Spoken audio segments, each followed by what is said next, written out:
We welcome you live inside the Chris Klein Athletic Complex on the beautiful campus of Marshall University in Huntington, West Virginia, where we are set to bring you Day 2 competition of the 2025 Mountain East Conference Indoor Track and Field Championships. Running finals are set to take place on the Jeff Small track here at this great venue. Greetings from Huntington for our coverage on the Mountain East Conference Digital Television Network, along with Track and Field Championship coach Jim Mahan, analyst Andrew Miller, field reporter Joe Stevens, and our outstanding crew of Mark Martin. And it is great to have you with us here. And guys, it comes down to this, the moment a lot of people have been waiting for, those final events of the season, all running finals coming up here just moments away. We have witnessed some outstanding performances up to this point, and I don't think we're through yet. You know, we were just looking at the provisional qualifier scores for yesterday alone.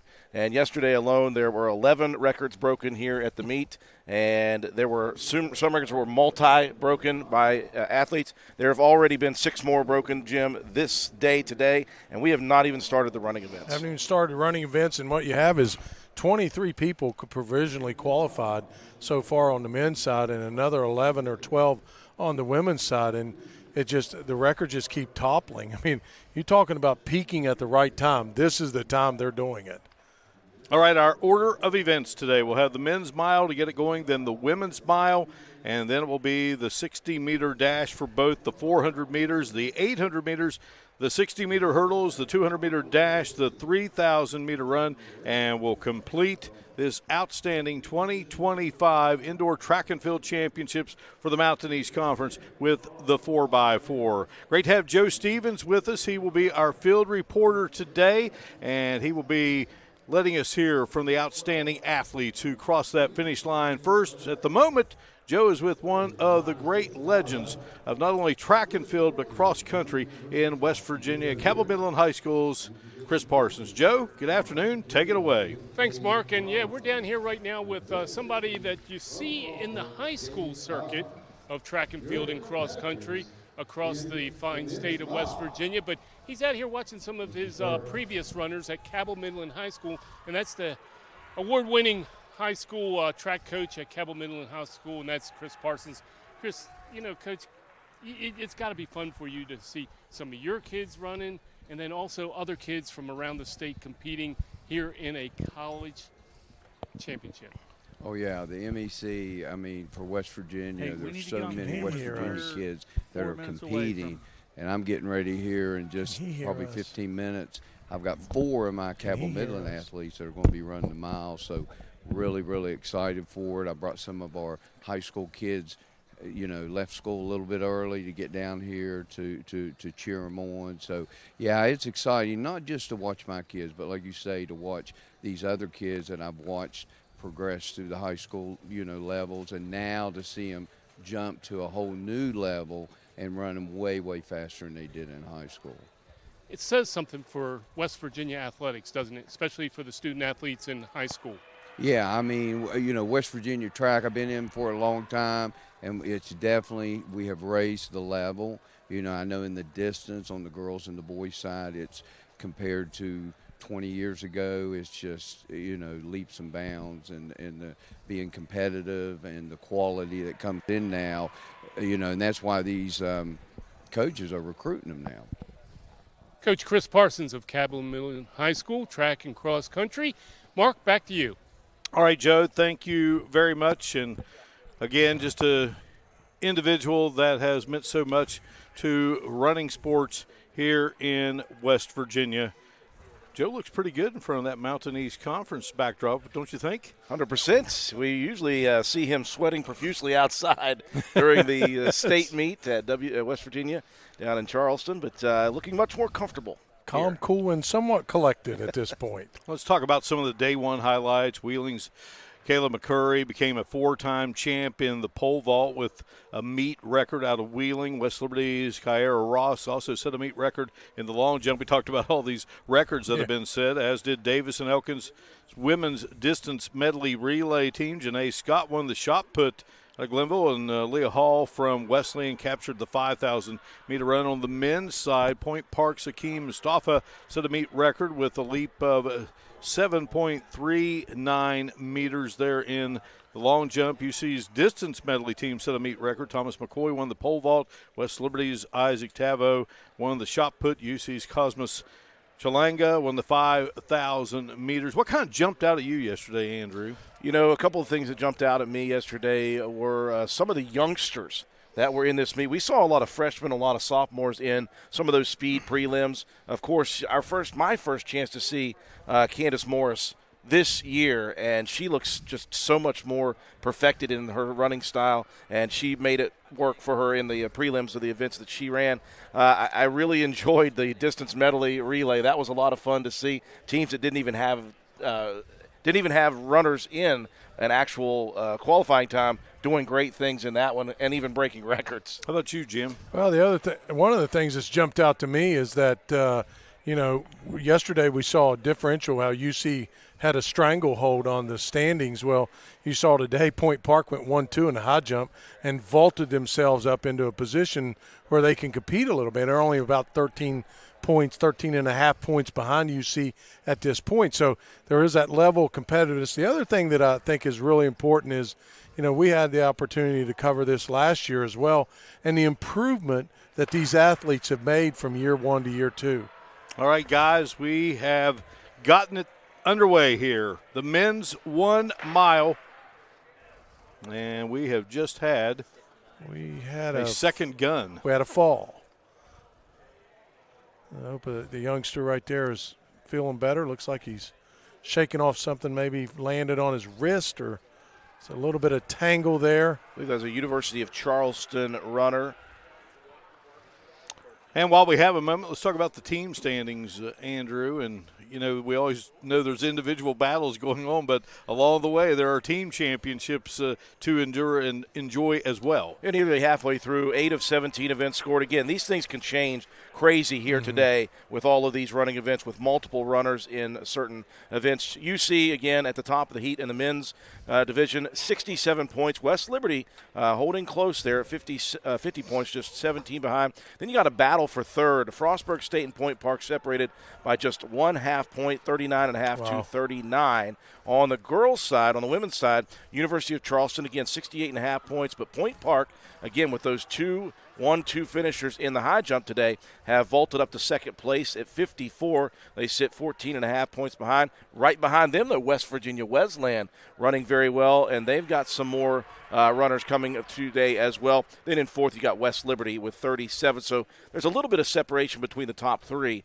and the next group. But again, lots can change here throughout this evening. And it's really nice to see Point Park having success here, newcomer to the Mountain East Conference. Again, the teams competing. We have the University of Charleston, UC defending champs both for the men and the women, Concord, Davis and Elkins, Frostburg, Glenville State, Point Park, West Liberty, West Virginia State, West Virginia Wesleyan, and Wheeling. So we have the mile coming up here. We're going to start it again here.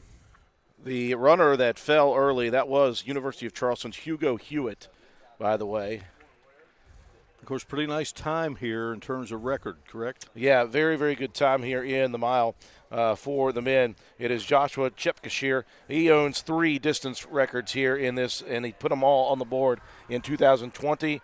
His time in this event, 4 minutes, 12.62 seconds. But there are some times in the field here that have been much better, including the great Samuel Idians. The sophomore is getting ready to show what he can do in this event. Later we'll see him in the 800. He's run a personal best of 4:04:35. He's one of 3 in this event that have run a time better than the championship meet record. NCAA qualifying standard, 4 minutes, 8.81 seconds. The venue record here at the Chris Klein Complex on the Jeff Small track is 4 minutes, 7.03 seconds by Ronnie Saunders, a Marshall University competitor. And Idians in that 4:04.35 you talked about. Well, boy, we just had we actually had a false start in the mile, which is staggeringly shocking. because you don't see that. It's not the type of start, really isn't that important other than the fact it needs to be without a foul. So in this event, fellas, we've got a lot of Davis & Elkins flavor. You've got 5 Davis & Elkins runners, and 4 of those 5 have either broken the meet record. You'll see on the outside there. Oh, wow. Yeah. Speaking of. Yep, that's one of them. One of the Davis & Elkins runners. And, you know, D&E, they come in here looking to score a high number of points in the distance events, both for the men and for the women. The men, you know, going to try to battle, you know, and we talked about many doubling, tripling, even quadrupling to see if they could battle to the conference runner-up trophy, which would be by far the highest. Track team finished 4th last year. So that's one of the great storylines here in this 2025 meet. Mark, you see a nice job there with the starter giving us some additional instructions. We had the fall down, which was not a foul. It was just a mix-up within that first early stage of it. Then we had the false start. So now they've come in, kind of want them to refocus a little bit, say, hey, guys, this is the command. This is what we're going to do, and let's get on with this race. Well, we knew this phase of day 2 would be one of the longer races to get things started, and hopefully we can get this one underway. All right, they're set once more. Gun fired, and we are underway here. Third time's a charm for that one. We were talking about those D&E runners. Carter McKenna has run a 4:08.48. That's right near the provisional time, and that's way under, again, the meet record. But you've also got Tristan Blatt, Slate Swigger, and Cooper Gibson, who have all been right around that championship meet record time. And then Jackson Gibson is just a little bit off that time. So the question is, again, Jim, how will Davis & Elkins try to attack this race? Yeah, you look at it from the fact that, you know, we know we're in this mile that Idioms is who everyone's focusing on with his PR at 4:04. However, the advantage that D&E is going to have is they're going to have all these guys in here. Can they run a strategic race and find a way to intentionally, unintentionally block Idioms in to where he can't get out and get his stride length going? You mentioned the Gibsons, and they performed for Chris Parsons at Cabell Midland. So let's set the field here for you. 16 competitors. Samuel Idians of the University of Charleston, Carter McKenna, a senior from Davis & Elkins, Tristan Blatt, a freshman from Davis & Elkins, Slade Swigger, a sophomore from D&E, Cooper Gibson from D&E, he's a junior, Swigger is a sophomore, Idians is a sophomore, Yannick Windelband, Point Park, a senior, A.J. Skeens, a sophomore from Concord. Then you have Chase Bowen, a freshman from Point Park. Nick Pitchford, outstanding freshman season out of Glenville State University, nearby Buffalo High School product. Oscar Rayner of the University of Charleston, another freshman. Jackson Gibson, a senior from D&E. Shane Levis of Wheeling, a freshman. Skylar Hudnall, freshman from West Virginia State. And then you have Hugo Hewitt, a junior from UC. West Virginia Wesleyan's Cade Robinson, and Gage Osborne, a sophomore from Frostburg State. And right now, I think it's anyone's game right now. It's Slate Swigger right now from D&E out in front. Right behind him is Idians. Don't count out the one who's getting ready to head to the front right now, though. Nick Pitchford from Glenville State, he's running an all-time best of 4:13.78. That is very close, and if he's feeling right today, he might be one of those ones can challenge late. Pitchford was chosen as one of the track and field athletes of the week during the regular season for the Mountain East Conference indoor campaign. In fact, he was the most recent male recipient. He broke records in the 8 and in the mile right here on this track at the Marshall University Invitational. And he broke a 13-year-old record at Glenville, 154.63. And he trailed just 2 Division I runners in that race and finished second in the mile and ahead of 7 Division I runners. Wow.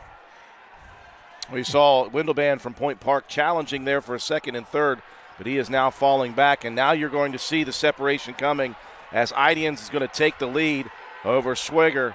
And now Swager's teammates are heading up to the front of the pack, maybe to try to help out. They're trying to get there, but you're looking at a machine here in Idians. All right, got the bell lap. Yeah, got that bell lap. You got to catch him to get up to him. And he looks awful strong coming out of this curve. Swager, sophomore, Idians, sophomore. They stick around. They're going to battle for a few more years, but right now, Idians turning on the Jets, guys. 100%. He looks as settled and as strong as he did to begin this thing. Running 3:59 coming out of the curve with the last 70 meters to go. And he's glided in. Out of New Zealand, the sophomore, currently ranked number 1 in the 800, and going to start it out here with a victory in the mile. Samuel Idians of the University of Charleston. That was a great race to get this final stage of this indoor track and field meet for the Mountain East Conference underway. Well, we knew that meet record could be challenged here. It was challenged and defeated by 3 of the first 3 runners. It was Idians, followed by D&E's Tristan Blatt, and then Slate Swiger, who all broke the previous record, and it just continues the trend of broken meet MEC records. Personal best, meet record, personal best, back and forth. So, yeah, when you look at Idians, he's got an 800 coming up with the fastest D2 time in the country. So maybe he decided to leave a little fuel in the tank for that 800 coming up. Yeah, he pulled back from his 404 time. How about that? I'm just going to run a 411. All right, let's sit it down to Joe Stevens standing by with the victorious Golden Eagle. With the winner now from the 1,600-meter race for men's, talk about the run you just had. I mean, I'd be looking for oxygen right now. You're getting ready for another race, but let's just talk about the whole race. Yeah, I mean, it's always difficult indoors, backing up from last night. I think, just got to stay focused, nice and composed. Just trust everything, it'll come. And I just backed myself, so yeah. You had you were being pushed. I mean, there were some runners out there really pushing you out there. That type of competition, how do you feel about that? I mean, it's great. Those D&E boys, we race them probably 4, 5, 6, 7 times a year, so we just know them pretty well, so it's always nice to have a good competitive race with them. So full credit to those boys as well. And just try to get it done in the end, just stay fresh for the next one in about 50 minutes. Again, congratulations. Go get some oxygen and get ready for the next one. Thank you. Back to you, Mark. All right, thank you so much. He was the freshman of the year a season ago for men's indoor track and field for the Mountain East Conference. What a nice young man. Yeah. And, just well-spoken. Just very impressive. And right on cue, Mark, he just said he wanted to keep himself a little bit fresh for the 800 coming up a little bit later. All right, we're going to have the women's 1 mile coming up here. Just moments away. We talked about and they're off. Talked about all the outstanding performances throughout the season yesterday, and we'll get to those again today, and those athletes of the week presented by the health plan. So the field here for the women's 1 mile, the qualifying standard, 4 minutes 55.64 seconds. And pretty close, Andrew, in terms of the meet record. Then we'll get into the venue record. Yeah, the meet record for this event, Flora TC, set back in 2023, 4:59.25. If you look up and down the list, only one runner has gone sub 5 minutes so far into their career. That is Beth Sykes, and she has really done a great job. She's got a 4:53.06, which would break that record by 6 seconds. But you look at the rest of the field, there's a lot of 5.0, 5.01s, 5.05s. There's a lot of young ladies in this event that can probably challenge here. The venue record was set by Marshall University's Hannah Weiler, 4 minutes 49.59 seconds. That, in fact, happened this season. So the field here for this women's 1 mile, Jenna Barnett of Glenville State, a freshman, Sierra Taylor of Davidson Elkins, a sophomore, Beth Sykes, the junior from the University of Charleston, Frostburg's sophomore Paige Etnoyer, Mercy Jepleting of the University of Charleston, Alina Valengode of Davis and Elkins, Madison Woolwine of the University of Charleston, Allison Felicio of Point Park, a senior, Emma Jenkins, a junior from Concord, Ella Hessen, a senior from Davis and Elkins, a native of Williamstown, West Virginia, Kate Kelly, a freshman from Concord, Laura Twyman, a junior from Davis and Elkins, Sarah Campana, a sophomore from Charleston, Abigail Anderson, sophomore from Charleston, Sarah Turner, a sophomore from Concord, and Cassandra O'Connor of Point Park, a sophomore. So a pretty impressive performance by her yesterday. Yeah, O'Connor really challenging yesterday in that 5,000-meter run. Of course, Leah Hall from Wesleyan ending up winning that, but a great meet to start out for O'Connor, the young sophomore. At the moment, out in front, you're looking at Lauren Twyman from Davis and Elkins, followed closely by Palacio. And then a couple of University of Charleston runners, including Beth Sykes. I hate to say this, Andrew, but Beth Sykes looks a little bit strained, and I don't know whether it's the stress of being inside, not being able to use her stride length. She's, a very tall runner. You see that she's kind of almost like guessing on some of the strides in terms of how much more can I stride out there. Being on the inside, I don't know how comfortable she is with that. Out of Birmingham, England, ranked number 1 in the Mountain East Conference. 3 different running events, the 800, the mile, and the 5K. NCAA provisional time. She's ranked number 1 in the Mountain East Conference. Number 2 in school history. And in the 800, 2:15, which is ranked first in the Mountain East Conference. Also a school record. She was the mile champ of the 2024 indoor season. Twyman has led throughout. Now you see joining her teammate Palacio up front there is Cassandra O'Connor. She and Sykes are side by side.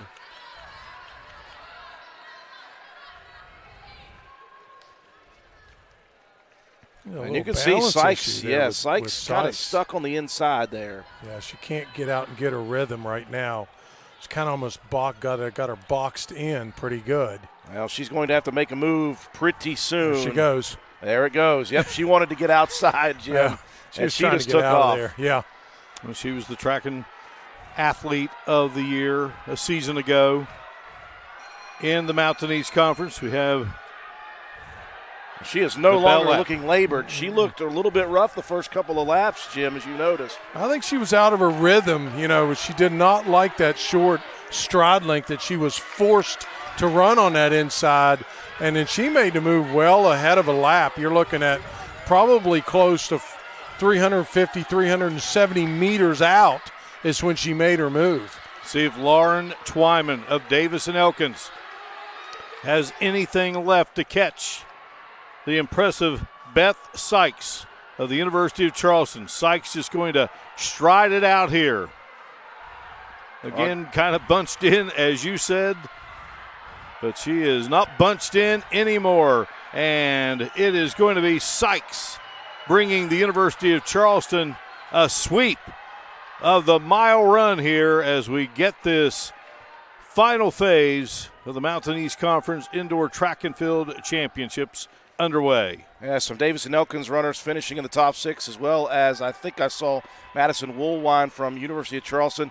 These are the places that big points can be picked up. Right. And again, that time nowhere near a meet record, but that's not going to matter. And again, Jim, as you said, it just seemed to me as if Sykes was not in rhythm, as you mentioned. She didn't seem to be in rhythm during the race. She seemed a little labored early, and it seemed like right before she made her move, she was getting boxed in, and she couldn't even stride right. So she said, you know what, forget this. Yeah, I got to get out of this, even if I have to move sooner than I want to. All right, we're set to head down onto the field. Joe Stevens standing by with the winner of the women's 1 mile, the University of Charleston's Beth Sykes. Thanks, Mark. Beth, Talk about the race. You put some distance between you and second place there in that last lap. Talk about your plan going into it. So the plan going in, I discussed with my coach, was kind of to sit for as long as possible and then kick with about 500 to go. I was kind of boxed, but when I managed to go, I tried to kick hard and then, win the race. Your plan going into the race, did you follow it to where you thought it was going to fill out as the race went along? Yeah, it went out a lot slower than I thought. I was expecting it to be a bit quicker. It was like really, really slow through about a K, but yeah, the rest of it went to plan, which is good. Got to ask you, how does it feel to be a champion? Feels pretty good. Congratulations, Beth. Thank you. Back to you, Mark. All right, thank you so much, Joe. And she has enjoyed that feeling a few times, guys, as a performer at the University of Charleston. Well, we've had the mile and getting set for some speed now here on this final phase of this 2025 Mountain East Conference Indoor Track and Field Championship. So the men's 60-meter dash coming up, the NCAA qualifying standard, 6.84 seconds. Aaron Banks, pretty impressive back in 2020, Andrew. Yeah, 6.78 seconds, but yesterday, again, was the day to break meet records. It was broken by two separate runners in the heats. It was Hunter Patterson breaking the record, besting his opponent, Taiwo Babawal-Throp, who also broke the record but did not break Hunter's record. 6.72 now is the standard, 6.76 for Throp. So looking forward to a great battle here. And again, a lot of guys yesterday were very close to breaking that record. This is going to be a matter of who gets a better start, I think. Yeah, all right, absolutely. Here's our lineup. Zachary Parsons of the University of Charleston, sophomore Parkersburg native. Freshman from the University of Charleston, Massimo Pantano. Caden Trotter, sophomore from West Virginia State. Then you have Hunter Patterson, junior from West Liberty. So impressive yesterday. And then Taiwo Babawal-Throp of West Virginia Wesleyan, just a sophomore who was a performer at Buchanan Upshur High School here in the Mountain State. Timber Huseman's senior from the University of Charleston, getting set to compete once again here. A freshman from the University of Charleston out of Goose Creek, South Carolina, Evan Daniels, and sophomore Akeem Mustafa, who won a field championship yesterday. Sophomore lines up in late 8. How about this? The venue record, 6.66 seconds by Brendan Stewart back in 2018, a young man from DeMatha Catholic High School in the nation's capital. This one will be a close one. It's exactly what Andrew said. I mean, you got three guys, Mark, that have reached the provisional mark of 6.81 in the prelims yesterday, and they're all in this race. And none of them are called you got Timber Usmans. I mean, you got him in there, but he's in the 200, but he's in a 60-meter race. And he's one of the quality sprinters that are out there. So this is going to be tight. Now, when it's talking about separating between hundredths of seconds, a good start, a bad start, all the difference in the world is you don't have time to make it up here with 60 meters.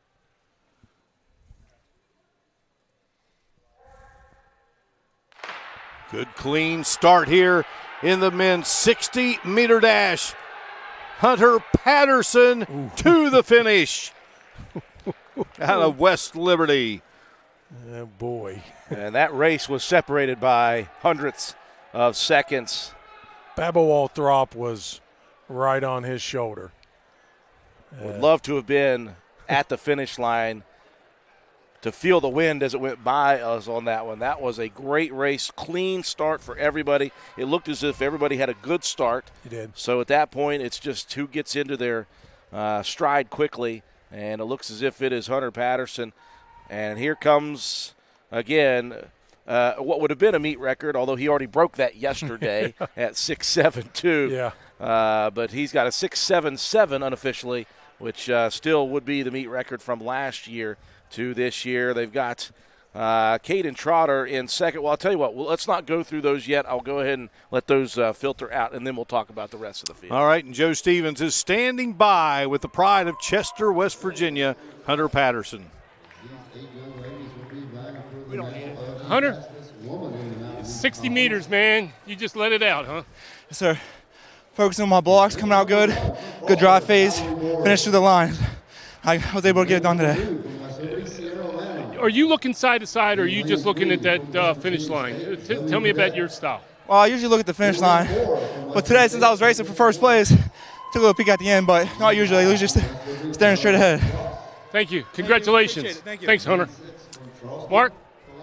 All right, thank you, Joe. Well, ran a school record time and NCAA provisional of 6.71 in the 60 meters. And, you know, guys, he's not just a track and field athlete. He's a football player. He led the Hilltopper football program in rushing this past season, 858 yards, 9 touchdowns. Also had 417 yards receiving, 4 touchdowns. So over 1,000 yards total offense, 13 TDs. What a collegiate career, and he's far from done there at West Lib. Absolutely. 100%. You're talking about the competitiveness of that, Andrew. We had 8 runners in this race, and 7 of them broke 7 seconds in the 60. That's pretty competitive. And 2 of them we had to separate by thousandths of a second to distinguish between the 6th and 7th runner. All right, our lineup for the women's 60-meter dash. Valerie Boards of Frostburg, a junior in lane 1. Sierra Lanham, a junior from West Liberty in lane 2. Zoe Ledette, sophomore from State. Candace Morris from State in lane 4. Kyra Ross, Colette Patty, Anna Woods, and Shannon Farrow, and Candace Morris from West Virginia State. Wow. You know, boy, you better get that lineup out early if Yeah. with these outstanding athletes. But Candace Morris, I mean, this is a Capital High School product.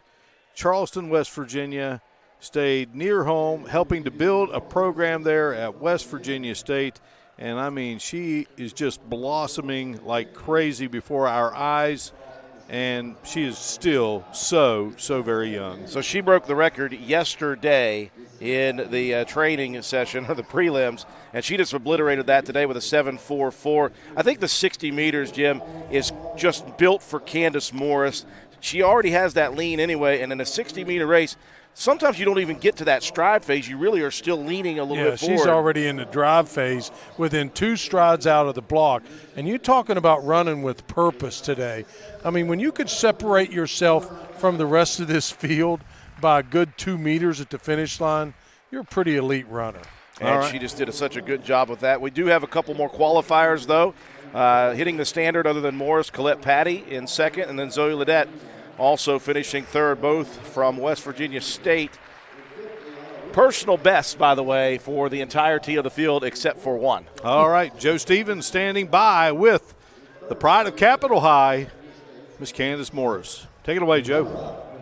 Thanks, Mark. And we're down here with Candace Morris of West Virginia State University, the champion of the 60 meters for the conference this year. Candace, talk about your race.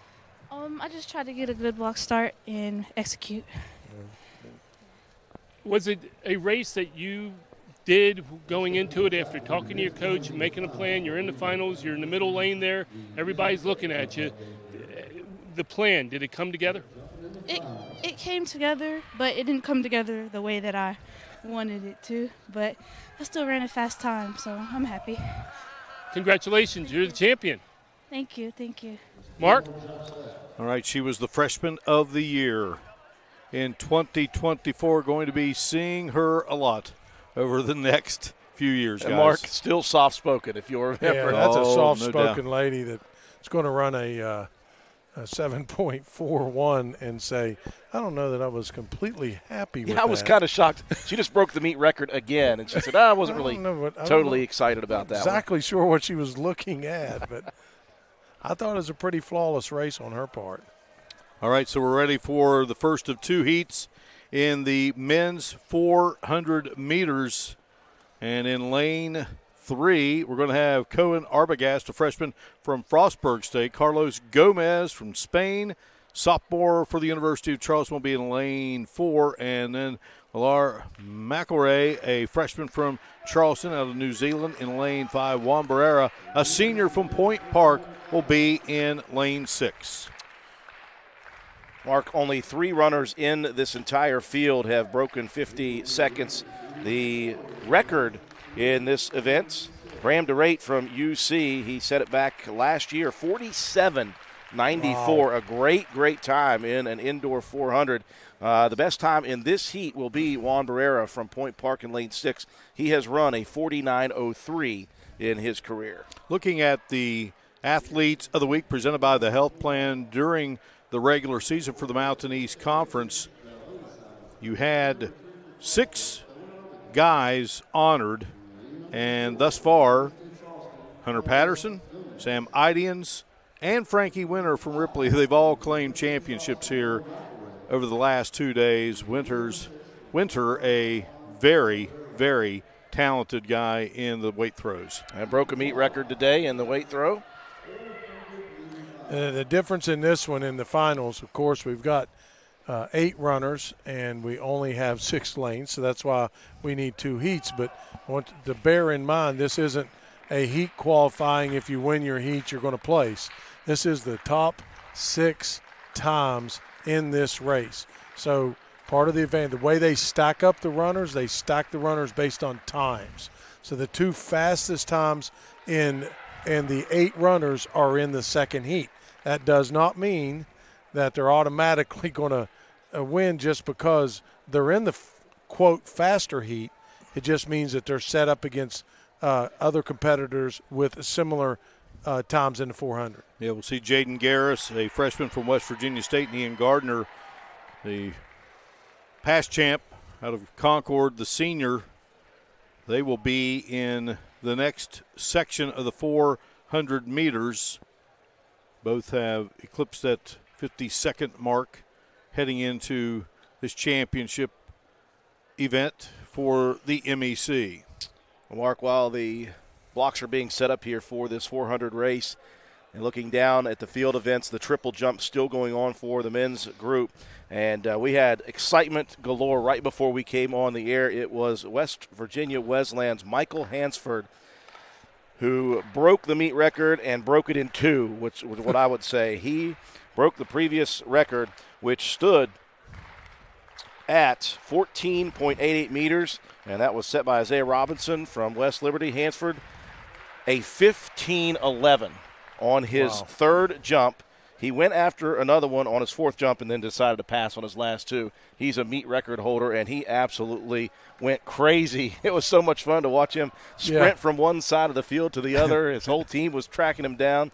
It was very exciting. He joins, by the way, his teammate Samantha Cash, who also broke a triple jump meet record today. Those Athletes of the Week this season, Joshua Boehm of Mesa, Arizona, out of Wheeling. He was the recipient on January 13th. He was first place at the Capital Alumni Invitational in the 400, 49.97. But not seeing him here for these finals.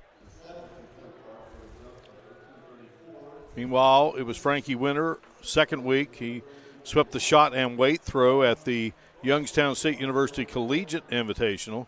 Yannick Wendell Band of Germany from Point Park. He won the mile, the 3,000.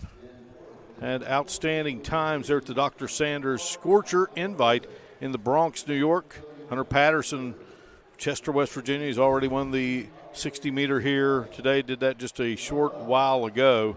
Broke records in the 60 and 200 that were just a week old.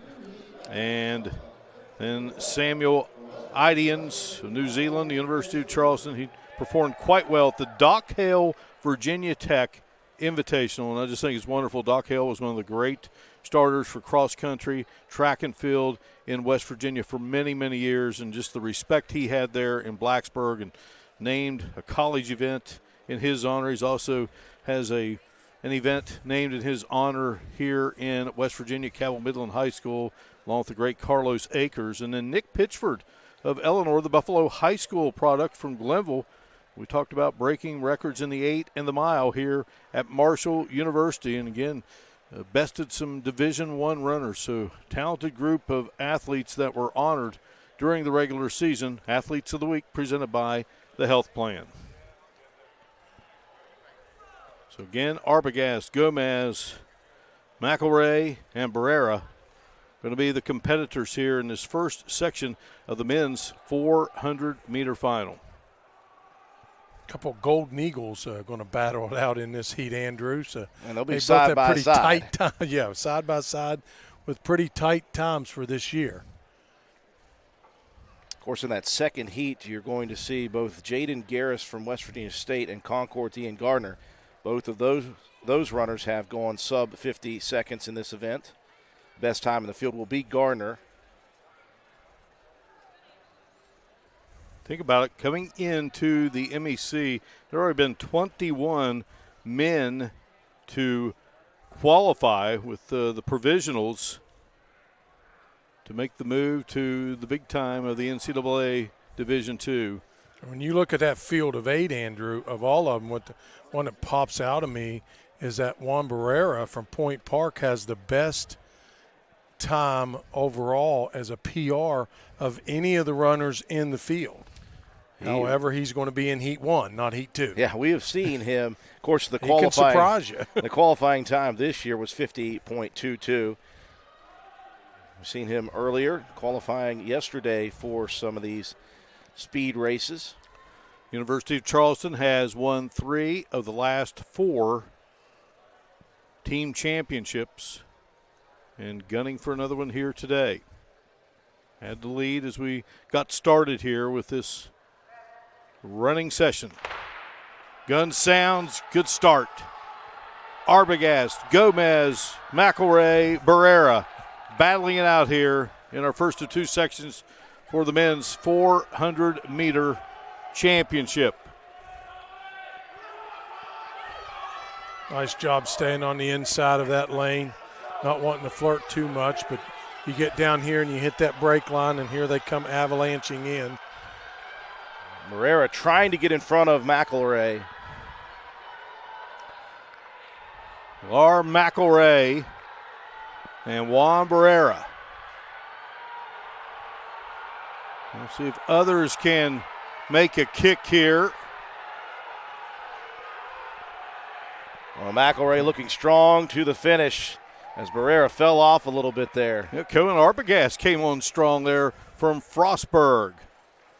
Of course, my time is incredibly unofficial, but I had a 49:30. That's probably a little ambitious on my end because it's a handheld time, so obviously don't hold me to that one.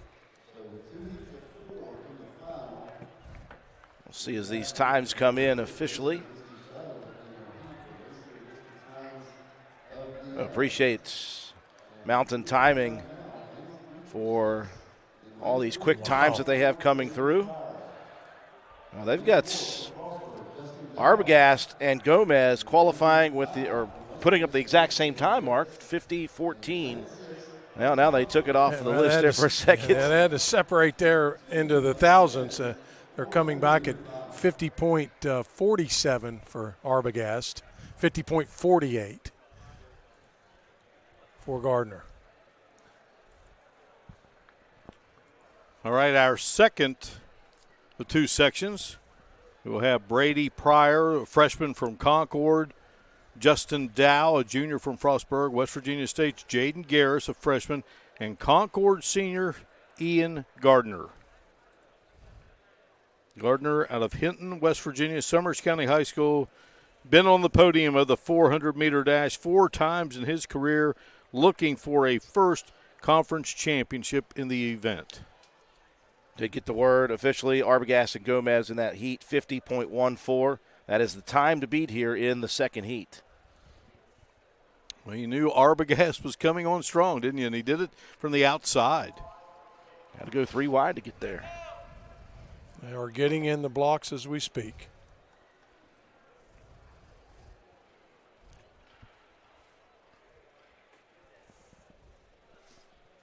What a run by Arbogast from Frostburg, just a freshman. Picking up the win in the first section. Women's 400 meters will follow. Good start again. Keep an eye, Ian Gardner. What he's been waiting for, guys. This is it. Runs for the great Mike Cox there at Concord. Looks awful strong right now, Mark. It looks like he's going to get to the break first by a long shot.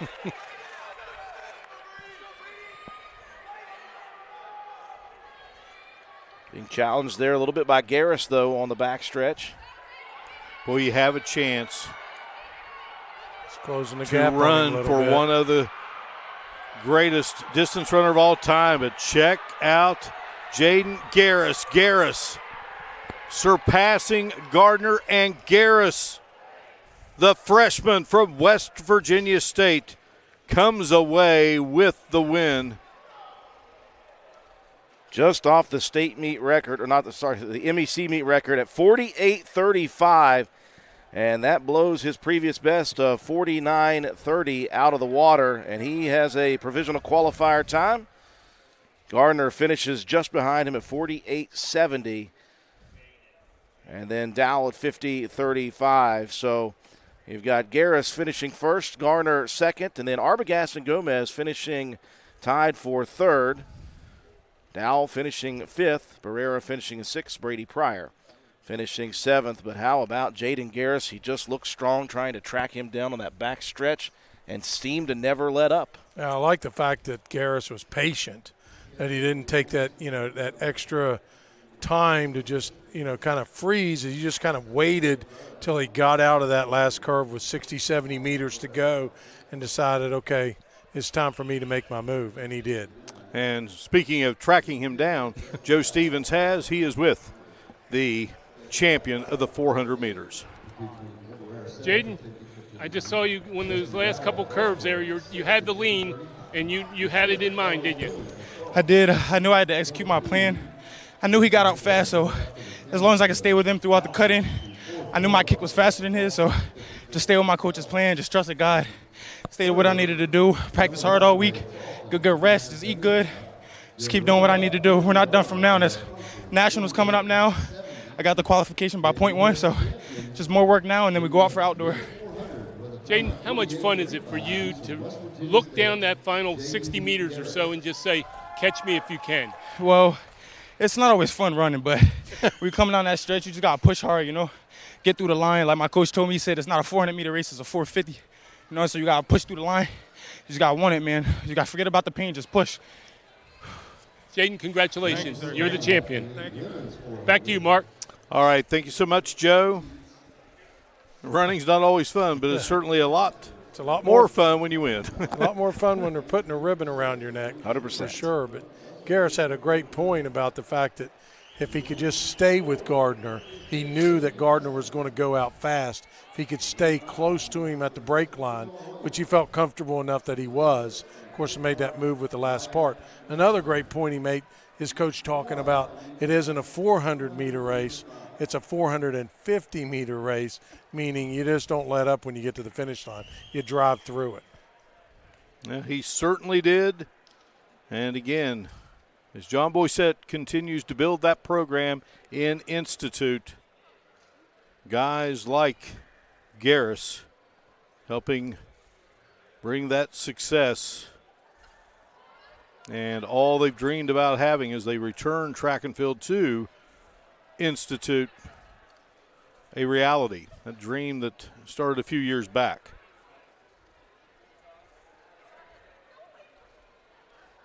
Candace Morris has won a race here for West Virginia State in the 60. And now Jaden Garris, native of New Jersey. 5'10", 150 pounds, and he blazed the trail to success. Looking forward to the women's 400-meter finals, these timed finals coming up here in just a second. And Maya Clark, who had the best qualifying time at 56.79, and that is very close to the record.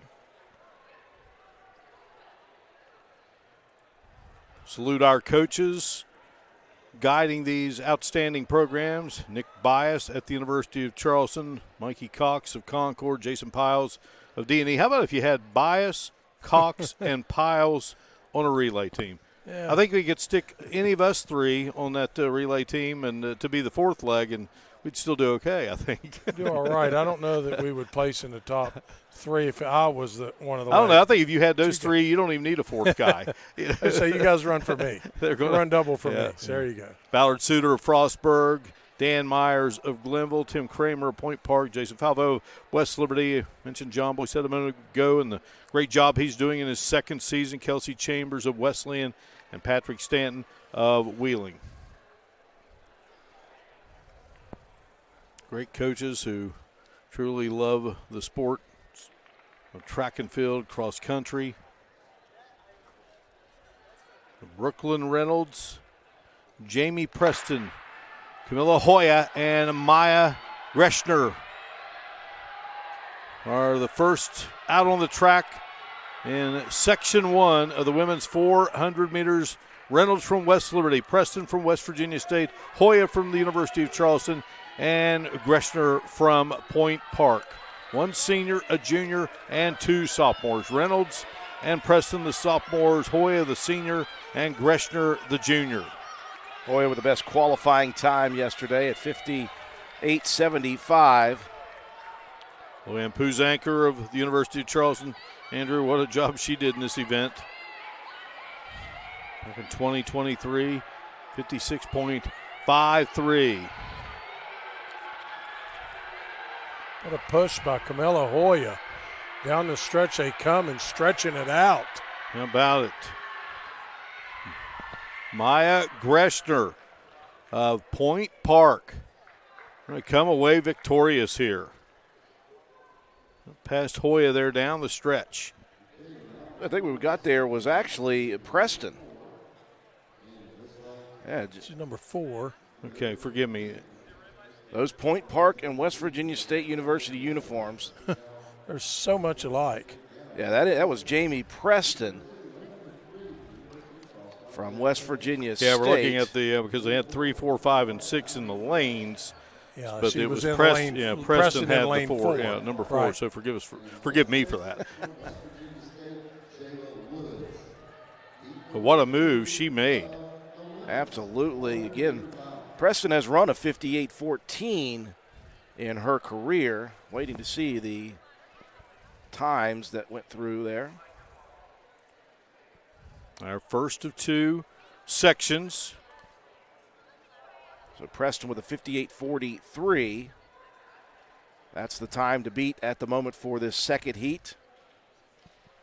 Again, you're going to see Maya Clark, who in qualifying ran that very, very quick time of 56.70. That is just, again, hundredths of seconds off the 56.43 from Puzanker. And Jamie Preston, 5'4", sophomore out of Jacksonville, Florida. She wins the first section. We'll see what happens here. Section 2 with Alexandra Pekic of the University of Charleston, senior. Diamond Rush, a senior from Point Park.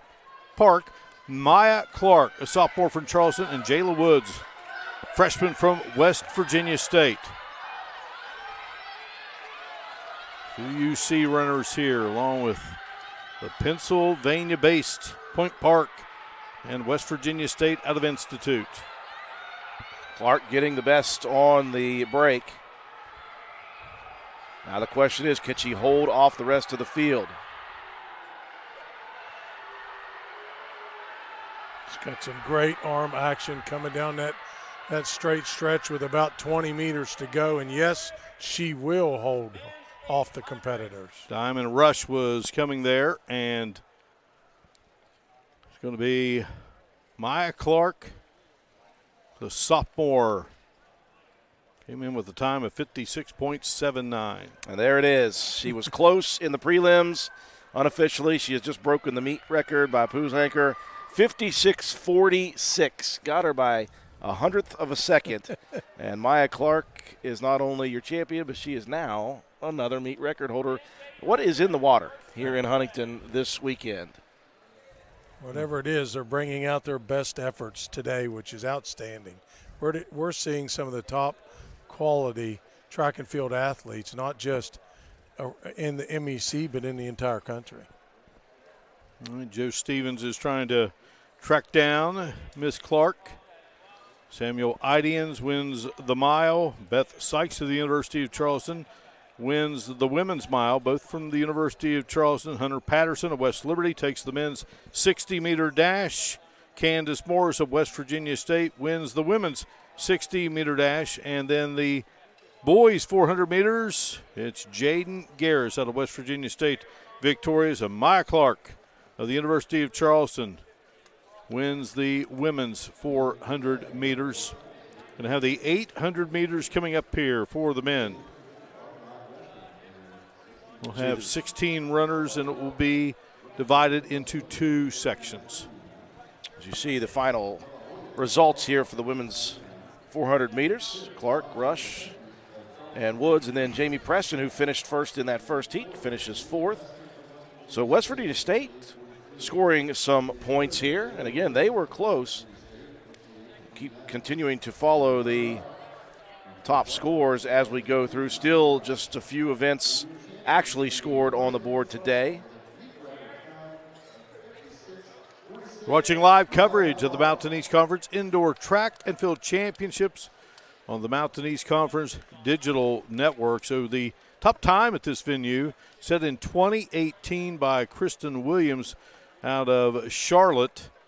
That was the women's 400 meter top time here at the Chris Klein Athletic Complex on the Jeff Small track.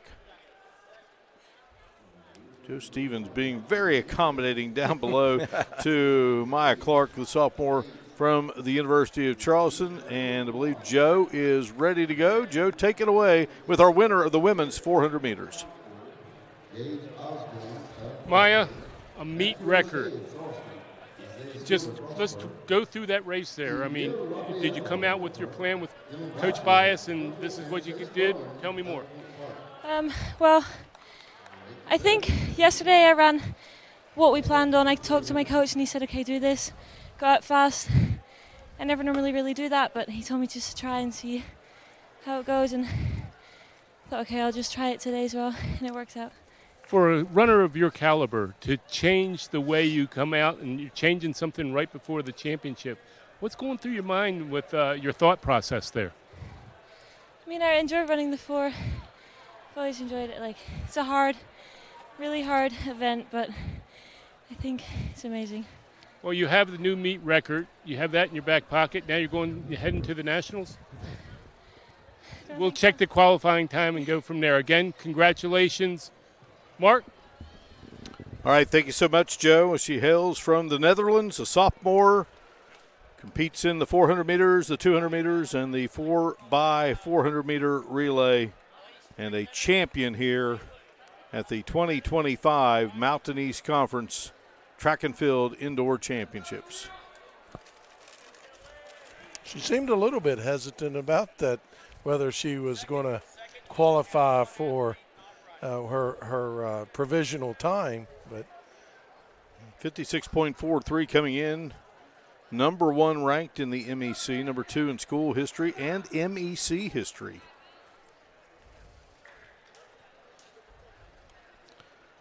So we got the women's and men's 800 meters coming up. The men will be out of the gate first here.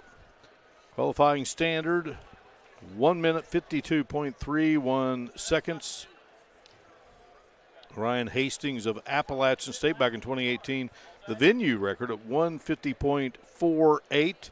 The meet record, not too far off that time, Andrew. Yeah, Warren Thiel, 152.55, set back in 2002 from the University of Charleston. In this field, you have 3 runners who have broken that mark in their careers.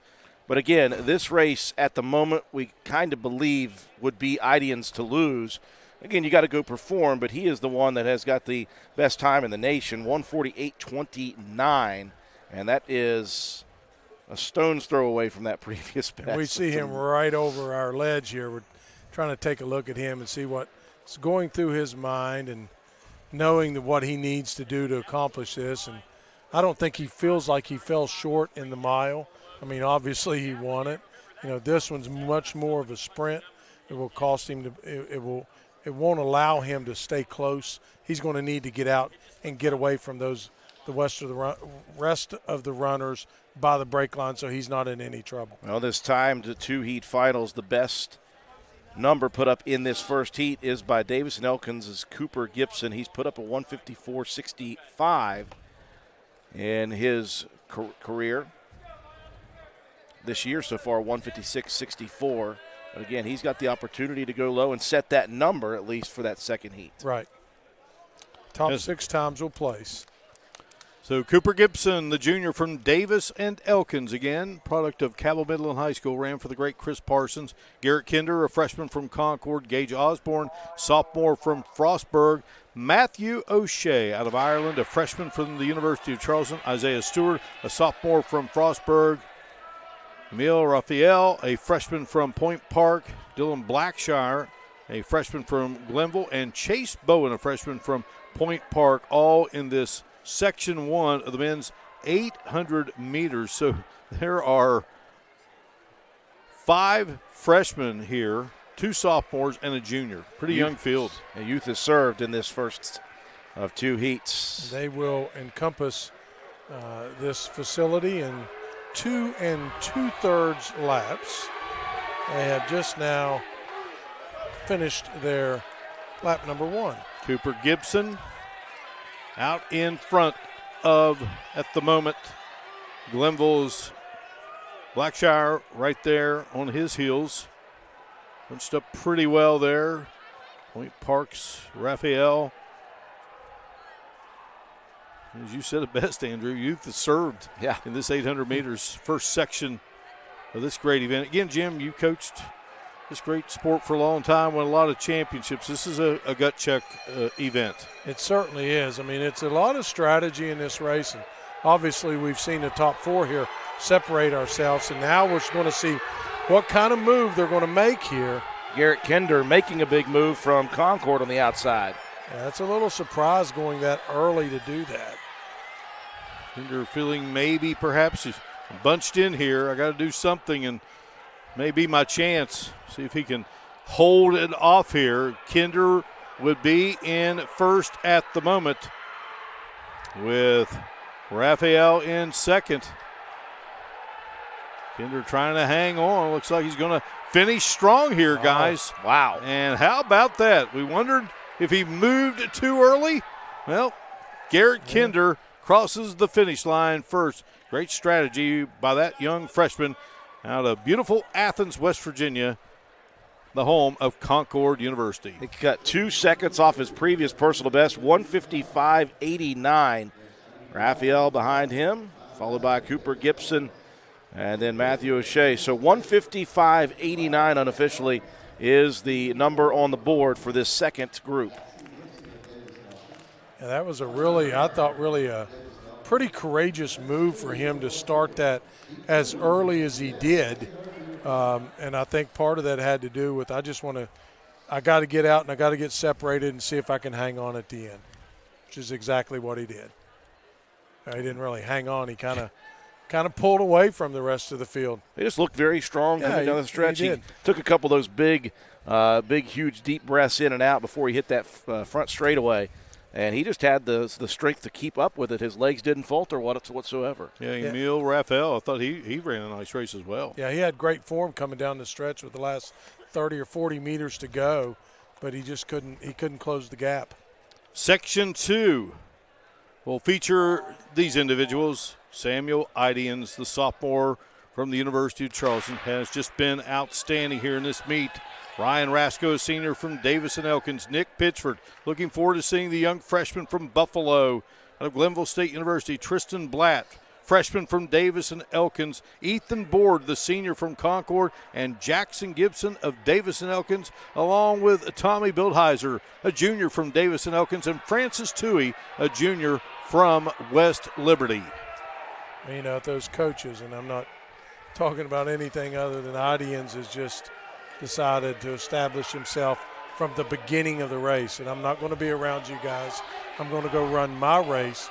You guys can run for second. And if, you know, you're a smart coach, you tell your kid, don't try to run with him. Samuel Ideans, Christchurch, New Zealand, the sophomore, 148.29, currently ranked number 1 in the NCAA Division II. And just gliding, guys, absolutely gliding down that back straightaway. Another victory, it would appear, for Ideans. I mean, but still, some time to go. Something catastrophic, but he's made a couple of looks back. Now that's his third look back coming into what appears to be the back stretch here. That's his fourth one. Yeah. Francis Tui is second at the moment. The battle is for second now. Just what form, Jim? Oh, he just looks real relaxed. There's no, look at that form. That head's not moving. His shoulders aren't swaggering. He's pumping them arms. He already knows he's got it. Samuel Ideans with a second win here and second place. Looks as though I believe it was Blatt. Yeah, Tristan Blatt, the freshman from Davis and Elkins. Again, that great collection of distance runners and mid-distance runners that Jason Piles has assembled there at D&E, and 4 of them in that race. But the race belongs to that man, Samuel Ideans. Well, like we thought, he could break the meet record. He did. Blatt, who had also put up a time that would have broken the meet record, did as well. So 150.83 unofficial for Samuel Ideans. Didn't break that 150 mark, but that's okay. He's got himself another championship, another title here at this event. Yeah, Blatt had the nice time there as well, guys. Yeah, 152.44 would have been good for a meet record. Tui was battling there for second, had second for a while. He would finish third place. Joe Stevens and Mr. Ideans getting to know each other quite well, and I believe Joe is ready with the champ of the Golden Eagles. Take it away, Joe. Wow, what a race. I mean, was that the plan? Just get out there, get out there in front, and then just catch me if you can? I mean, I didn't really have a plan. I mean, obviously, coming back from the mile about an hour ago, I sort of thought whatever we got left in the legs, it's probably not the smartest way to run an 800 after a mile, but, every race I just do what I know what's best in my head, and no thoughts, just run. So last time we just talked, when you won the 1600 there, you said you got about 50 minutes before the 800. What's going through your mind during that 50 minutes? What do you got to do to get that get it ready?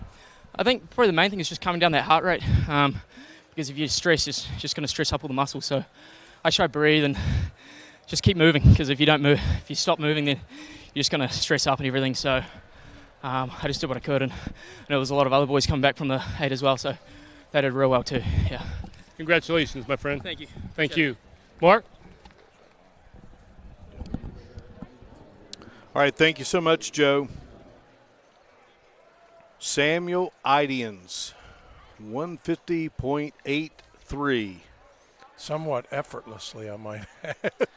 It's interesting what he said. He said, going out as hard as I can, maybe not the greatest strategy after the mile. Yeah. He said, but I just said I'm going to take what's left in my legs and utilize it. There. Well, we love the trio we have up here. Joe with us, and, of course, our great crew as well. We are losing one of our partners here, Jim Mahan, and for a good cause. This state has been devastated with flooding in the southern part, and Jim has a lot of family in the McDowell County area of West Virginia, county seat Welch, and Jim's going to be making big-time delivery down there through his church and many of the fine folks from where he now lives in Jackson County, my home county, and So, Jim, we've enjoyed having you the last 2 days. We'll look forward to getting together at the outdoor meet, which is in Morgantown this year. But give us some final thoughts before you head out. Well, just always an honor and privilege to be with you guys. I mean, everybody does just such a top-notch job here, and it's just first class all the way around, and I just can't thank you enough for allowing me to be a small part of it. All right. Well, we thank you as well for what you're doing for a lot of people. We enjoy ourselves at these events, but we also know there's a lot of people at this moment in time hurting in our great Absolutely. state. So really appreciate what you and all your fine folks and family are getting set to do. But we'll see you in Morgantown, my man. See you on the next path, fellas. All right. Best of luck. Jim May.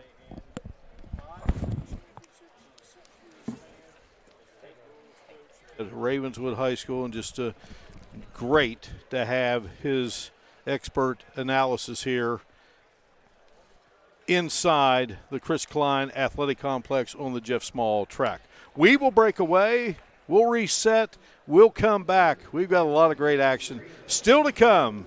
You're watching live coverage of the Mountain East Conference Indoor Track and Field Championships on the Mountain East Conference Digital Network. For 4 decades, the health plan is called West Virginia Home. It all started with a vision to serve our community with pride and integrity. We've grown alongside West Virginia, becoming part of its fabric. We've been here through thick and thin, supporting local families and businesses. Because at the health plan, we don't just work here, we live here. Proudly serving West Virginia since 1979. Your trusted partner in the community. The health plan. Here for you. Being a champion takes more than skill, more than endless drills, more than using your head. Being a champion takes the heart to give it your all, the agility to thrive from any angle, and the relentless drive to be the best. Welcome to Division II, where the pursuit is yours to create, and the question isn't, can you do it? It's will you?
In NCAA Division II, student athletes leave a lasting impression on their communities.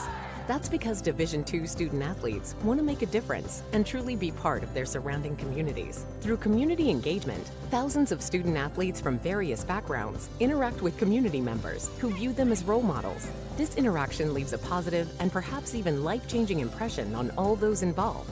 In Division II, we rise to the opportunity and make community engagement ours. It starts from the moment you enter the court. We're there to serve, make sure we're creating a fair atmosphere for both teams, upholding the integrity of the game. I chose to be an official when I was a senior in high school, 17 years old. I think it's the best decision I've made. You could play, and you could make extra money on the weekends on the side, and why not? In life, things aren't scripted. Games aren't pre-scripted. You know, I got into officiating because my father was an official. Officiating was part of our family life. It wasn't just a game. Get to be outside, get to experience the game. It's so much more fun. You can get a lot out of it. If you're an athlete, we need people like you and young athletes who can translate those skills to officiating. So much of officiating is not necessarily what you do on the court. It's how you conduct business off the court as well. Being an official, sure, it's not easy. And if it wasn't for those difficulties, I don't think I would be where I'm at, because it helped me become not only a better official, but a better person. It happens in every town, in every game. We never have a perfect game, but the rewards always outweigh the negativities. And it's just been wonderful.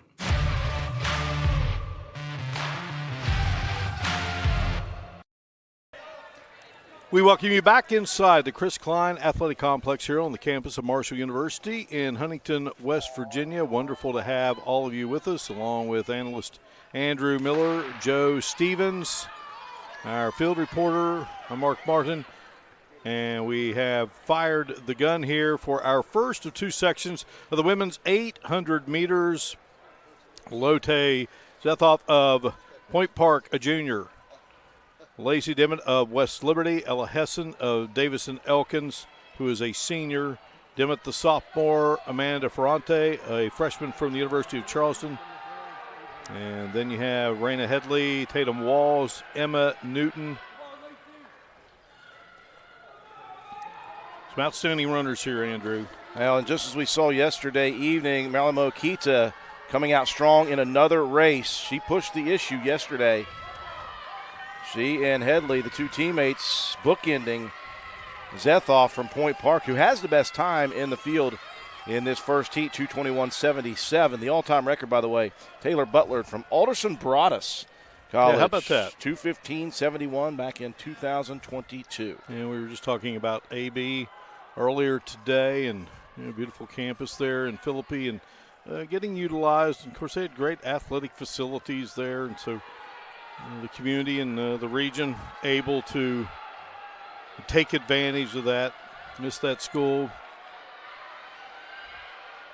around for a long time. All right, we got the bell lap here, and the University of Charleston's Amanda Ferrante, the freshman, in the lead. Running second at the moment is Dimmitt from West Liberty.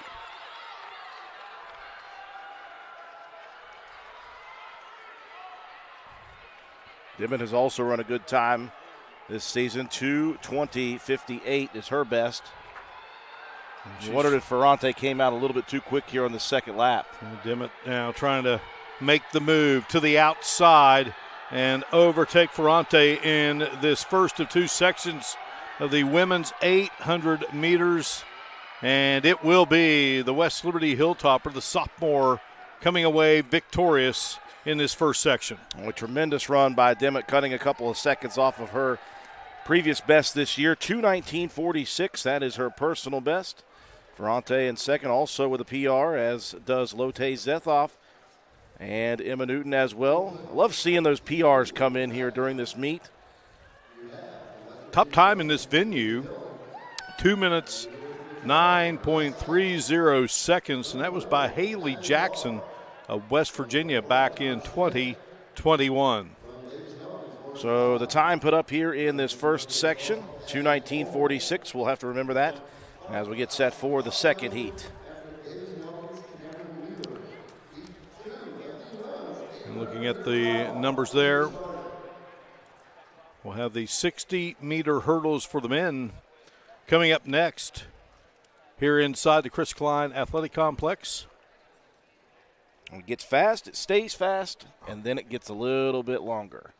3,000 meters as well. It's amazing how fast this thing has gone. Well-run events, as the MEC does every single year with every single event that we're a part of. I know that. And just a great crew of officials. So Lindsey Dillon of West Virginia Wesleyan, Beth Sykes, who's already won here today. University of Charleston, Natalie Barr of Glenville. Natalie was a women's track and field athlete of the week during the regular season. Jana Schmid of Point Park. Lauren Twyman of D&E, already with a pretty good race today. Abby Bolton of Charleston. Allison Palacio, the senior from Point Park. And Cameron Wheeler, the sophomore from Davis and Elkins. In this second of two sections, in the women's 800. You see immediately Sykes did not want to get hemmed in like she did in the mile race. She got to the outside, created just a little separation right off the shoulder of Natalie Barr. Both Barr and Sykes have covered the time to beat here in the MEC at 2:15.71. The best time is Sykes with a 2:15 flat. Palacio with the lead. Barr making her move now. Trying to go with it on the outside. Sykes is right there.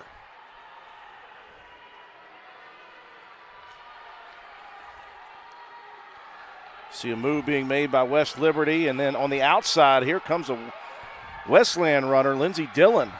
Going way wide to make that move. Dillon, a freshman, 2:20.04. As always, the question is, did the move that Dillon made, did it come too quickly?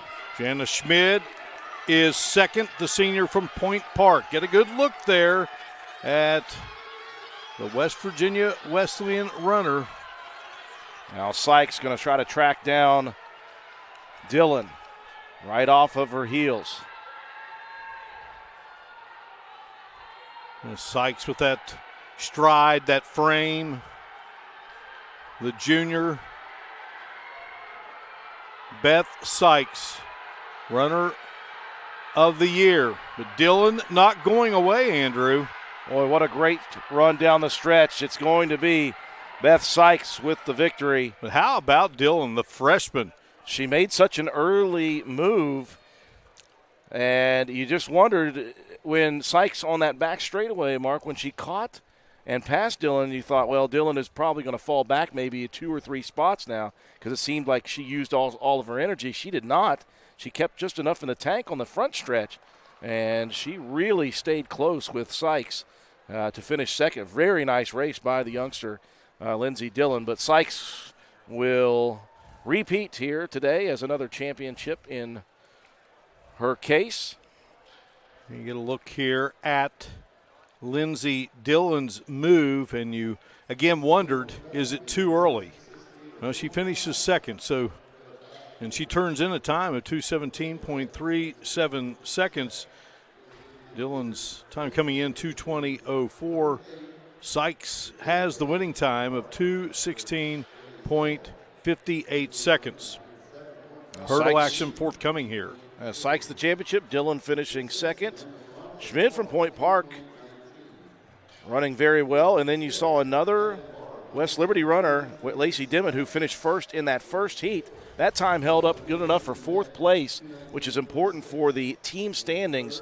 We'll talk about those as we go through the last few races here, but very good race for all involved. Of course, Natalie Barr from Glenville State finishing 5th. Ferrante from UC in 6th. All right, Joe Stevens once again with the victorious Sykes from the University of Charleston. What a run for Beth Sykes, the junior. Beth, 2 for 2, 16 now the 800. Now on this one, you didn't have the lead the whole way. You had a heck of a first, that last lap there, that last 300 meters or so, what was going through your mind? I was just scared, to be honest. I've never done 2 races in a day before, so I didn't know what kick would be there, but yeah, I was boxed again, but happy to get out and then managed to kick for home, which was good. I saw where you were boxed in coming around the curve there. Was it just biding your time and seeing what lane you could get to the front? Honestly, I was just trying to find a way out without tripping up. I find people trip over my legs because they're quite long.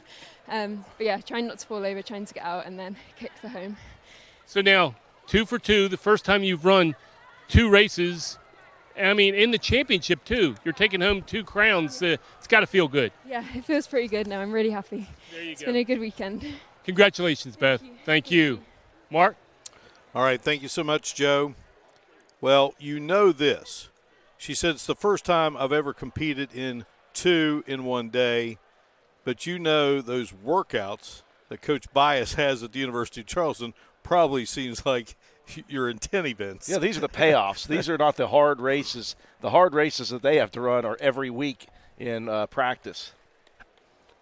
Athletes of the Week presented by the Health Plan for the women this season. Deja Riles, out of Newcastle, Delaware, graduate student from Wheeling. She captured a victory and a runner-up finish in the sprints at the Capital Invitational. Unfortunately, she got injured here, Andrew, and with the eligibility situation, this ended a great career for that young lady. So we won't get to see her in the outdoor season, but what a career for Deja Riles there at Wheeling. January 20th, it was Lauren Delgado de Torres out of Barcelona, University of Charleston runner, and she competed in the Youngstown State University Invitational, 60 meters, the high jump, and the 800. She had a busy meet, no doubt.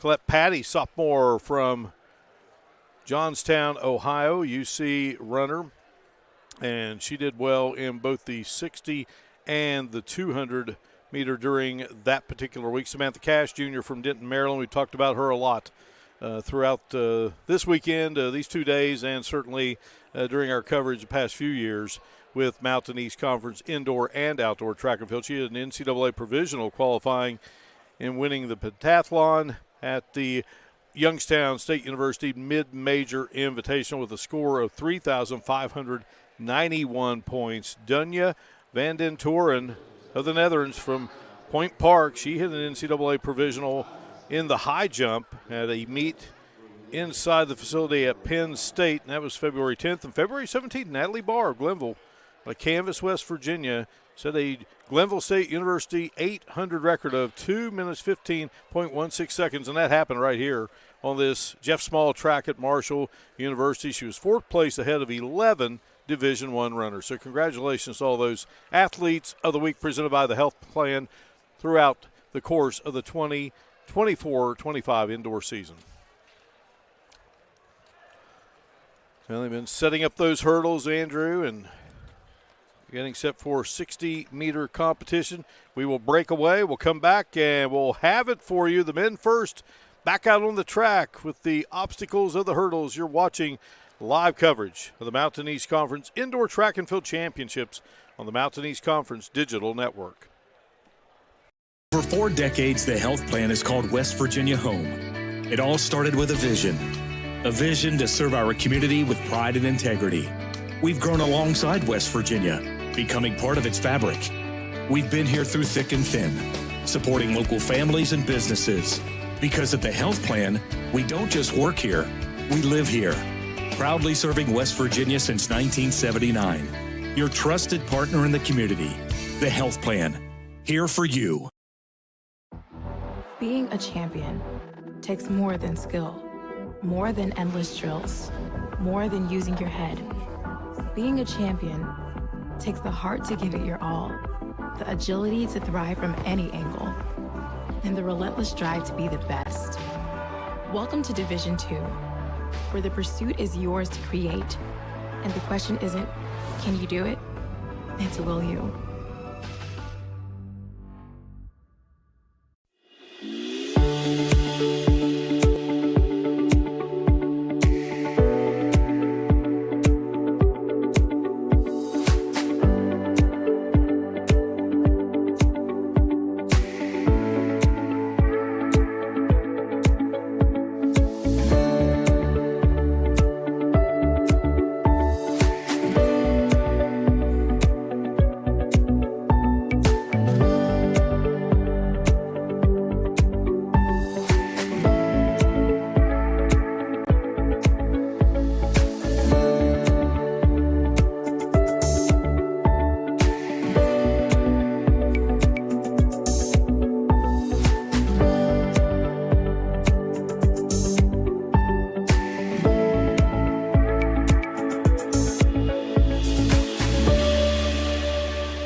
In NCAA Division II, student athletes leave a lasting impression on their communities.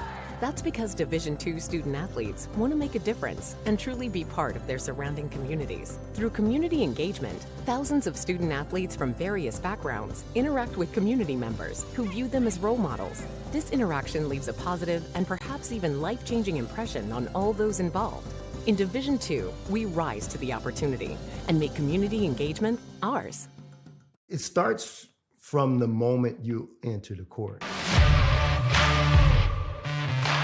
We're there to serve, make sure we're creating a fair atmosphere for both teams, upholding the integrity of the game. I chose to be an official when I was a senior in high school, 17 years old. I think it's the best decision I've made. You could play, and you could make extra money on the weekends on the side, and why not? In life, things aren't scripted. Games aren't pre-scripted. You know, I got into officiating because my father was an official. Officiating was part of our family life. It wasn't just the game. Get to be outside, get to like experience the game. It's so much more fun. You can get a lot out of it. If you're an athlete, we need people like you and young athletes who can translate those skills to officiating. So much of officiating is not necessarily what you do on the court. It's how you conduct business off the court as well. Being an official, sure, it's not easy. And if it wasn't for those difficulties, I don't think I would be where I'm at, because it helped me become not only a better official, but a better person. It happens in every town, in every game. We never have a perfect game, but the rewards always outweigh the negativities. And it's just been wonderful.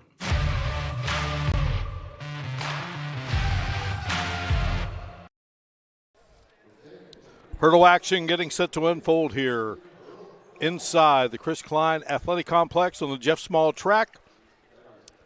Marshall University, Huntington, West Virginia. And we've got quite the field. Marquise Trainer out of West Virginia Wesleyan. Braden Hashman of Glenville State. Kamar Sutherland of Point Park. Massimo Pantano. Aaron Kuffner, senior from Glenville. Jaden Garris, who's already on the 400 today from West Virginia State. Akeem Staffa, the long jump champ from Point Park. And George Donovich, the junior from West Liberty. Great field. Absolutely. In the prelims yesterday, there were some real good battles in both of the heats, and including that was Pantano, who is the freshman who ran so strong, hit a couple of hurdles, but he was so strong over him it didn't matter. He tied, in fact, the meet record set in 2023 by Wheeling University's Moses Karoma at 7.98 seconds. So a qualifying time for him as well. We're going to see Kuffner right beside him, who we saw earlier today in the heptathlon 1,000-meter. This is a very strong field, Mark. I think the best qualified for this final. And again, anytime you're talking short races, it's the start number one. But if you're talking about running over top of things and jumping over top of things, anything could happen. It doesn't matter if you're the favorite or not. If you clip the hurdle wrong, it could be the end of the race for you. Well, you really like Kuffner, young man out of Parkersburg. He's had a great career. He started his career at Wesleyan and then made the move to Glenville. Again, he will be in lane 5. Watch out for Garris. Watch out for Sutherland as well. All of those in the prelims, in fact, had a provisional qualifying time. So those bunched again in 3, 4, 5, and 6.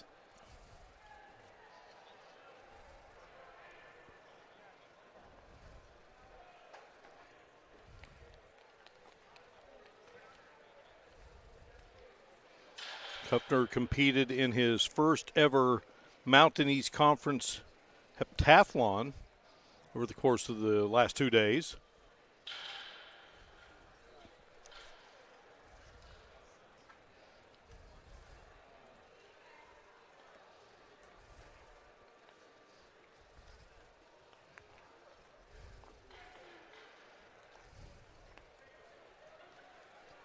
And he is led by fifth-year head coach Dan Myers.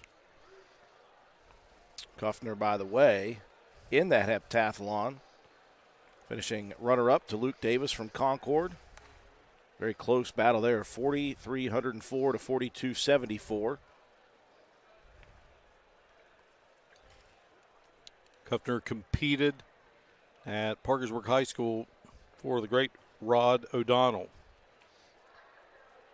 So Marquise Trainer of Wesleyan. He is a sophomore.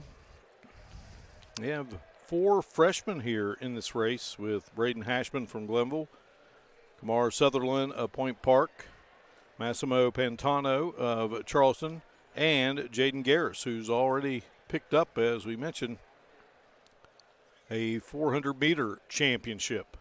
That was a tremendous run that he had today in that 400. Wouldn't necessarily call it an upset, but it was a very good victory for Garris in that race. Mountain East Conference closing yet another championship event here for the winter sports scene. Got the great basketball tournament coming up. We're in the final week of the regular season for basketball. One of my favorite matchups of all time down through the years. I've had a chance to call a few. University of Charleston and West Virginia State. They'll meet on Saturday. They had 2 wild finishes, women and men, earlier in the campaign. Well, you know when these speed races are getting ready to start, you can hear the crowd get a little bit more fired up. Yeah, here in this facility, all the fans are lined up against that wall across the way from where we are located. We have a great view here high above, looking down on the competition.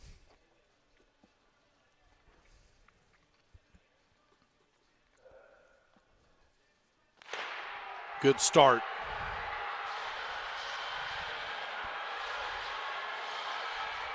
Pantano. They blaze the trail there, Andrew. I love the finishes of these short races, and Pantano knows that he got the victory in that one. A great start. He was much cleaner than he was in the prelim race over the hurdles. Did clip a few with his back trail leg, but not anything that would cause any problems. And that was a great and strong race for the freshman. Kamar Sutherland of Point Park was second at 8.25 seconds. Braden Hashman of Glenville, 8.27. Garris was fourth. Kufter finishes fifth. Mustafa was sixth. Trainer seventh. And Donovich was eighth. Massimo Pantano with an 8 seconds flat victory in the finals. Another victory. Massimo Pantano. And Joe Stevens is with Massimo Pantano, our winner. It's 60 meters, and you're just jumping and just trying to look to the finish line there, Musk. Tell us, what was your plan going into the race? Just wanted to leave everything out on the track. This is my first indoor season being from Australia. Just wanted to give it all I got, give it my best shot. This is where it all matters. So I just wanted to go out and get a great race, and I believe I did all right. So, yeah, feels good. Being from Australia now, an indoor season here is a little bit different than coming across a couple continents here? Actually, we don't have an indoor track in Australia. There's not a single one, so my first time. I was actually here December 8th, I believe, for my first ever meet. But yeah, this season's been a ripper, been absolutely great. Definitely can get around it. Definitely hoping it'll pick up in Australia. So, just when you were going down there, I mean, you weren't looking side to side. It looked like you were just focused on that finish. Yep, pretty locked in. I know everyone's going to have their own race. Some hurdles will get knocked over. Some people might stuff up, but I don't want to let that affect me. If I'm running and I'm doing well, that's all I care about. I'm here for a good race. Congratulations. Thank you very much. Thank you. Mark? How about that, Andrew Miller? It was a ripper. Ripper. Representing Australia, too. Pulled the flag out. Not sure where he was hiding that during the race, but he pulled that out and enjoyed himself a clean race for Pantano. And, again, he adds a championship now to his record, his meet record tying run in the prelims yesterday. Great race. Seems like a fun guy, just a freshman as well. Yeah, just a freshman, just getting a taste of it all in this indoor season. So another victory for the University of Charleston, Andrew.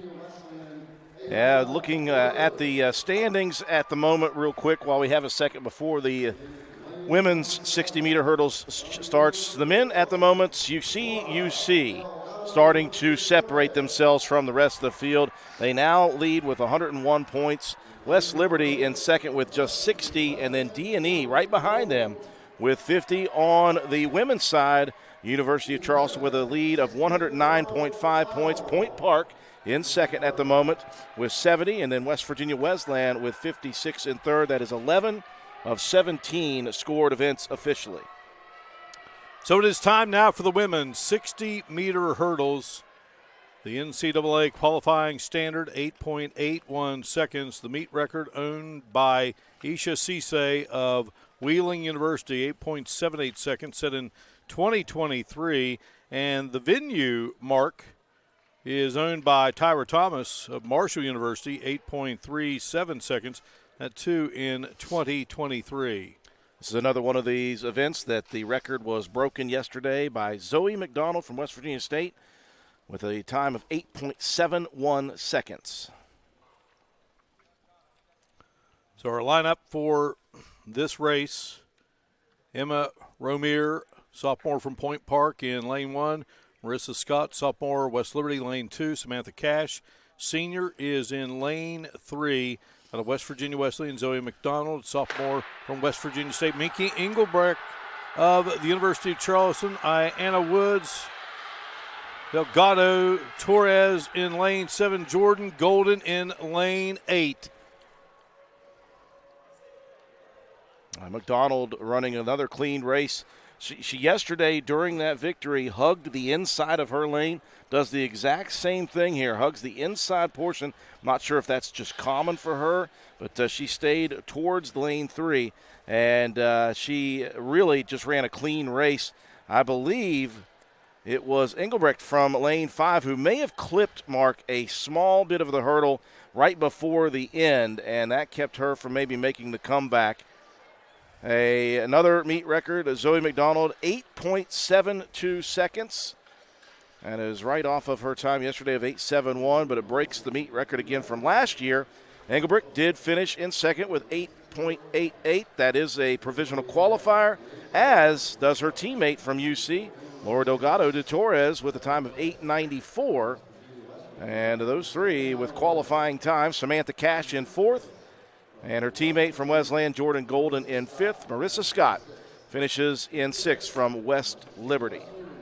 And Anna Woods and Emma Romier wrap it up. All right, we head down to Joe Stevens standing by with Zoe McDonald. Zoe, a heck of a run. Take us through the 60 meters on the hurdles there. I just remember what my coach said, drive through the hurdles and finish. Yeah, it was really. You know, when you're up there, are you looking side to side, or are you just looking down the to the clock, as it may be?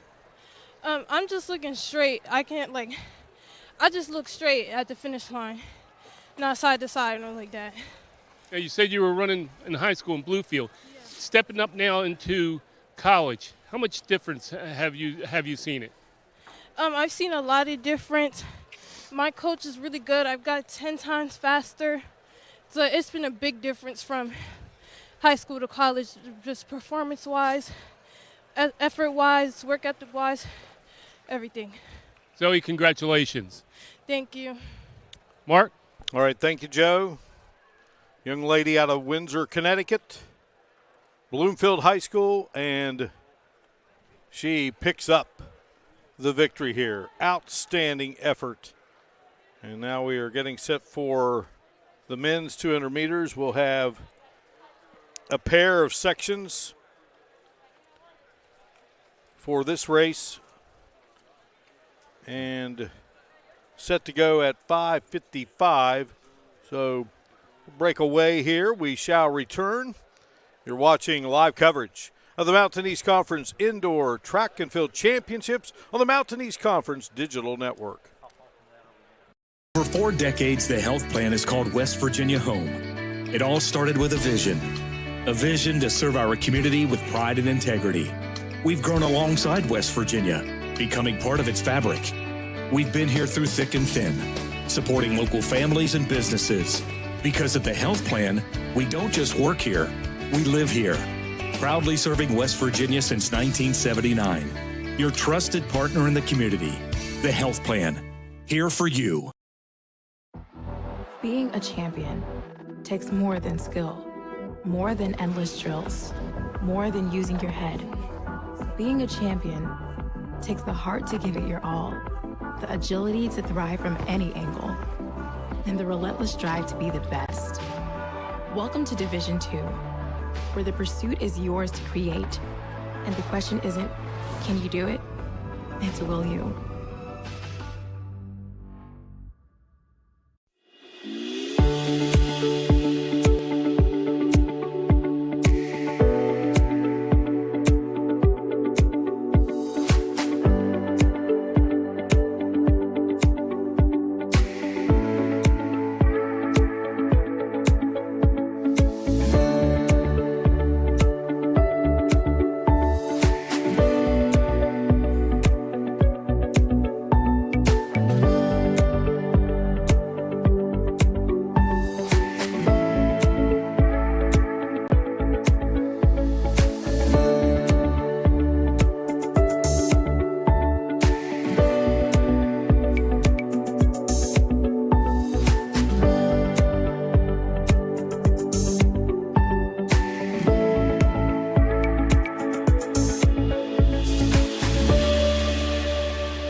In NCAA Division II, student athletes leave a lasting impression on their communities.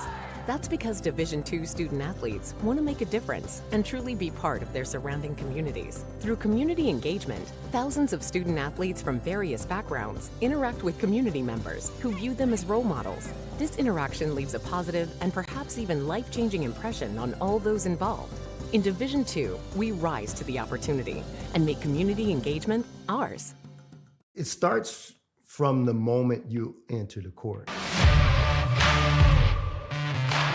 We're there to serve, make sure we're creating a fair atmosphere for both teams, upholding the integrity of the game. I chose to be an official when I was a senior in high school, 17 years old. I think it's the best decision I've made. You could play, and you could make extra money on the weekends on the side, and why not? In life, things aren't scripted. Games aren't pre-scripted. You know, I got into officiating because my father was an official. Officiating was part of our family life. It wasn't just the game. Get to be outside, get to like experience the game. It's so much more fun. You can get a lot out of it. If you're an athlete, we need people like you and young athletes who can translate those skills to officiating. So much of officiating is not necessarily what you do on the court. It's how you conduct business off the court as well. Being an official, sure, it's not easy. And if it wasn't for those difficulties, I don't think I would be where I'm at, because it helped me become not only a better official, but a better person. It happens in every town, in every game. We never have a perfect game, but the rewards always outweigh the negativities. And it's just been wonderful.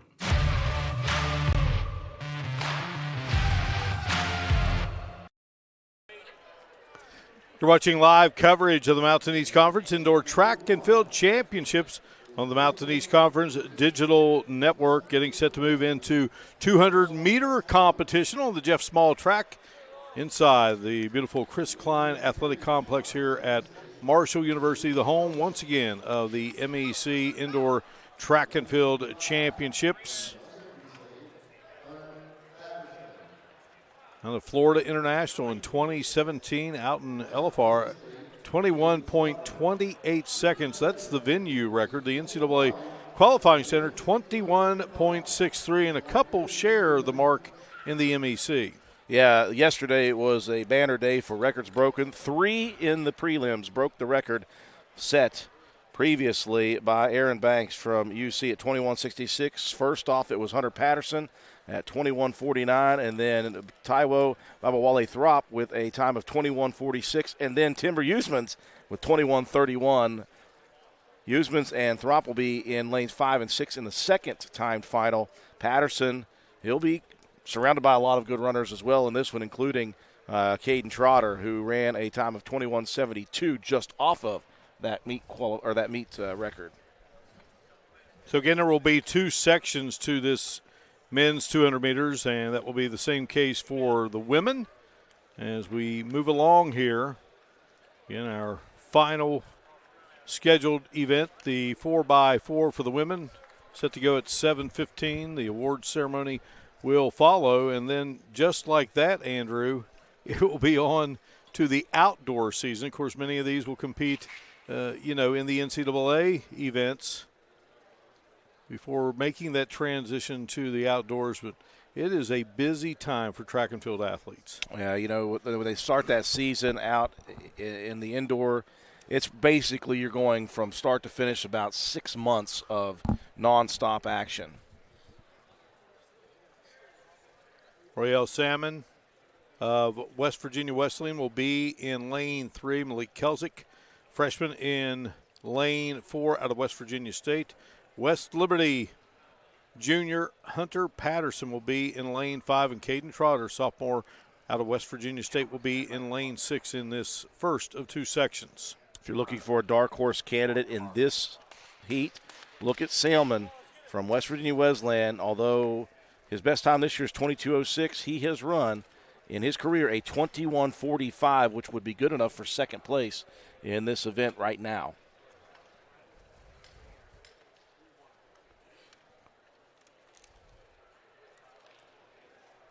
Royal Salmon again lining up in lane 3. Interesting to see here with Hunter Patterson. And then a couple of West Virginia State runners. And boy, we've got a false start here. Boy, we have been fortunate not to have many of those here over the last 2 days. Had the interesting issue when we started the afternoon session here with the 1 mile situation. Had a runner fall and then a false start. And unfortunately, I think this one may be out in lane 6, Caden Trotter. And that would be very, very tough for that young man because he ran such a good qualifying time that he had a chance here in this one. Take a look here, just maybe a quick flinch. Yep, just a flinch. And Caden Trotter. When you know there's nothing that the officials. Yeah, they take no enjoyment in that whatsoever. And again, that is the finality of track and field, Mark. You get to this one event, and you have to do it the correct way the first time. So that narrows the field down to 3. And for the other 3 runners here, we'll have to try to reset their brains real quick, try to refocus. It'll be Salmon, Kelsick, and Patterson now. 3, 4, and 5 respectively. And you can see Mr. Trotter there. Just hated for that young man. Fortunately, sophomore for Caden, just a sophomore. So Trotter has been DQ'd.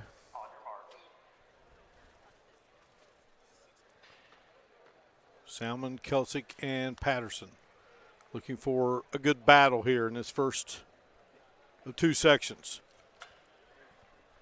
And sometimes you think Heat 1 versus Heat 2, the favorites will be in Heat 2. I don't think in this race there's truly a big favorite because there were so many who ran such similar times in the prelims. Gun fired.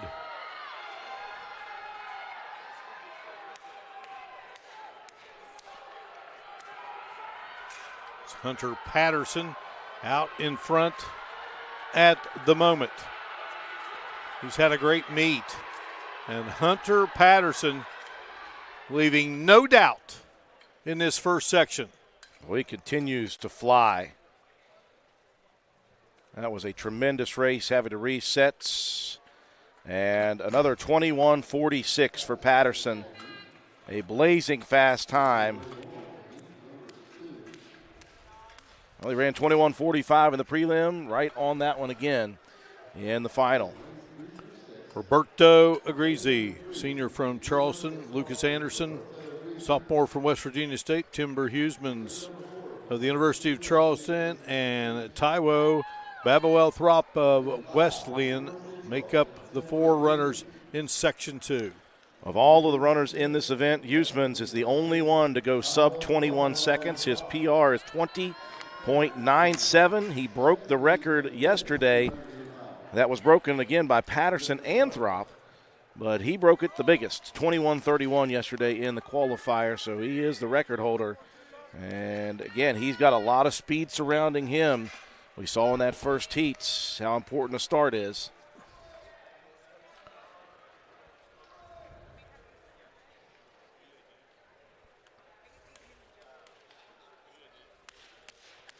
The 2 Wesleyan runners and 2 UC runners.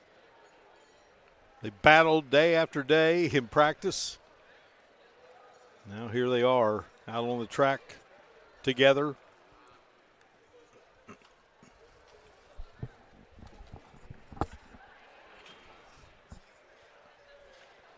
UC in the gold, Wesleyan in the orange. 2 programs that have quite the history when it comes to track and field, cross country.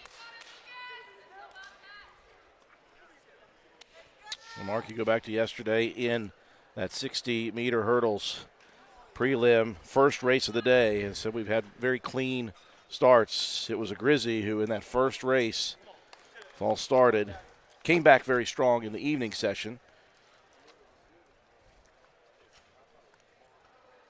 Do you wonder if any of that is on your mind here today? I doubt it.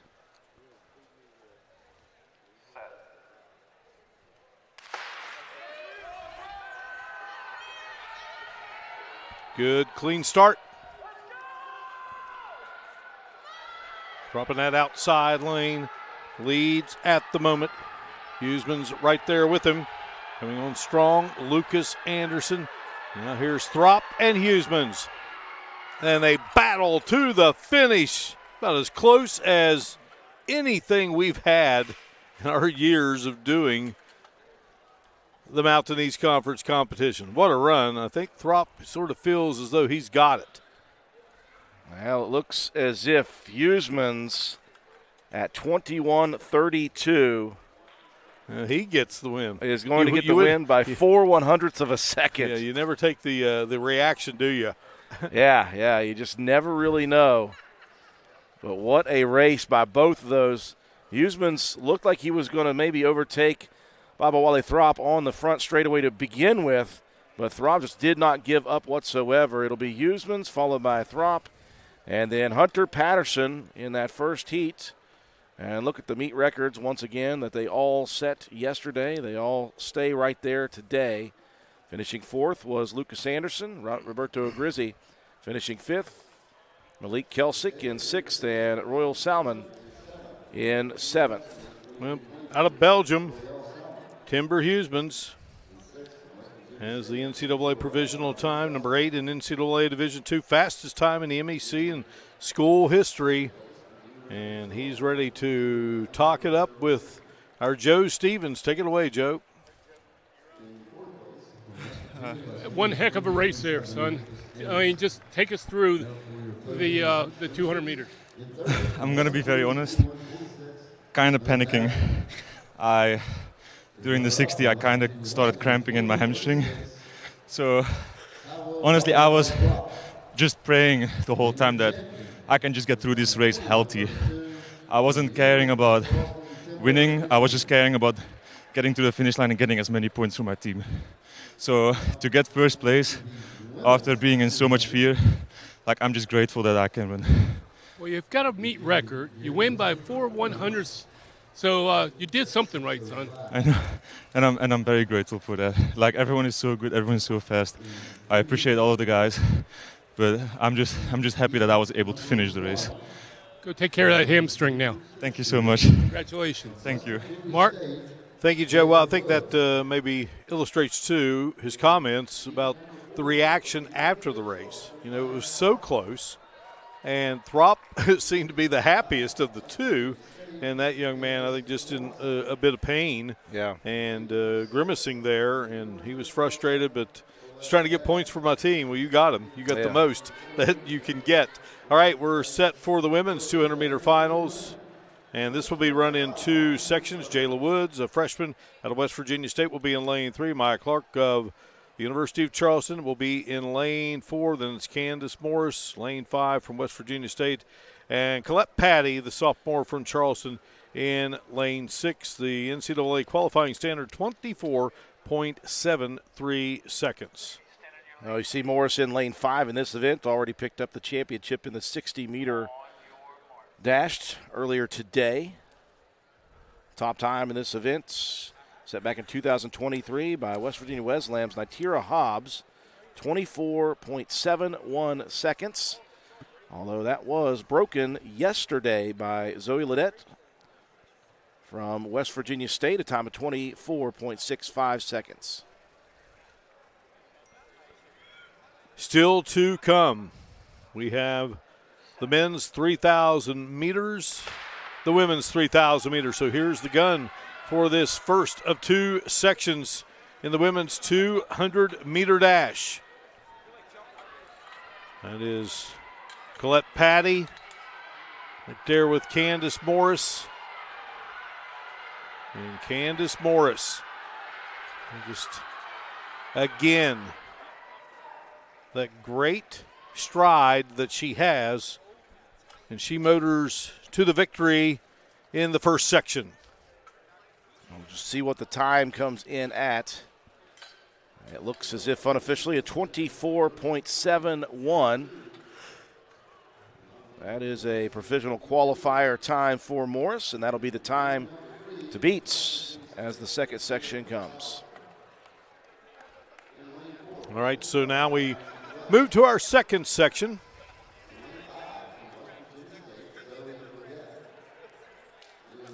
And Tia McAllister of West Virginia State in lane 3. Diamond Rush, Point Park in lane 4. Zoe Ledette, sophomore, West Virginia State in lane 5.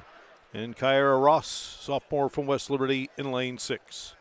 When you look at these top times for these youngsters, McAllister has run a personal best of 24.68, which would be good enough to win based off of that first time. Diamond Rush, also a 24.45 in her career. And then Ledette, who broke the record yesterday at 24.65. So all three of those have run times that would be a championship time here. Well, we have a moment to salute our coaches here for these great programs. Nick Bias, the University of Charleston, Mike Cox of Concord, Jason Piles of Davis and Elkins, Ballard Suter of Frostburg, Dan Myers of Glenville, Tim Kramer of Point Park, Jason Falvo of West Liberty, John Boysette of West Virginia State, Kelsey Chambers of West Virginia Wesleyan, and Patrick Stanton of Wheeling.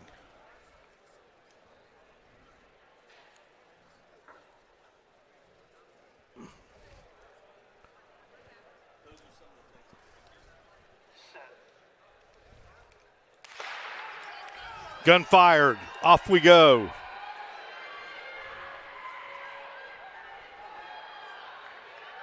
Well, already Ledette making a move, Andrew. Looking very strong in that first turn. Zoe Ledette in lane 5. And Ledette is going to be the winner. What a start. Yeah, very good start. Got out to that big lead and just held on. The question is, will it be enough to break that 24.71 that Morris put up? Wow, 24.68. 3/100ths of a second better than her teammate Candace Morris. So Zoe Ledette is going to be your champion, edging out Candace Morris. It'll be a 1-2 finish, though, for the ladies from West Virginia State University. Third place will be Diamond Rush from Point Park. Kiara Ross, fourth from West Liberty. And then a couple of UC runners, Patty and Clark, finishing 5th and 6th, and 7th and 8th. Both runners from West Virginia State, Jayla Woods and Tia McAllister. So a heavy West Virginia State look there in the final 8 runners. And Joe Stevens going to join up with the victorious West Virginia State University Yellow Jacket, just edging out her good friend and teammate, Candace Morris. Take it away, Joe. Thanks, Mark. Down here with the winner of the women's 200-meter race. Take us through the race. It was pretty close there at the end. It was pretty close. I honestly just knew I had to get out, and on that curve, I just had to work my inner arm and just pump as soon as I got out the curve as well. So just finished after that. Zoe, some sprinters enjoy that straightaway. Some sprinters get momentum around the curve. Where do you get that momentum that you need? I would say towards the end of the curve, just pushing out and then keeping that stride is what I usually try to do. When you came out of that curve, you knew you were in the lead. What's going through your mind to be able to stay that far in front? Honestly, I'm really just like, do not let them catch you. Don't let nobody run you down. And honestly, I just try to stay confident while I'm running, and that's what I did. So, yeah. You make the Jackets feel proud. Absolutely. There you go. Congratulations. Thank you. I appreciate Thank you. Mark? All right. What a pleasant young lady. Zoe Ledette, sophomore, and she comes away with the victory for West Virginia State. So the great meet continuing for Coach Boysette's program. Ledette out of Chesapeake, Virginia, went to Hickory High School. So she competed in what is just an absolutely fantastic area for high school athletics all the way around there. Norfolk, Virginia, Tidewater area. And Ledette gets the victory. So we have the 3,000 meters coming up here. The men's final first. And we will take a break. And then we will return. And we will have it for you. 3,000 meters for the men coming up here inside the Chris Klein Athletic Complex. You're watching live coverage of the Mountain East Conference Indoor Track and Field Championships on the Mountain East Conference Digital Network. For 4 decades, the health plan is called West Virginia Home. It all started with a vision to serve our community with pride and integrity. We've grown alongside West Virginia, becoming part of its fabric. We've been here through thick and thin, supporting local families and businesses. Because at the health plan, we don't just work here, we live here. Proudly serving West Virginia since 1979. Your trusted partner in the community. The health plan. Here for you. Being a champion takes more than skill, more than endless drills, more than using your head. Being a champion takes the heart to give it your all, the agility to thrive from any angle, and the relentless drive to be the best. Welcome to Division II, where the pursuit is yours to create, and the question isn't, can you do it? It's will you?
In NCAA Division II, student athletes leave a lasting impression on their communities. That's because Division II student athletes want to make a difference and truly be part of their surrounding communities. Through community engagement, thousands of student athletes from various backgrounds interact with community members who view them as role models. This interaction leaves a positive and perhaps even life-changing impression on all those involved. In Division II, we rise to the opportunity and make community engagement ours. It starts from the moment you enter the court. We're there to serve, make sure we're creating a fair atmosphere for both teams, upholding the integrity of the game. I chose to be an official when I was a senior in high school, 17 years old. I think it's the best decision I've made. You could play, and you could make extra money on the weekends on the side, and why not? In life, things aren't scripted. Games aren't pre-scripted. You know, I got into officiating because my father was an official. Officiating was part of our family life. It wasn't just the game. Get to be outside, get to like experience the game. It's so much more fun. You can get a lot out of it. If you're an athlete, we need people like you and young athletes who can translate those skills to officiating. So much of officiating is not necessarily what you do on the court. It's how you conduct business off the court as well. Being an official, sure, it's not easy. And if it wasn't for those difficulties, I don't think I would be where I'm at, because it helped me become not only a better official, but a better person. It happens in every town, in every game. We never have a perfect game, but the rewards always outweigh the negativities. And it's just been wonderful.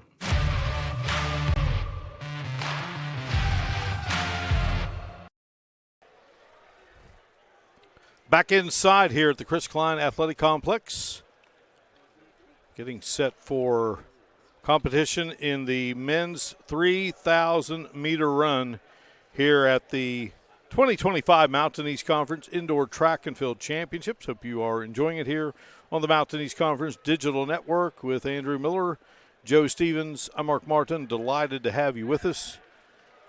Yannick Windelband, a senior from Point Park, will be a part of this 16 individual field. Slade Swiger will be in the field. Logan Zucchelli, outstanding runner from Concord.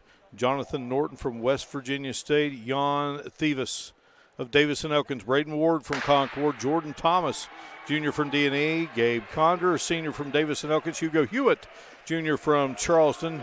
Colin Brooks, a sophomore from Charleston. Charleston's Caleb Gilbert, a freshman. Jules Jeffroy Remote, a sophomore out of the University of Charleston. Jackson Gibson, a senior from Davis and Elkins. Zane Chalker, a senior from Charleston. Cosmos Chalanga, the freshman from Charleston, a champion already here at this 2025 MEC indoor event. And Connor Allison, a junior from Davis and Elkins. That is your field of 16 runners here in the men's 3,000 meter run. Well, just taking a look at the field and looking at personal best, this is a University of Charleston specialty. You've got 3 runners in the field that have either a time better than the 3,000 meter record from Joshua Kepkashir from UNC Pembroke, 8:17.86. Led by Caleb Gilbert from UC with a time personal best 8:15.59. Following that is Chalanga with an 8:15.97, and then Zane Chalker right off the mark at 8:18.68 for his best. Now the question for me is the way they ran that race yesterday in the 5,000. It was Chalker taking the lead and keeping the lead for a little while, and then really was very adamant, and you could see him trying to bring Chalanga up front, trying to get him in front and have him set the pace midway through that race. And he was almost getting mad at his teammate to try to get him up there. And in the end, it was Chalanga who finished really strong in that race to win it. Chalker ended up finishing third, I believe, in that race. The question is can someone from maybe Davis and Elkins come in like Thievis, or maybe even Swiger, who ran very well in the mile earlier today? We have 6 runners from the University of Charleston in this race. So it is stacked in favor of the Golden Eagles. Again, we have touched upon the strong field of distance runners for Davis and Elkins, and the men hoping to battle here for a runner-up trophy. Many athletes doubling, tripling, even quadrupling in the competitive sense. Only competing in 7 of the total events, so they have to make them all count. Well, very similar to that 5,000-meter race yesterday. It's Chalker leading the way. He gave way to Chilanga for just a few seconds there before, but he's back in front, setting the pace. And then you see the 3 Davis and Elkins runners right behind. Thieves, Thomas, and Schweiger. Going to see a lot of maroon and gold, a lot of black and red in this front 8. Well, the field here, again, will certainly add to the point totals already for the University of Charleston. That is something we talked with Jim Mahan about. He said, you know, when you get these teams who have so many elite runners on this second day of this event, that's where the separation in the team standings comes from. If you get 4 runners that score points in one single event, it is really hard to keep up with. We talked about UC having 6. D&E has 6 runners out on the course. And just a couple for Concord, including Braden Ward's Logan Zucchelli, and then Point Park has 1. And then Westland with a single entry into this event. You look there, and it would almost resemble a dual meet. Yeah. With UC and Davis and Elkins. Trying to look in there and see if anybody from any of those other teams are in the front pack. I do see a Concord runner. So Chalker out in front. About midway through the race. And Schweiger making a move from D&E on the outside, just off of the right shoulder of Chilanga. Thieves is right behind his teammate on the outside.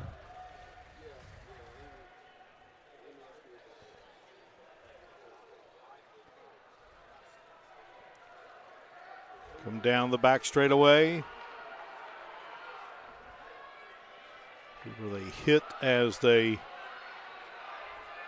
come to the finish there and make the turn, about 5:13 or so.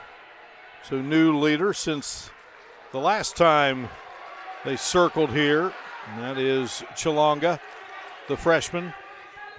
He and Chalker are just kind of back and forth with the lead. And, you know, you think about it, and day after day after day, these guys get out there on the track. They do workouts together. They do the weights together, travel together. It is something what Nick Bias has assembled there at the University of Charleston. 11th season at the helm. Great runner himself and just a terrific coach. Chilanga stays out in front at the moment. Now Caleb Gilbert, the teammate of Chilanga and Chalker, has stepped up into second. Gilbert, the freshman.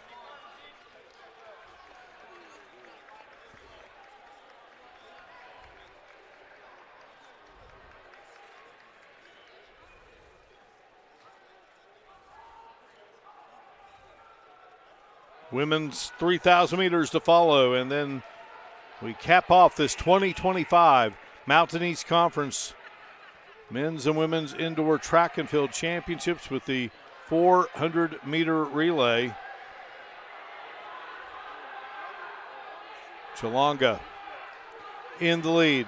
Gilbert running second.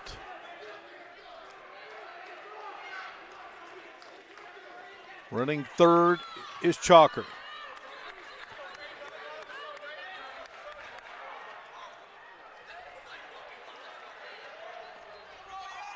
Well, Chilanga stuttered there a little bit.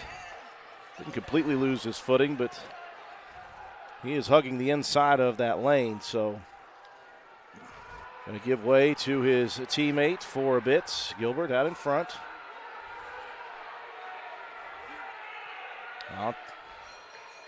We're on the bell lap here. Yeah, hard to believe. But here we go now. Gilbert trying to stride it out. Chilanga will try to make his move. Two teammates, two friends. But right now, one wants to be the winner, just like every day in practice. Again, Gilbert has the best time overall in this event. With that great stride. Just a freshman.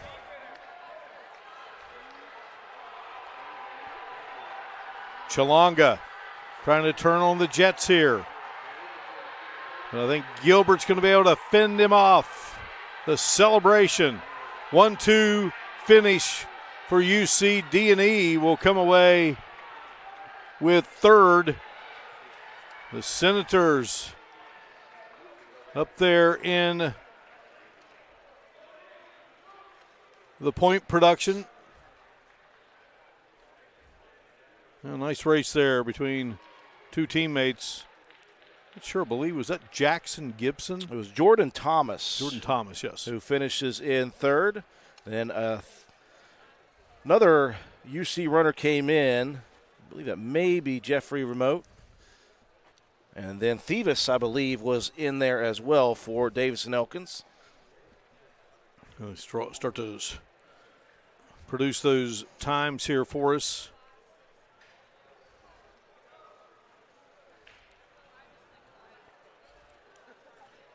A good race, though, by Gilbert. Held back in that first pack a little bit. He was around the sixth place area, anywhere from sixth to fourth, and then made his move the third to last lap to get up near the front, and then took over on the last lap and really extended his drive down the stretch.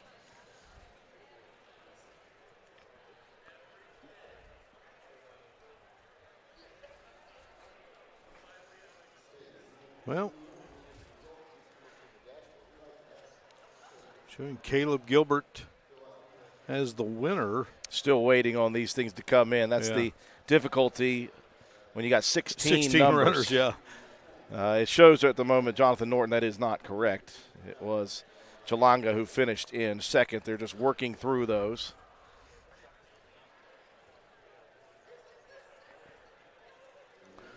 All right, Joe Stevens down below with the winner of the 3,000 meters here for the University of Charleston. Just what a race here for Caleb Gilbert, a freshman for the Golden Eagle program. Joe, take it away.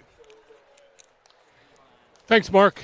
Down here with the winner of the 3,000-meter men's race. Caleb, you were jockeying back and forth. You were with your teammate there. Was that kind of the plan going into it? Talk about that a little bit. We have two guys on the team that probably prefer a bit of a quicker pace. Probably didn't turn out the way they wanted it, which suits me pretty well with a slight sit and kick. And I think at one point I was shoved right at the back. So I thought I'd get back up the front, just make sure the moves weren't being made when I was too far back. And when the move was made, I think Cosmos on Charleston, he made the move and was in a good position to hang on to it. And then I striked with maybe 600 to go, I think, which suited me perfectly. 3,000 meters indoors, a lot of laps around the track. How do you keep focused? Just try and stay relaxed. I mean, I'm from Australia, so we don't have any indoors, so it's, I'm just trying to get used to the whole indoor scene, and it's been a perfect season for me coming over here in the first indoor season, which has been great. Congratulations. Appreciate it, thank you. Yes, sir. Back to you, Mark. All right, thank you, Joe. Well, Gilbert, Chilanga, UC 1-2 finish, Thomas of D&E third, and then Jules Jeffroy Remote finished fourth. Thievis got fifth, and Zane Chalker got sixth for UC. Jonathan Norton was seventh, and Colin Brooks for UC. So UC racks up a lot of points there, Andrew. Yeah, you thought that was a possibility, and that's the reason that the University of Charleston is so difficult year in and year out to beat in the team competition. with 14 of 17 events scored, and that does not, by the way, include that race. They're already leading 135 to 73 for West Liberty. Those leads are just so impossible late in the second day to overcome when the Golden Eagles have runners like that in those final events. Think about this, too, and we've heard it a couple of times here today, of these athletes talking about, you know, never before had they been a part of indoor competition. Then can you imagine just doing that for the first time? Yeah, just trying to figure it out throughout the indoor season.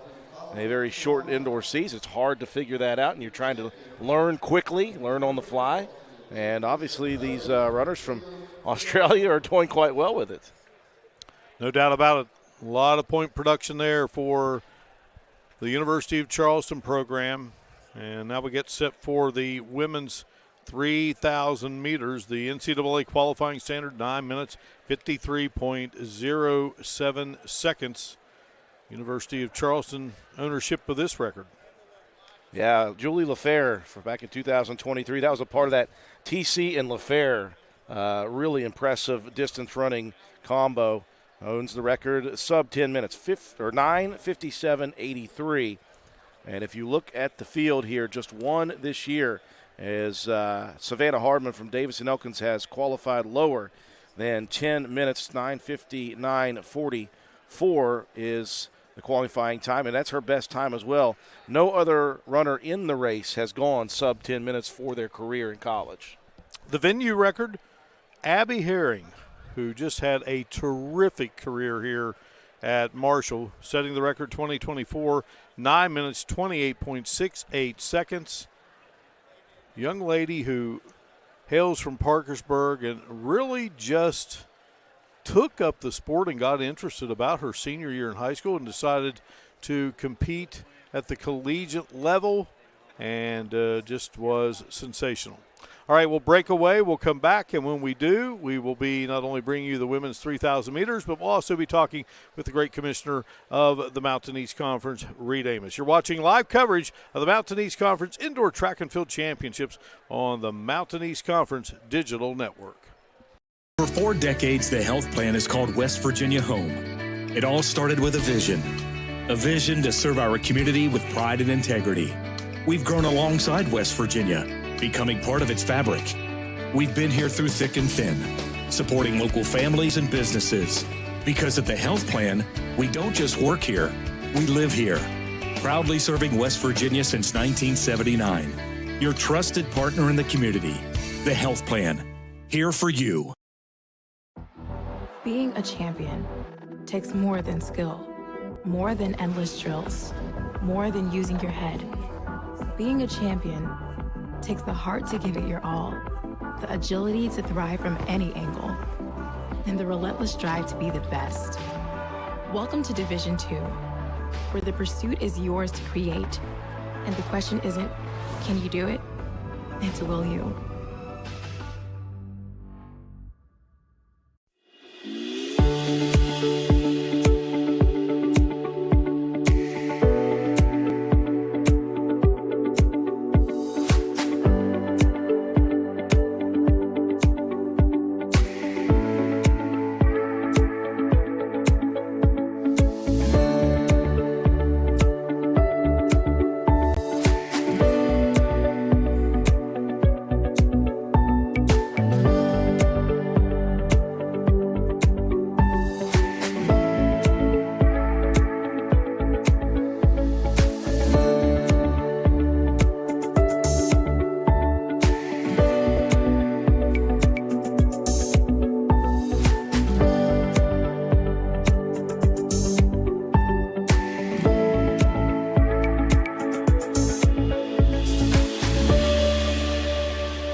In NCAA Division II, student athletes leave a lasting impression on their communities.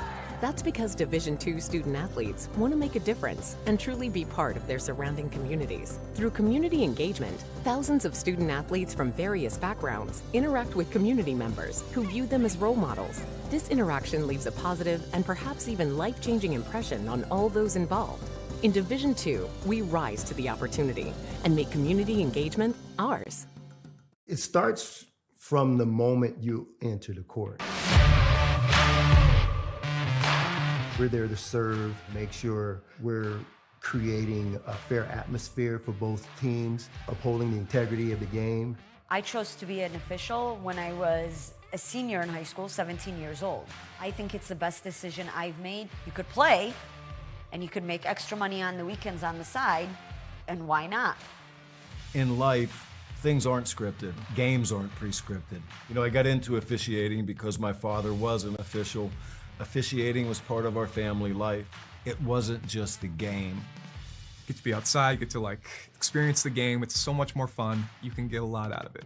If you're an athlete, we need people like you and young athletes who can translate those skills to officiating. So much of officiating is not necessarily what you do on the court. It's how you conduct business off the court as well. Being an official, sure, it's not easy. And if it wasn't for those difficulties, I don't think I would be where I'm at, because it helped me become not only a better official, but a better person. It happens in every town, in every game. We never have a perfect game, but the rewards always outweigh the negativities. And it's just been wonderful.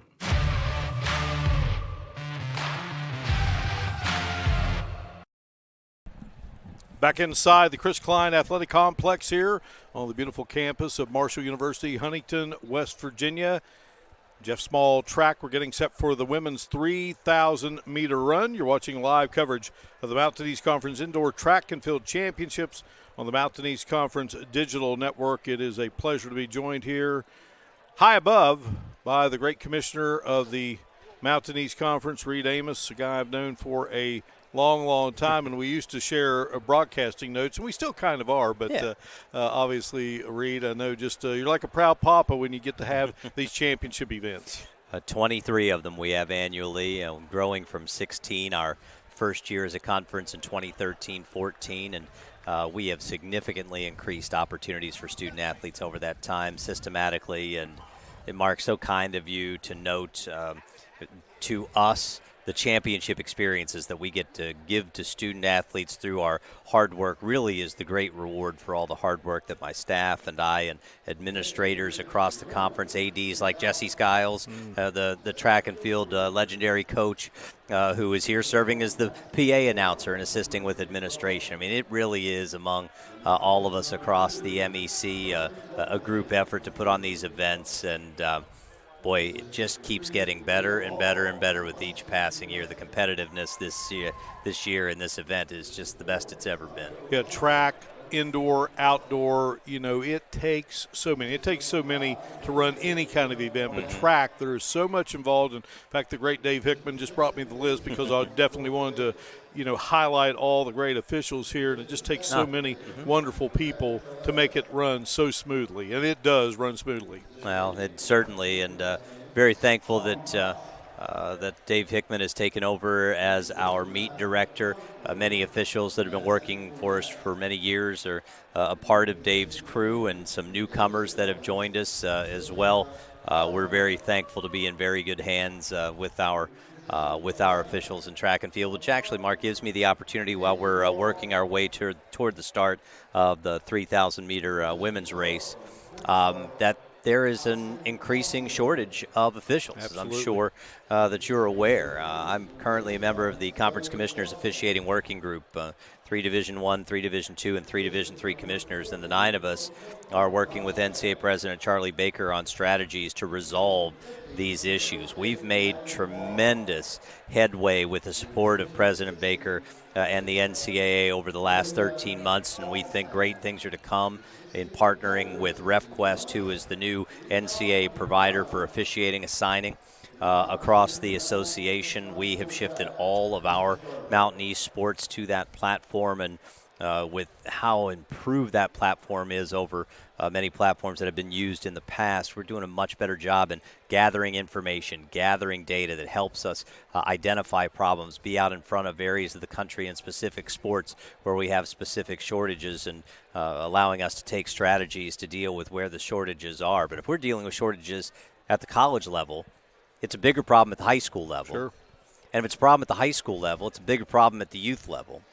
And at the end of the day, we need people that care about the opportunities for young people to compete in an organized way to support the cultivation, the development, the retention, and the longevity of officials working in the sports that they work. Literally, without them, we do not have events. And so it is not exacerbated to say that it is a crisis. It doesn't affect us as much at the college level because people aspire to get to that level. But when we start seeing shortages and difficulties, we know very well that efforts need to be made, and track and field is one of the sports that experiences the greatest shortages. So we are very thankful to have the officials that are so committed to us. And I'll add in there that the best source for future officials is graduating college student athletes. So we have been working very hard with our supervisors of officials in all of our sports to work with our coaches. We work with them, the supervisors work with them, to encourage senior student athletes that have a passion for the sport to potentially consider officiating as an avocation to go along with whatever professional pursuits they begin after their playing careers end. So I appreciate you sharing that, Mark, to give me the opportunity to talk about that. It is one of the most important things that we need to tackle if we want to continue to provide competitive opportunities for young people. Yeah, and it's a collective effort from a standpoint of the athlete, the coach, the officials, and the fans. And everyone needs to really just take that collective breath and, let the officials officiate and do their jobs. And because they are out here to do the best they can, for the athletes and for the whole athletic experience. Yep. Because let's face it, it's a great bonding time. It's a great fellowship time, regardless if it's a track meet, a football game, a basketball game, whatever it is.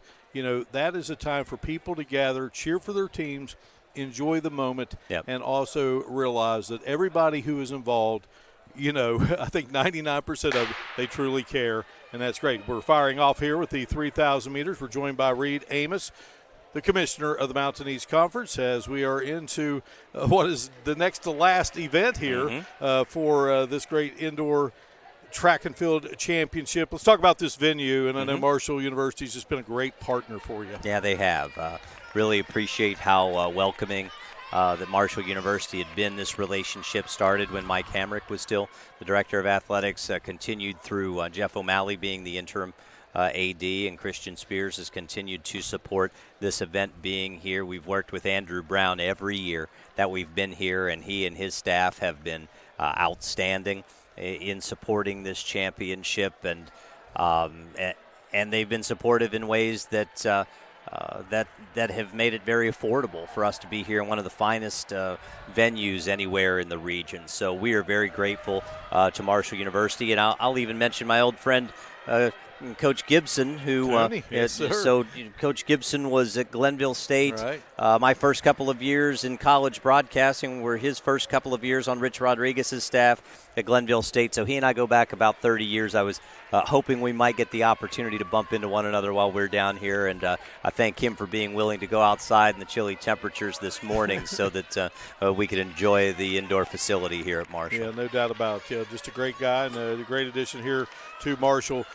These athletes, boy, there have just been some spectacular performances here over the past couple of days. It's incredible, and it's part of what we envisioned when it started with a conversation between Jesse Skiles and myself about let's look at starting an indoor track and field championship. Let's talk to your fellow ADs. Let's talk to the coaches. Let's talk to our board, because if you want to be really competitive in cross country, you want to be competitive in outdoor track and field, not having an indoor track and field championship was a missing piece to this conference being able to be as competitive as it would like to be in NCAA Division II circles. And our institutions need those opportunities to recruit students, bring them to their campuses. At our level, we're certainly operating in a way that makes our institutions financially healthy while providing these opportunities that these student athletes want.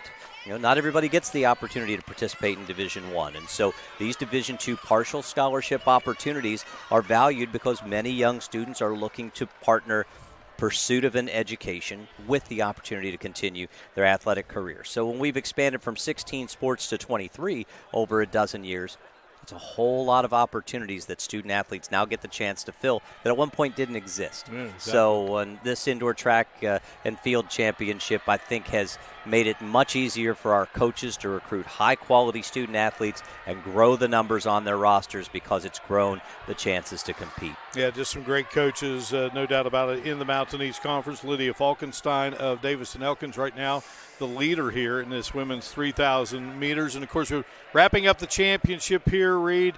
A lot of championships yet to go. And, of course, one of our favorites will unfold at Westbanco Arena. No question. Basketball is coming up. We turn the page to a complete focus on preparing for 18 games in 5 days, starting next Wednesday at noon at Westbanco Arena. And winter championships are a lot of fun for us. But the heaviest lift of all the championships we operate, of course, is that basketball tournament. And, that's a labor of love to get to day one and get the ball in the air. And it's going to be a lot of fun, Sure I is. think, this year, Mark, on both sides for different reasons. I think the women's championship is wide open. Fairmont State has established itself as the best team in the league this year.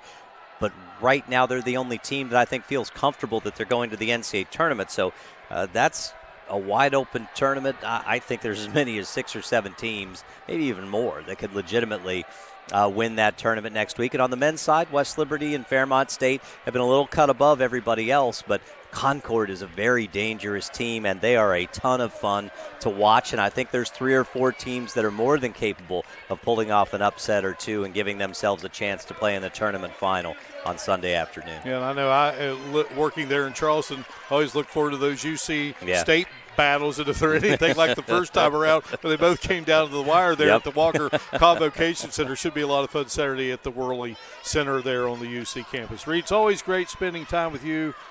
Known you for a long time, love you, man, and it's just a lot of fun. You are the best, and you are doing a great job and making us all proud in West Virginia, but certainly beyond West Virginia with this great Division II conference, and congrats for all you've done. Well, really appreciate those kind words. I've got to say thank you to the extremely hardworking staff that I have of Allie DeWitt and Chuck McGill and Jonathan Griffin, who just passed by my shoulder as I was mentioning him because he's off doing the next thing, right? I mean, I've got a tremendous staff and tremendous support from across this league, and I greatly appreciate folks like yourself being so willing to give so much to help us make this league successful. Thank you to you all. Yeah, it was really just our pleasure to be here. All right, Reed, we'll see you down the road. Thank you, gentlemen. All right, Reed Amos, the commissioner of the Mountain East Conference. And just another outstanding championship event. Andrew Miller, I know you've been listening to our great conversation with Reed, but also keeping an eye out here on the track, and it looks like Leah Hall of West Virginia Wesleyan has emerged as the leader. Yeah, Falkenstein started off with the lead. She paced the field. Her teammate Hardman, who again is the only one that's gone sub 10 minutes in this event this year, is hanging close by. And then, again, the battle from Hall and Cassandra O'Connor from Point Park in that 5,000 starting to brew again. It looked like O'Connor was going to fall back a bit, but she kept up with this lead pack of 4 runners. Now the question is who is going to make the final move, and when will that final move happen? Nobody is really making a huge move just yet. There's still a couple of laps to go, and Hall and Falkenstein are kind of back and forth right now. And again, you've got the other 2 right there, Hardman and O'Connor. I love North Central West Virginia, so we got the battle right now. Wesleyan, couple of D&E runners, Point Park. Right there with O'Connor.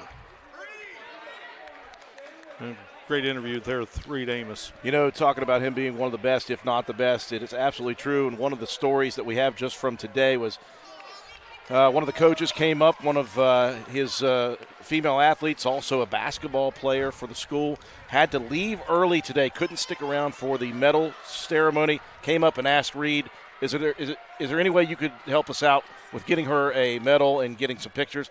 He jumped up before they even finished the conversation, ran all the way down on the field, helped present that medal to that young lady, and then came back up. It was not even a question. I believe it was that Casey Holcomb who won the high jump. It could have been. My memory is not quite at your level. But speaking of moves, we were wondering when it may happen. Hall, just as she did in that 5,000 yesterday, starting to establish a little bit of dominance here in the closing laps of this race.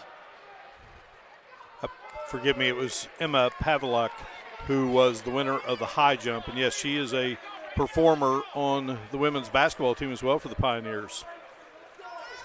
Had to get all the way back up to Pittsburgh for practice early tomorrow.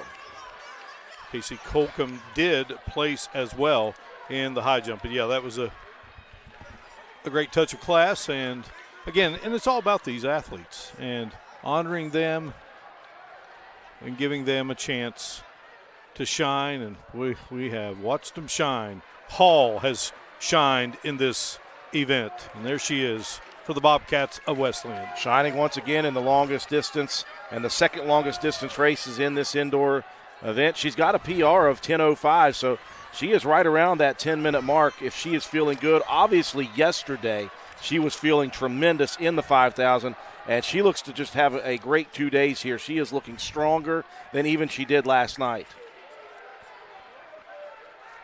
Young lady out of Greene, Ohio.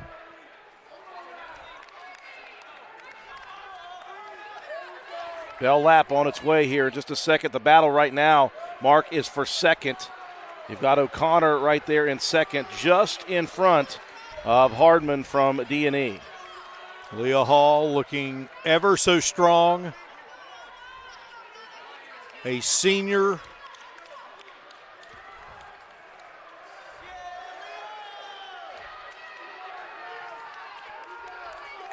How about being a senior and your last event and you come away with a championship? Getting obviously the love from her teammates as she rounds this final turn. Something most can only dream about. They may be champs, but not too many are going to get the opportunity to do it last event. There's outdoor season still to come. But Emma Hall trying to get a PR here, passing runners, and there it is. Emma Hall with her second championship here inside the Chris Klein Athletic Complex on the Jeff Small track, the champion of the women's 3,000-meter run. But how about this, Mark? A time of 9:58.85. She cuts 7 seconds off of her previous best, and she was knocking on the door of that record from Julie LaFair from 2023, 9:57.83. Misses it by 1 second. Our congrats to Hall, who will join up with our Joe Stevens momentarily as the runners continue to file across the finish line as we wrap up the women's 3,000-meter run. Mark, very good battle for second. In the end, it was Savannah Hardman who came in with the top time this year in the event, getting the second-place finish over O'Connor. So Savannah Hardman with 10:04.67. O'Connor fell off just at the end. But again, O'Connor coming down here for the first time with Point Park, just a sophomore, finishing second and third, respectively, in the 5,000 and in the 3,000 race. So she'll be a presence here, I imagine, over the next couple of years if she stays put up in Pittsburgh. Well, she's green with envy. She's the champ once again. The young lady from Greene, Ohio, Leah Hall, out of West Virginia Wesleyan, standing by with our Joe Stevens. Heck of a race. Heck of a race. I mean, when did you decide to, okay, let's put some separation between you and second and third place, because you were running as a pack there for a while? About halfway is typically when I try to make my move and try to extend the gap a little bit. Is that what you had planned going in? I mean, 3,000 meters in an indoor track, my goodness gracious. I mean, you're going around in circles for quite some time. What was your plan going in? I don't really have a plan going in. I kind of just feel the competition and feel like what I need to do. Just go out there and compete is what I really do. So now, you know, you've been training all winter in this up and down roller coaster winter for training. How much you've done outside, my goodness gracious, it's been tough. How's it feel to be now, you know, all the work that you've put in, you're a champion in the 3,000 meters. It feels awesome. It was a crazy race, and I'm really glad that I had my teammates and my coach to support me through it. Congratulations, you are a champion. Thank you so much. Back to you, Mark. She was a champ yesterday and a champ again today, Andrew Miller. Yeah, just a great race. Again, Hall, looked the strongest in that race yesterday, and she picked up right where she left off last night with a tremendous race in the 3,000. She looked the strongest, and when she made her move, it just felt like there was nobody that was going to be able to catch her because of the way she was feeling today as well. Well, don't look now, but we are down to the final event of this 2025 Mountain East Conference indoor event. Men's 4x4, followed by the women's 4x4. We will come back and bring it to you here on the Jeff Small track inside the Chris Klein Athletic Complex. You're watching live coverage of the Mountain East Conference Indoor Track and Field Championships on the Mountain East Conference Digital Network. For 4 decades, the health plan is called West Virginia home. It all started with a vision to serve our community with pride and integrity. We've grown alongside West Virginia, becoming part of its fabric. We've been here through thick and thin, supporting local families and businesses. Because at the health plan, we don't just work here, we live here. Proudly serving West Virginia since 1979. Your trusted partner in the community, the health plan. Here for you. Being a champion takes more than skill, more than endless drills, more than using your head. Being a champion takes the heart to give it your all, the agility to thrive from any angle, and the relentless drive to be the best. Welcome to Division II, where the pursuit is yours to create, and the question isn't, can you do it? It's will you?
In NCAA Division II, student athletes leave a lasting impression on their communities.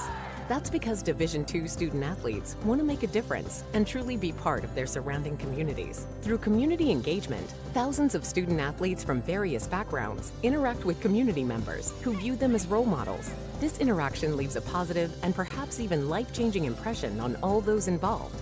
In Division II, we rise to the opportunity and make community engagement ours. It starts from the moment you enter the court.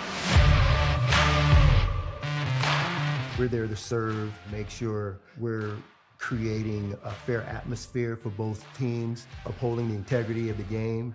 I chose to be an official when I was a senior in high school, 17 years old. I think it's the best decision I've made. You could play, and you could make extra money on the weekends on the side, and why not? In life, things aren't scripted. Games aren't pre-scripted. You know, I got into officiating because my father was an official. Officiating was part of our family life. It wasn't just the game. Get to be outside, get to experience the game. It's so much more fun. You can get a lot out of it. If you're an athlete, we need people like you and young athletes who can translate those skills to officiating. So much of officiating is not necessarily what you do on the court. It's how you conduct business off the court as well. Being an official, sure, it's not easy. And if it wasn't for those difficulties, I don't think I would be where I'm at, because it helped me become not only a better official, but a better person. It happens in every town, in every game. We never have a perfect game, but the rewards always outweigh the negativities. And it's just been wonderful.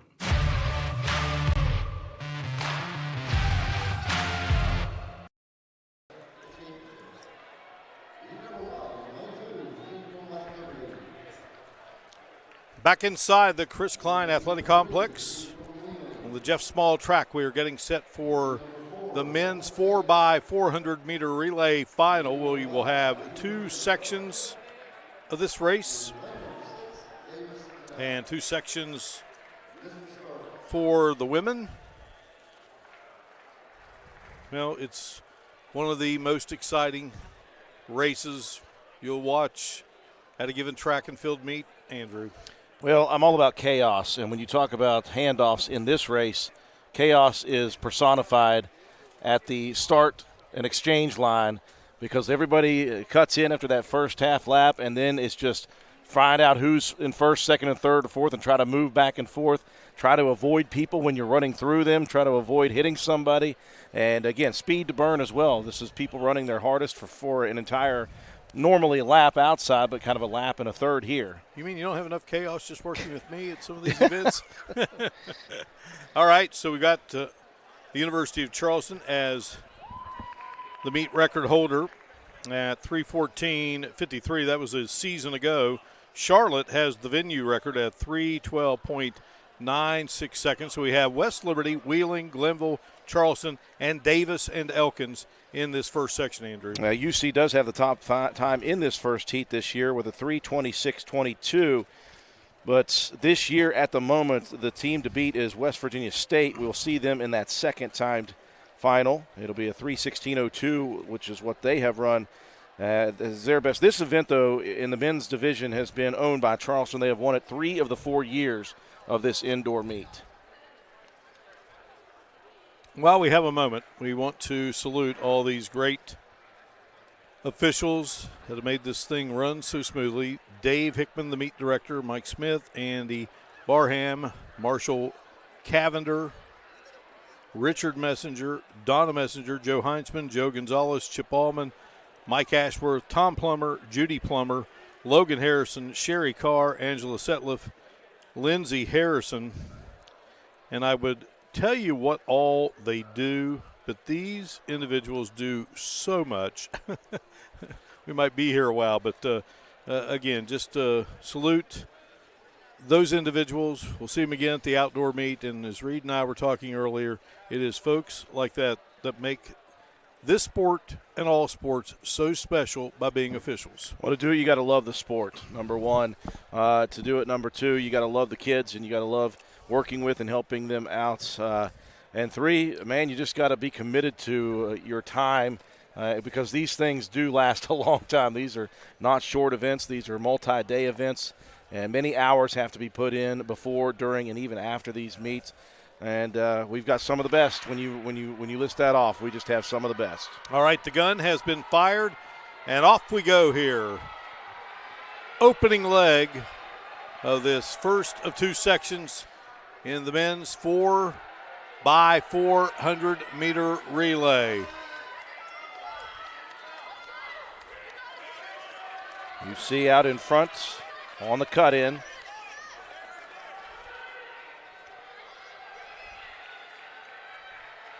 Now the UC lineup expected to be Carlos Gomez, Miller McElray, Samuel Idians, and Timber Huseman's.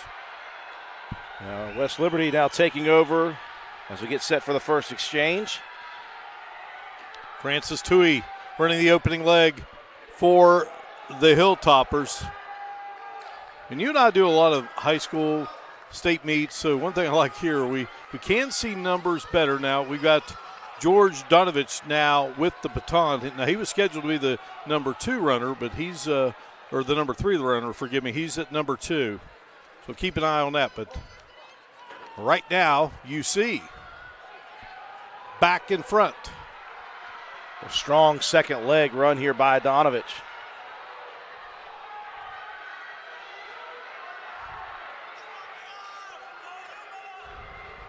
All right, so the handoff to the Golden Eagles.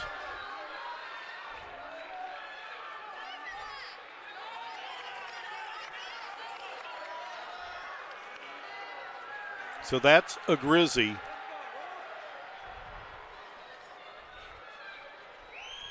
So they have used him. They had him listed as an alternate, so he is running leg number 3.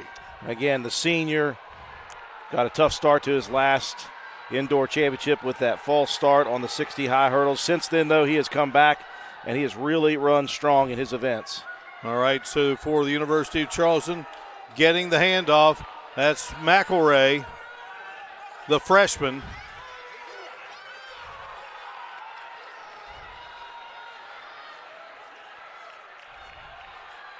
In first of 2 sections. Point Park, Wesleyan, Frostburg, Concord, West Virginia State will be in that second section. McElray coming down the back straightaway. The University of Charleston will take the handoff here.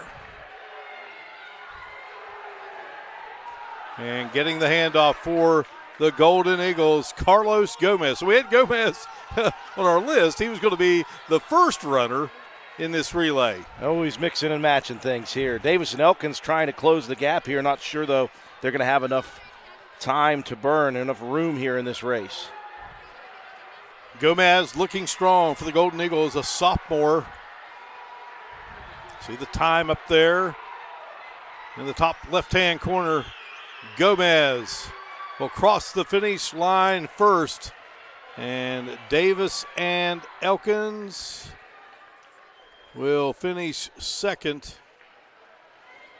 And looking at the bib there and the number, that was Tristan Blatt running the anchor leg for the Golden Eagle, for the Senators. The Golden Eagles are victorious here in the first section of the men's 4x4. So they'll put up the number to beat for the second section, 3:25.54. That's a pretty good time here, just off of their best this season. And that'll be the number that this second group is going to be shooting for. All right, so our second section set to go. Point Park will be in lane 2 to start it out. West Virginia Wesleyan will be in lane 3. Frostburg in lane 4. Concord in lane 5. And West Virginia State in lane 6. The Yellow Jackets with the best time again in this heat. 3 minutes, 16 seconds and some change. Just a couple seconds off of the all-time best set by Charleston last year.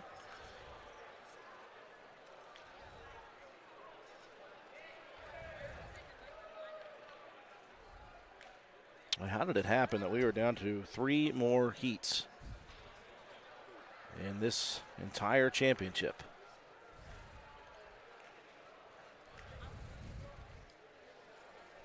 And we look forward to being back end of April for the outdoor meet, which will be at Milam Park this year in Morgantown. New venue for the outdoor meet. Frostburg did a great job being the host.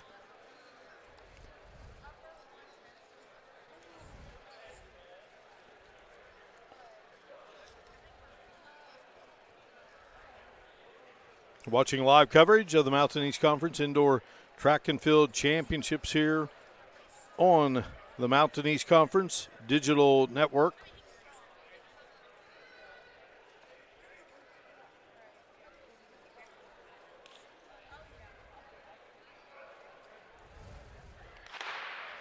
Gun is fired and away we go.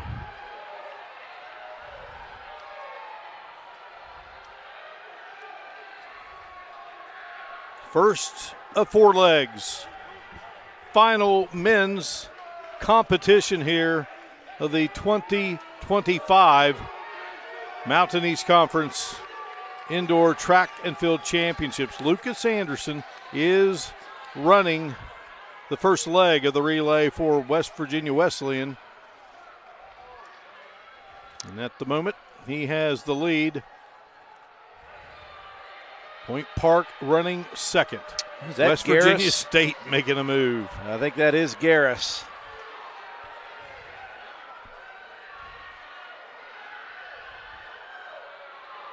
Garris with the handoff had put State into the lead, and the Yellow Jackets have that advantage at the moment.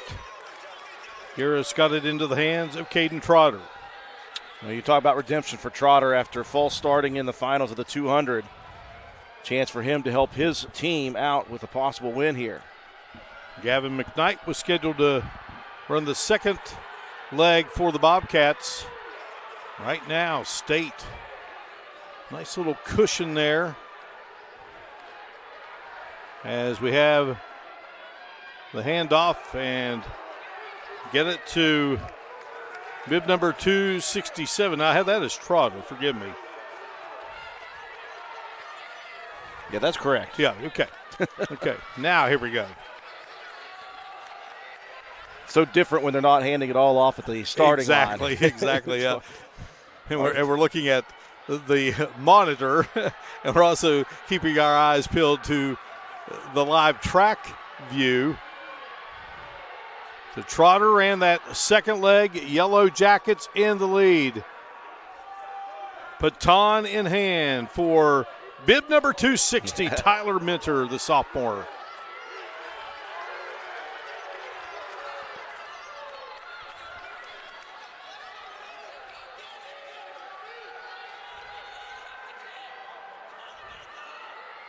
It's such a grueling event. You got to give it everything you have. Final leg.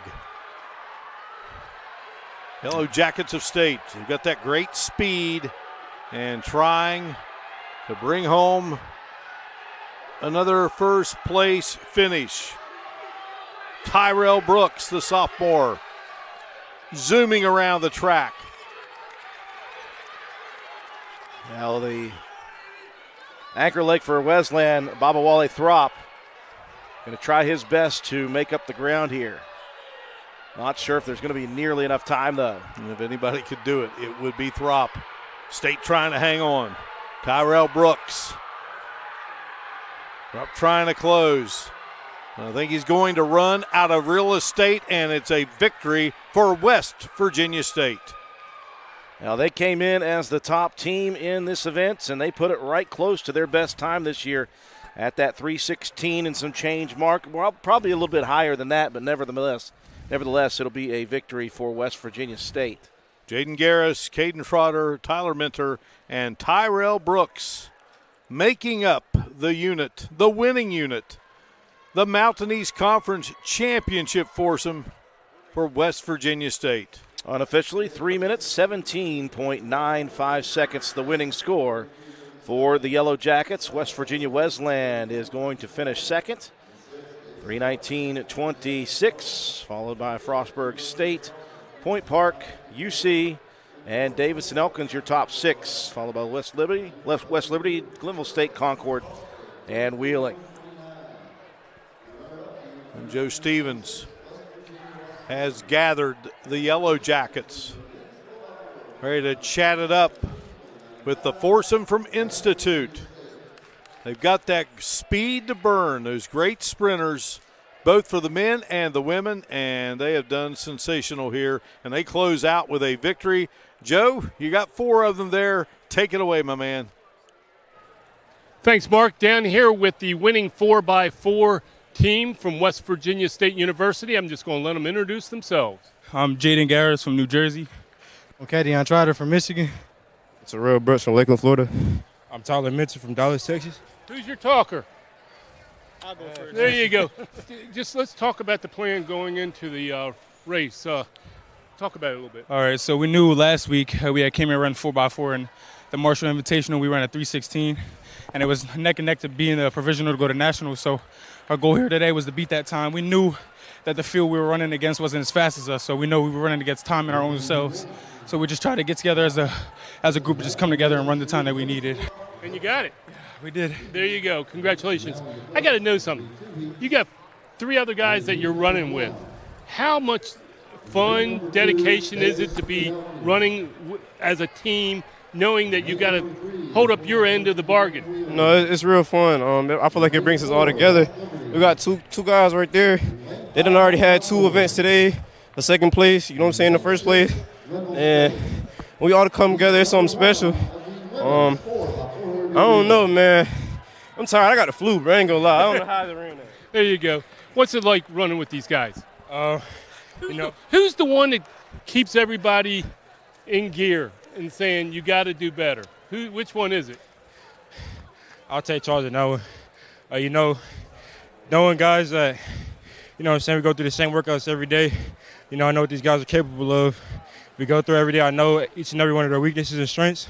I know this is a good team. It's hard to beat us. So, and the job's not finished either. Just got to know, how much fun is it to run with these guys? Hey, man, it's fun, bro. I love my brothers. We're going to keep working. We're going to get the outdoor, go to Nationals outdoor, and we finna get this, dog. That's it. Gentlemen, congratulations. Thank you. Back. All right, thank you, Joe.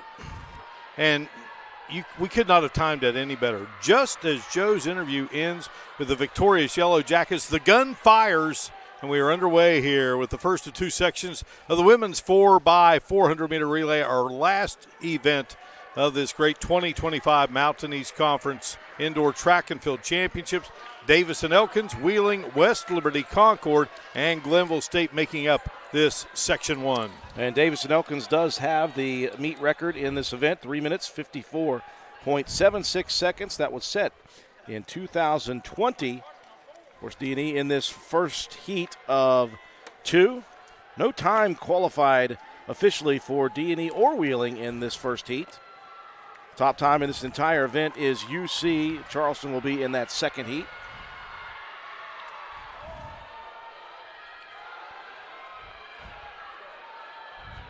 Our first handoff. Leg number 2 here, and Concord with the baton, and that is Isabel Williams, the sophomore. Blazing around there, wasn't she, Andrew, as we looked from down below as she turned the corner here. Absolutely. Like I said, a full-on sprint for 400 meters for each of these legs. See Williams there.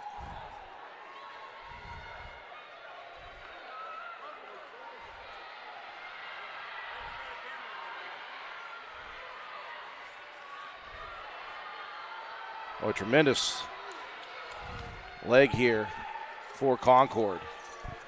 Yeah, I mean, she came out like she was shot from a cannon, and she has maintained. I mean, her leg's starting to give a little bit here, but she's going to be able to hand it off. An outstanding second leg for Concord, and the baton now in the hands of Jenna Webb, the freshman.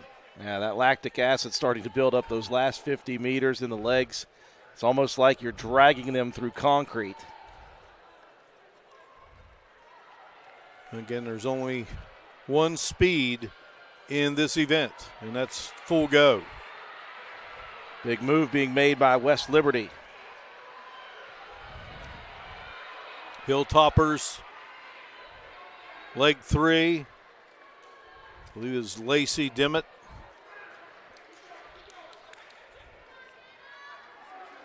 The sophomore, Brooklyn Reynolds, scheduled to be the anchor leg for the Hilltoppers. In the first of two sections, our second section will feature West Virginia State, Frostburg State, Wesleyan, Point Park, and Charleston. We're going to see some great ones in that final race. 100%. So Concord, after that great leg by Isabel Williams, Mikey Cox's crew, and now just giving way to the Hilltoppers.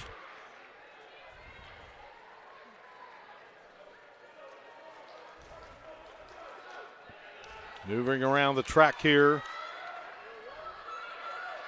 is Brooklyn Reynolds. So Reynolds in the lead now. So Concord holding on to it there just until that handoff was made. And then, boy, what a jump by Reynolds. And she is holding strong here as she gets close to the handoff. You can see the legs are going, but she's trying to stride it out, trying to lengthen her stride.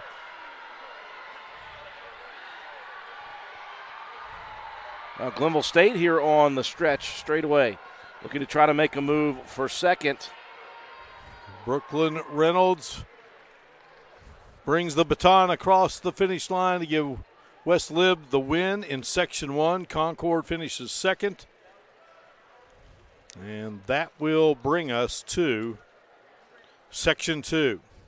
Well, the number to beat here in the second section will be 4 minutes, 8.77 seconds. And when you do look at those best times this year, you have two teams that have defeated that. Point Park, 4:02.78, and Charleston, 4 minutes flat, 42 hundredths of a second.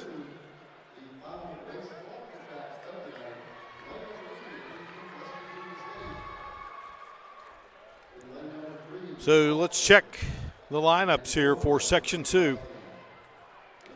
West Virginia State will start it out in lane 2, Frostburg in lane 3, Wesleyan in lane 4, Point Park in lane 5, and lane 6 will be Charleston. There could be some changes, you never know, Andrew, but if there are not, you just start looking at some of the names on these relay teams, and we should be in for a dandy of a race. Absolutely. They're going to put forth their top runners here, which I hope they do. I hope they decide to do that.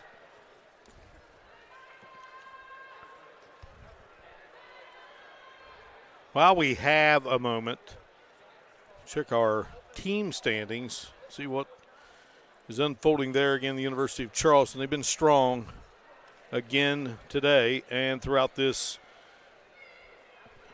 indoor track and field championship meet. Yeah, just University of Charleston continue to hold serve here in both sides. All 17 events scored on the men's side. UC having a big second day. They're going to take hold of another championship, 166 points in first place. And second, Davis and Elkins with a great showing this year, 82 points. West Liberty in third with 75. UC's girls way out in front, 170.5. 90 for Point Park right now in second place, but 86 for West Virginia Wesleyan. All right, so UC out in front here in that outside lane to get it going here. Amelia Hoya.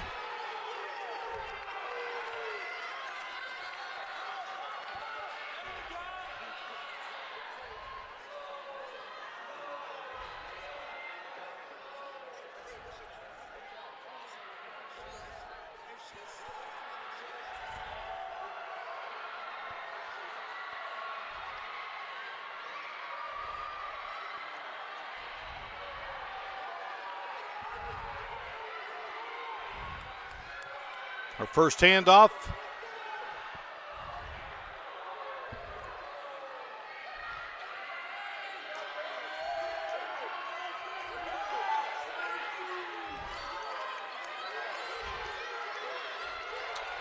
And now it's into the hands of Camellia Hoya. Hoya's had a great meet this year as well.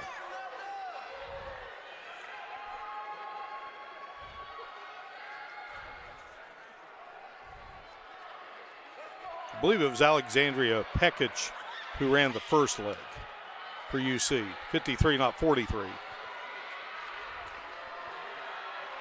Nevertheless, UC with the lead here. Amelia Hoya, a senior. West Virginia State is second at the moment. West Virginia State's trying to close the gap here late. They got Jayla Woods as the number 2 leg. Had her listed as the first leg. So she made up a lot of ground.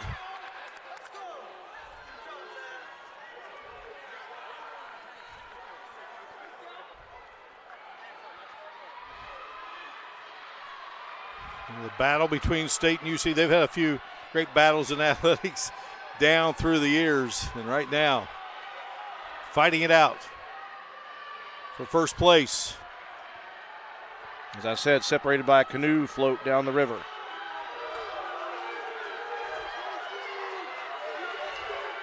Well, that is Zoe Ledette, who was going to be an alternate. She's out in front for State. Ledette, a big victory in the 200 today. And the handoff. And who else but Candace Morris? Well, and even if you don't know, if you're watching from a distance, if you see the style, you know it's her. What a meet she has had. And trying to close it out here. Running the anchor leg and trying to bring home another victory for West Virginia State. The University of Charleston. Maya Clark running the anchor leg for the Golden Eagles. Candace Morris, the Capital High School product, just a sophomore. Freshman of the year in the indoor season of track and field for the MEC a year ago. Taking it home, and the Yellow Jackets. They just took the men's 4x4, and they will have a sweep with the women's 4x4. The University of Charleston will finish second. And how about this for good measure? One more meet record to be broken. It is West Virginia State with a time of 3:53.93, and that takes about a half second off of the previous championship time. So congratulations to the Yellow Jackets. Not only a championship, but a new meet record to add to their total.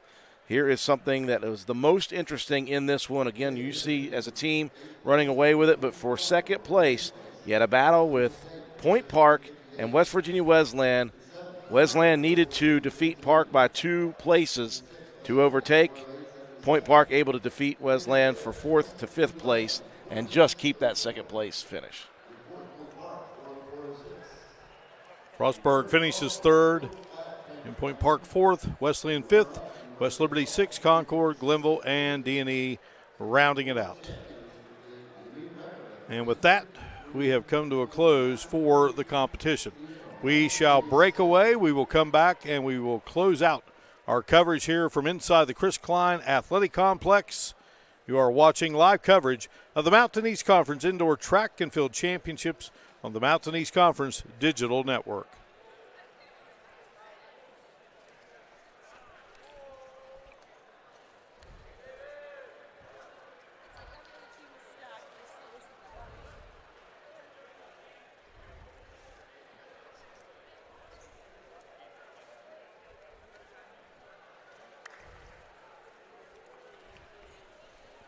We'll keep it here. Joe's usually right on the spot of getting the winners, but get those relays. you got people coming from all directions.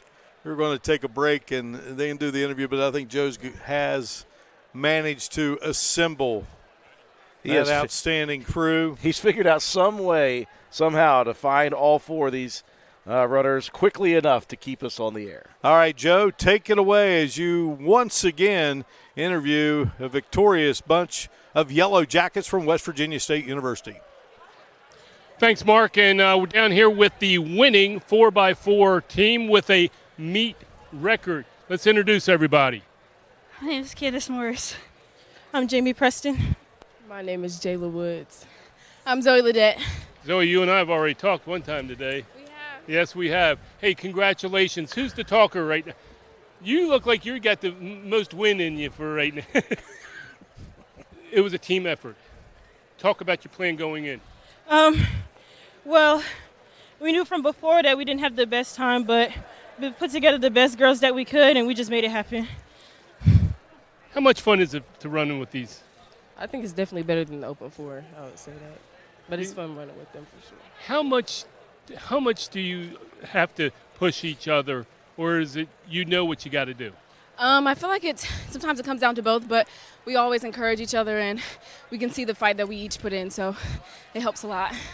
Ladies, congratulations. I know you don't really want to talk right now, so we'll just send it back upstairs. Again, congratulations to the winning 4x4 team in a meet record, Mark. All right, thank you so much, Joe. Congratulations to West Virginia State. What a meet for the Yellow Jackets on the women's side and on the men's side as well. So we will break away. We will come back and we will bring you final thoughts In our post-meet coverage, you're watching live coverage of the Mountain East Conference Indoor Track and Field Championships on the Mountain East Conference Digital Network. For 4 decades, the health plan is called West Virginia home. It all started with a vision to serve our community with pride and integrity. We've grown alongside West Virginia, becoming part of its fabric. We've been here through thick and thin, supporting local families and businesses. Because at the health plan, we don't just work here, we live here. Proudly serving West Virginia since 1979. Your trusted partner in the community. The health plan. Here for you.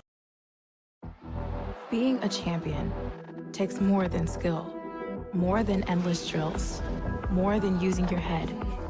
Being a champion takes the heart to give it your all, the agility to thrive from any angle, and the relentless drive to be the best. Welcome to Division II, where the pursuit is yours to create, and the question isn't, can you do it? It's will you?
In NCAA Division II, student athletes leave a lasting impression on their communities.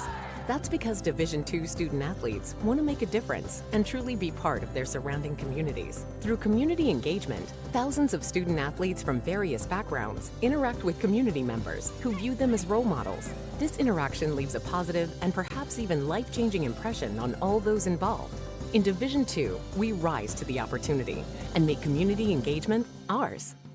It starts from the moment you enter the court.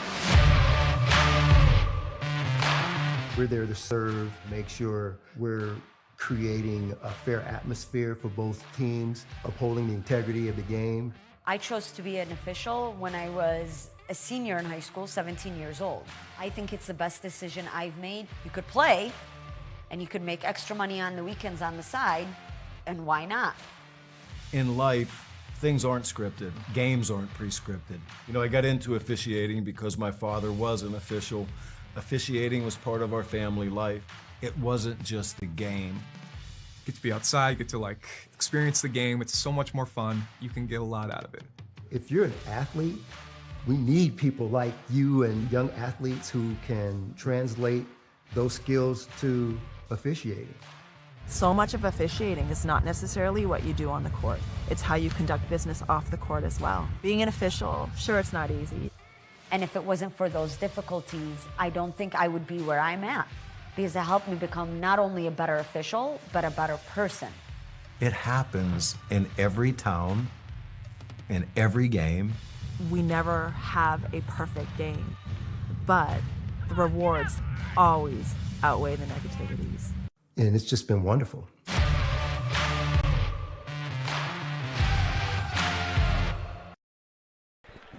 We are back live inside the Chris Klein Athletic Complex here on the campus of Marshall University in Huntington, West Virginia.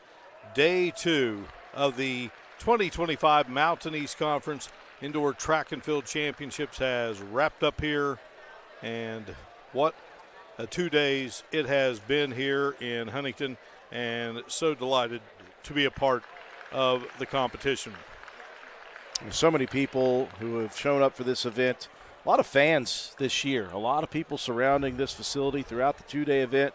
And boy, were we witness to some of the best action we have seen throughout the years that this indoor event has taken place. Not too many, but tell you what, there were a lot of records broken here in the last 2 days. And the great thing is, Andrew, we're going to be back together toward the end of April. We'll get to do the outdoor. We'll see a lot of these outstanding athletes. Once again, now a programming reminder here on the Mountain East Conference Digital Network. And when we close it out, just keep it up, because we will be bringing you live coverage of the awards presentation. We'll hear who the athletes of the year are, the field athletes of the year, the coaches of the year, and, of course, the presentation of the championship and runner-up awards. And I'm telling you what, I don't know if you've had a chance to see them. I'm sure you have.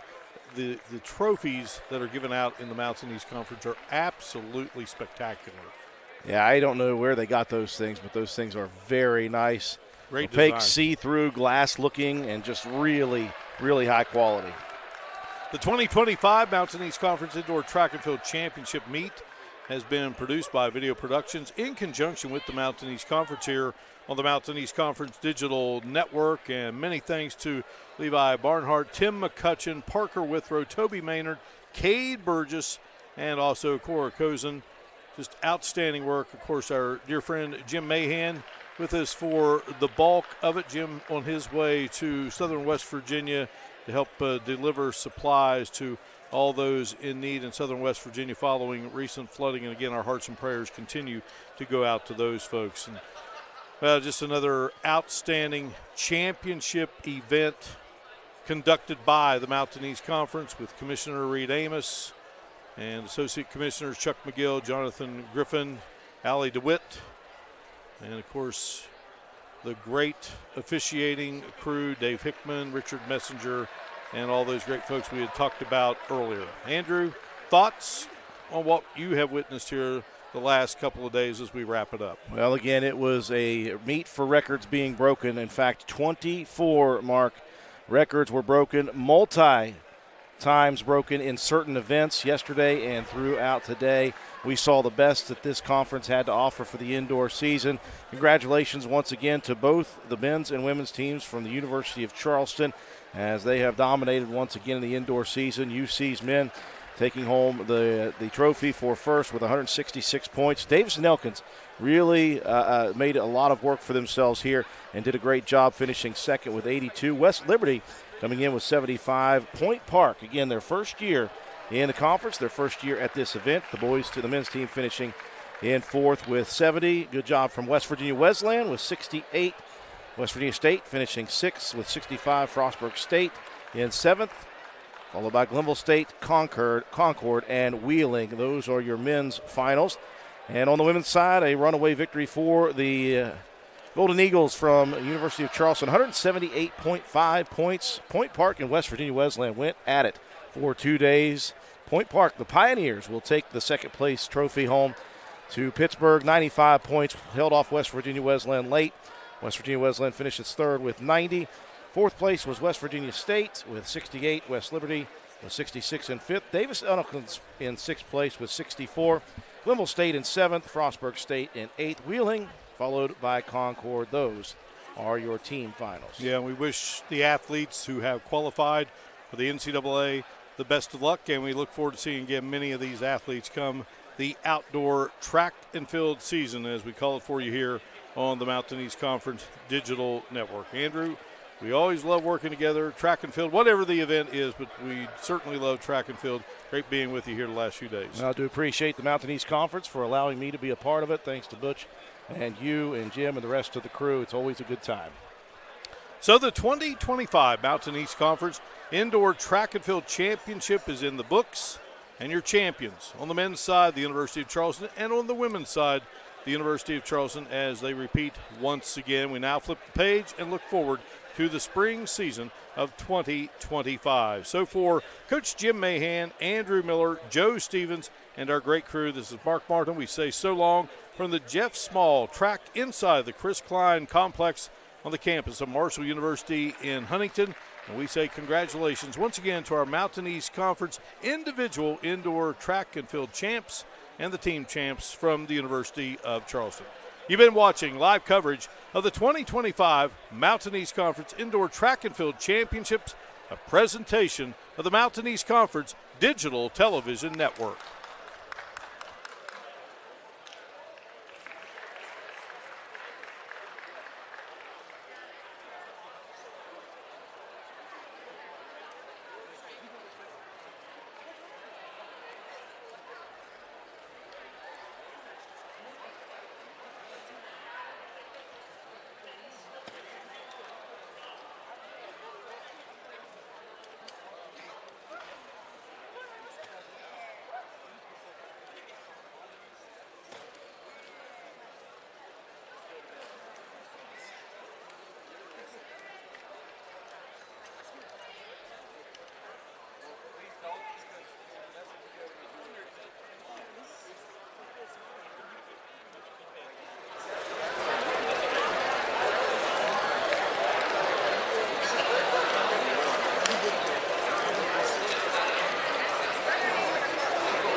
Sonic, like,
Okay, folks, get ready to start the awards here. We'll ask everyone to get up here close to the podium. Family and friends will be able to gather on the side here to do each event up here. We ask for all of you to come up here for a photo op up front. And this going in the order that they were put on the schedule when they started, is when the results came in. So we're going to start here with the men's heptathlon. Give them a minute for everyone to slide up.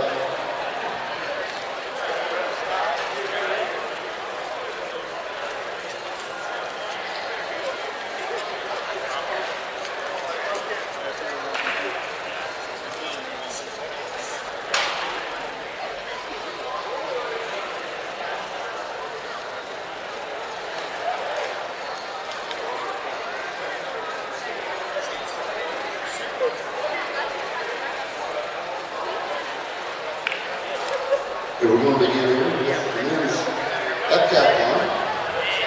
In third place, with 4,005 points, from Frostburg, Mason Reed.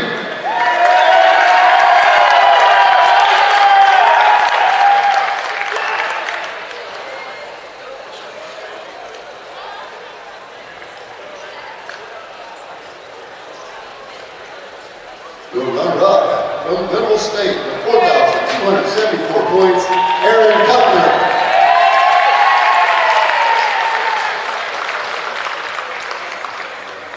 And your champion in the men's hep with 4,304 points from Concord, Luke Davis.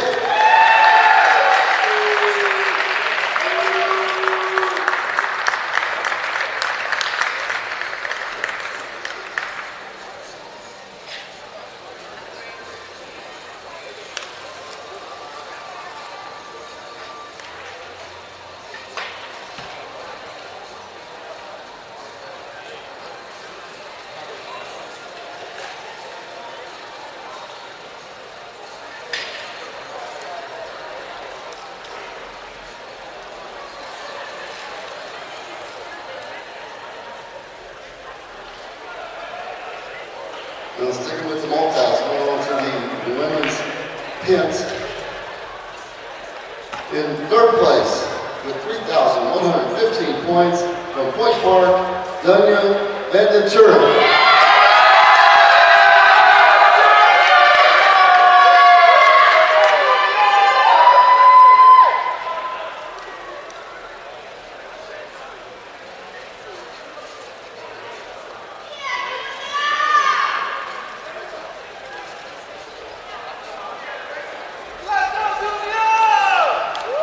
Your runner-up from the University of Charleston with 3,588 points, Laura Delgado Torres.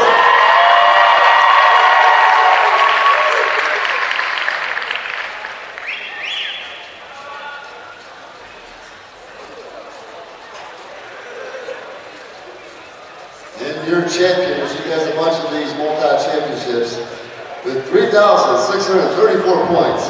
From West Virginia Wesleyan, Samantha Cash.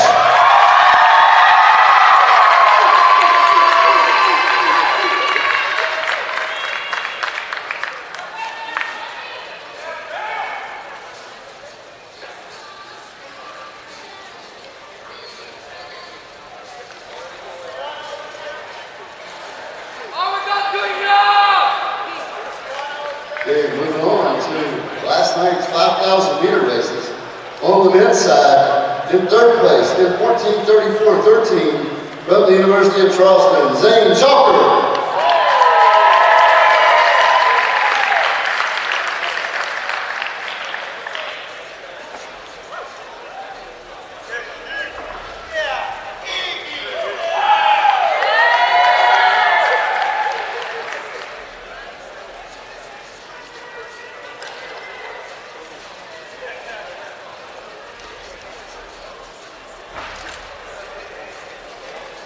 And your runner-up in this event, the time of 14:33.86, from Davis Nelkins, Jan Davis.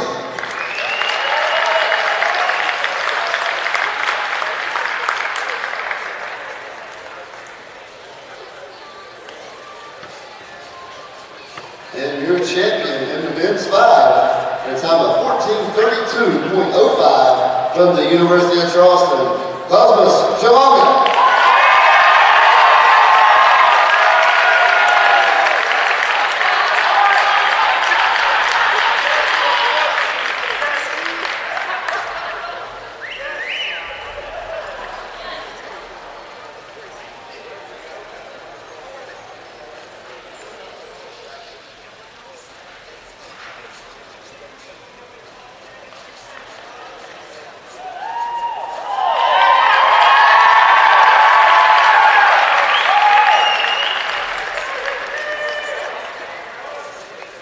Okay, moving on to the women's 5,000 meter.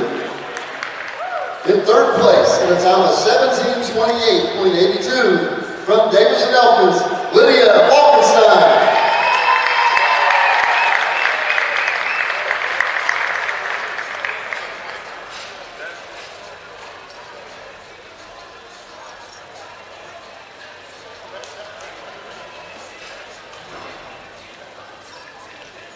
Your runner-up, the time of 17:28.56 from Point Park, Cassandra O'Connor.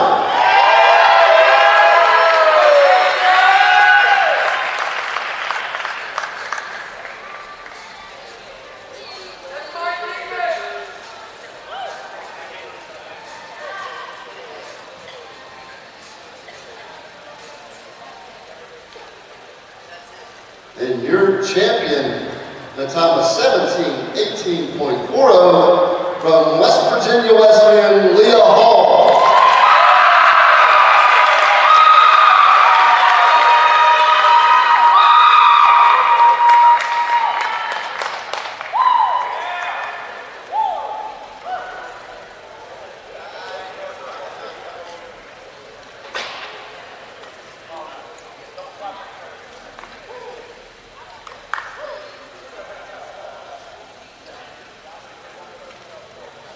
And now on to last night's men's distance medley relay.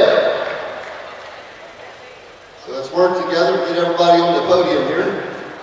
In third place, the time of 10:14.68, the team of Caden Davis, Alex Robertson, Dylan Boucher, and Nick Pittsburgh, the team from Temple State.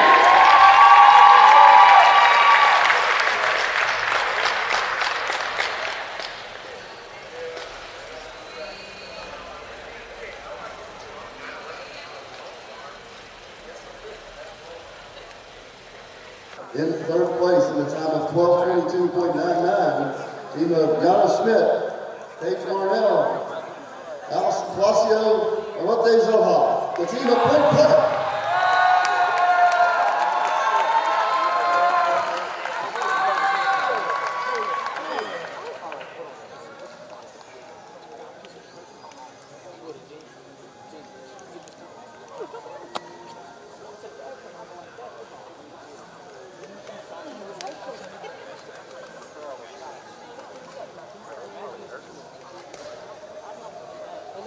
And now your runner-up team, the time of 12:13.09, the team of Lindsey Dillon, Naramoa Akita, Raina Hedley, and Leah Hall, the team from West Virginia Wesleyan. If you have glitter, you stay down on the ground.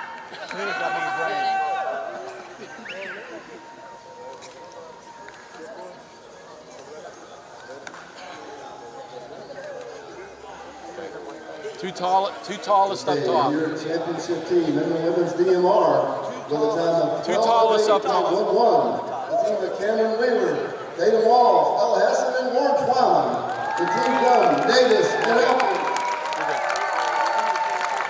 You don't need to cheat.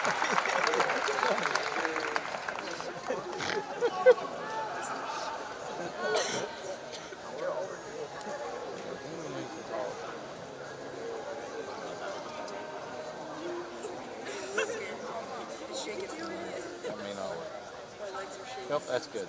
That's good. All right. Big smiles right here, ladies. Oh, is that your better side? Got it. Stay right there. Turn your awards around in the front. You're back. There you go. They go to D&E. Good job. They now on to the men's mile. In third place with a time of 4:12.29 from Davis and Elkins, Slate Swagger.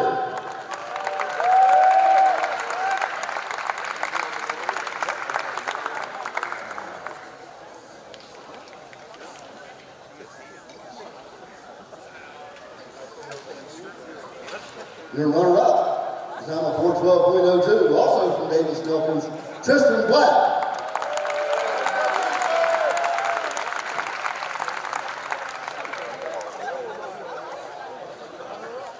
And your champion in a time of 4:11.17 from the University of Charleston, Samuel Adams.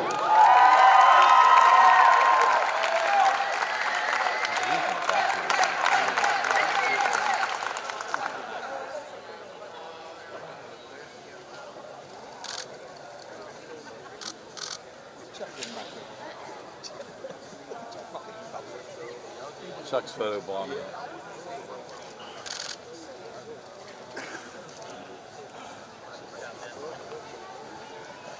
Now on to the women's mile. In third place, for a time of 5:14.14, from Davis and Elkins, Ella Hesse.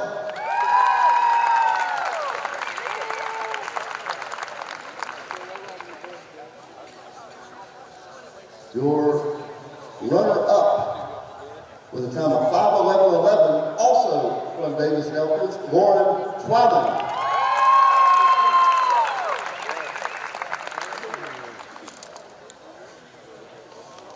And your champion in the women's mile with a time of 5:08.29 from the University of Charleston, Beth Sykes.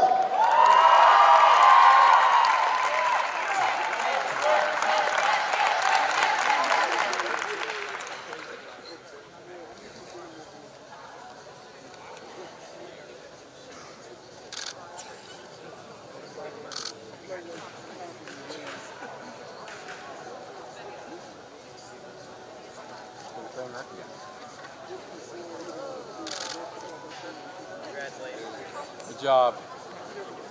Okay, moving on now to the men's 60.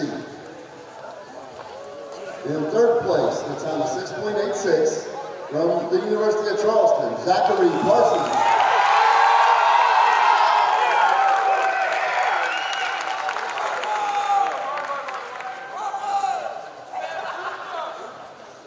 And your runner-up, with a time of 6.84 from West Virginia State, Hayden Trotter.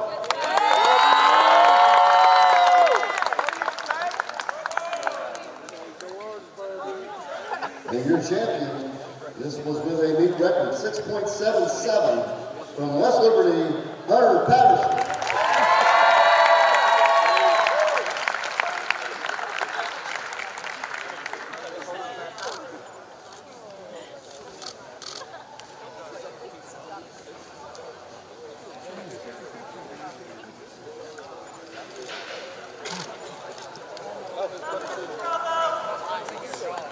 Okay, on to the women's 60. In third place with a time of 7.66 from West Virginia State, Zoe Ledet.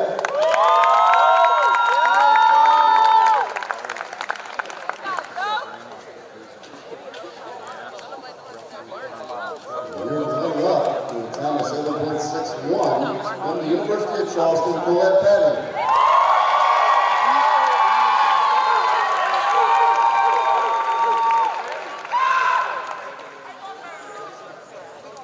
And your champion with a meet record 7.44 from West Virginia State, Candace Morris.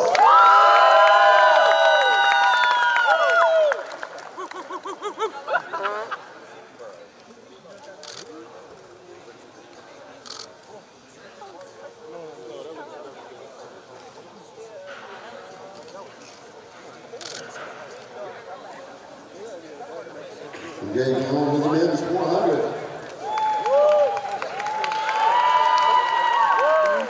In third place with a time of 49.75 from the University of Charleston, Noah McElroy.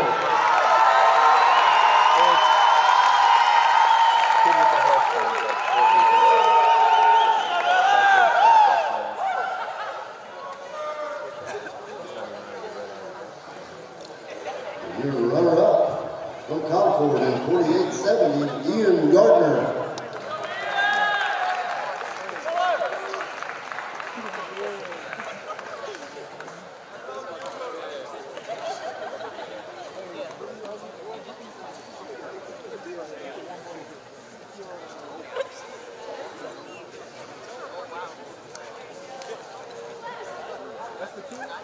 And your champion in the men's 400 is a number 48.35 from West Virginia State, Jaden Garrett.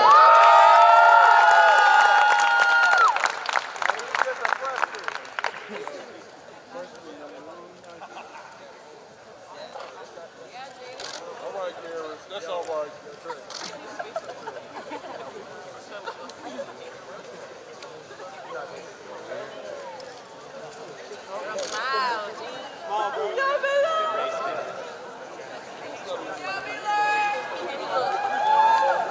And we move to the women's score. In third place with a number 58.29 from West Virginia State, Jayla Woods.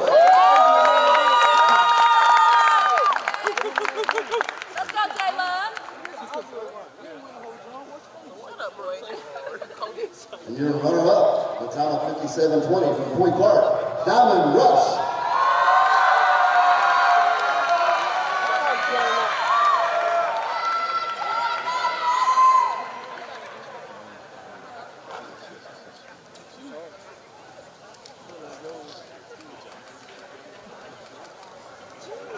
And your champion in a meet record time of 56.46 from the University of Charleston, Maya Clark.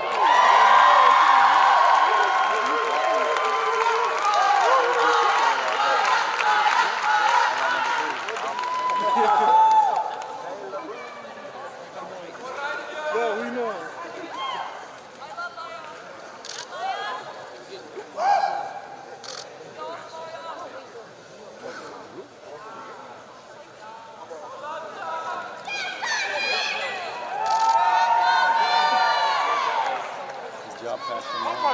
Down to the men's 800.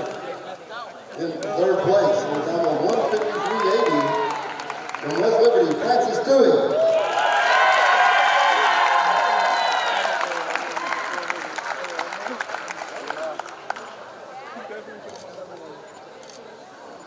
And your runner-up in a time of 152.44 from Davis Delton, Tristan Black.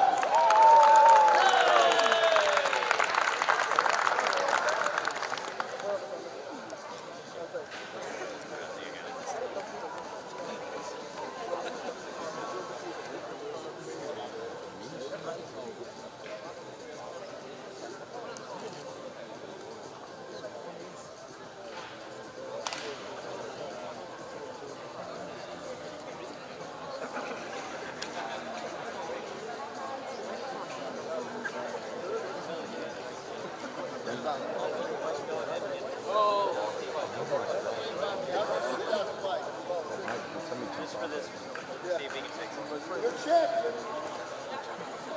meet record time of 1:53.83, got the foul long shot. Yeah, I know. University of Charleston, Samuel Adams.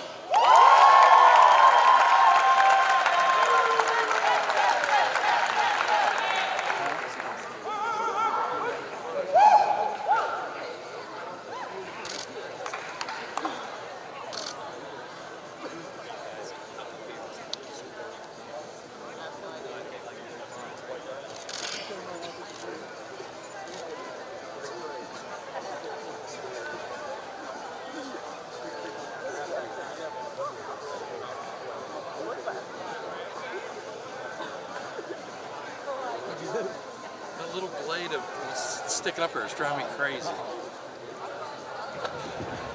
hang on just a minute. Okay, he's running with it. I can hear it. He's not as fast as you all, but he's on his way.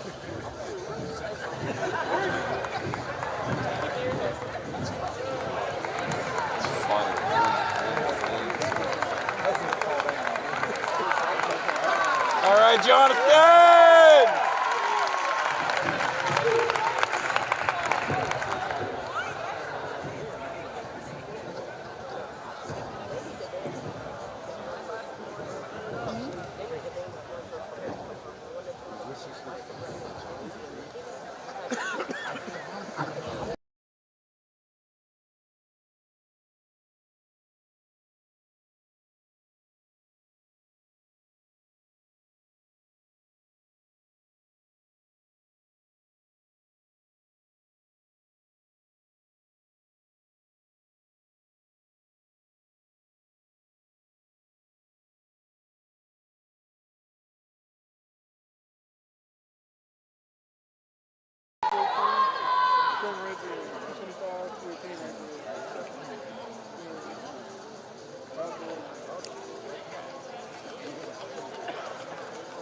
And your runner-up, the time of 2:17.37.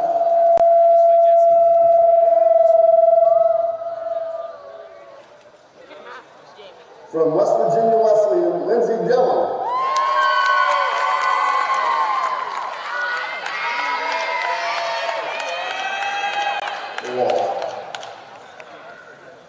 And your champion in the women's 8 with a time of 2:16.58 from the University of Charleston, Beth Sykes.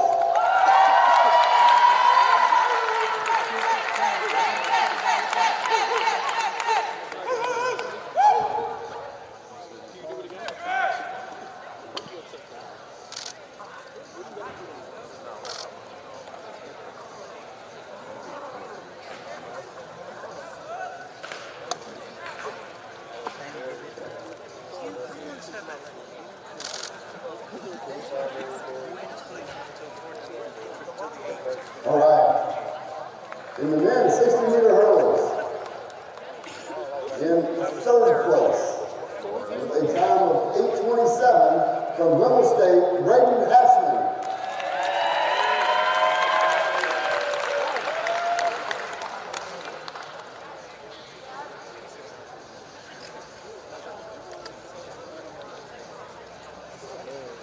Your runner-up with a time of 8:25 from Quinton Park, Kamar Sutherland.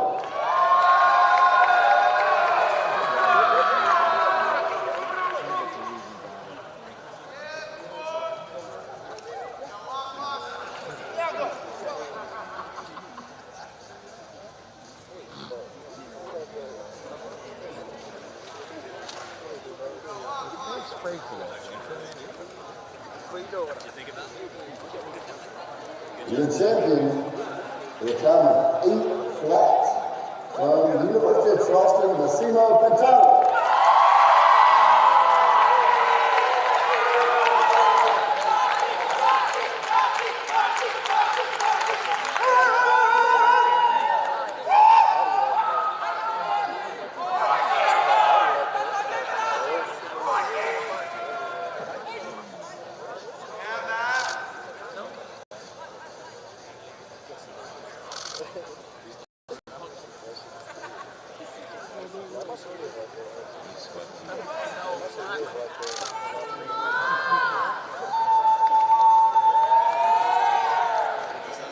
Okay, on to the women's 60 hurdles. In third place with a time of 8:94 from the University of Charleston, Laura Delgado de Torres.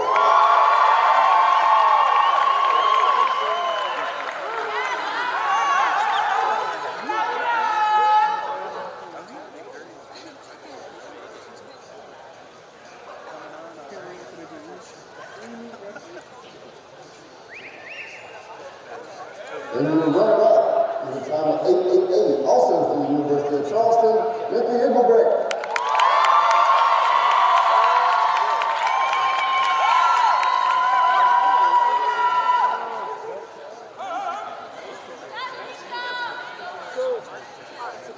And your champion in the women's 60 hurdles in a meet record time of 8:72 from West Virginia State, Zoe McDonald.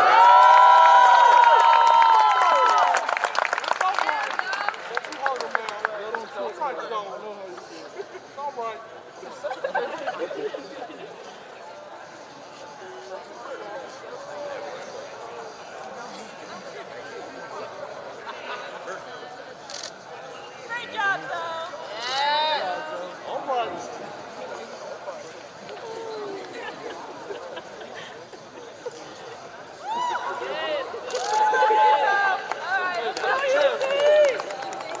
They won the men's 200. In third place, in a time of 21:26 from West Liberty, Hunter Patterson.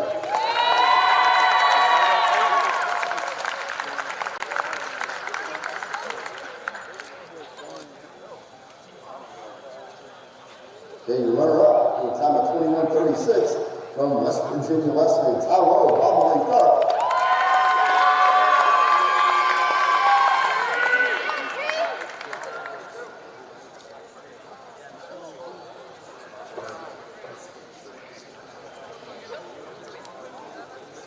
And your champion, the one right now, this was Patterson, broke the record in the prelim at 21:31.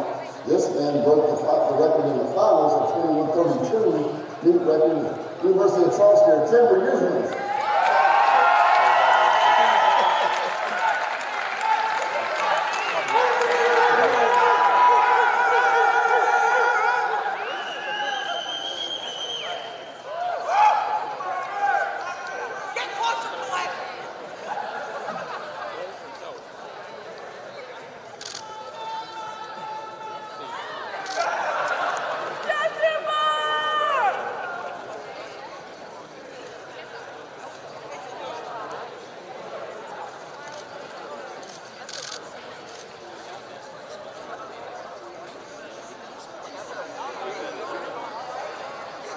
They own the women's 200 in third place at a time of 25:01 from Cliff Park, Diamond Rush.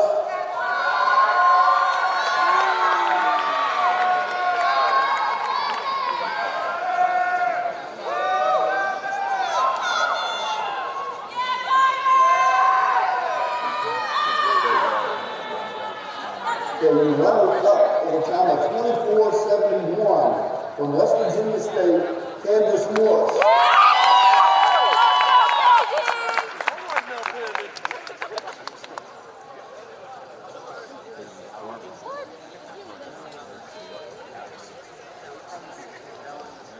And your champion with a meet record, 24:68 from West Virginia State, Zoe Ledet.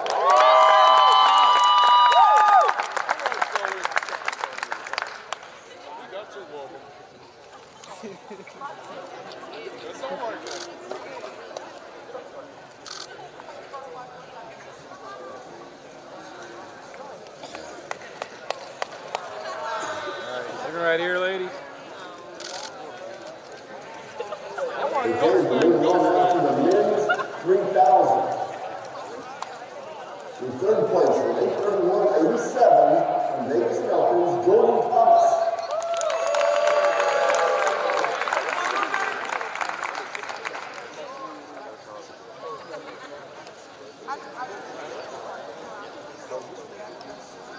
The runner-up, found at 827.86 from the University of Charleston, Cosmo Shalonga.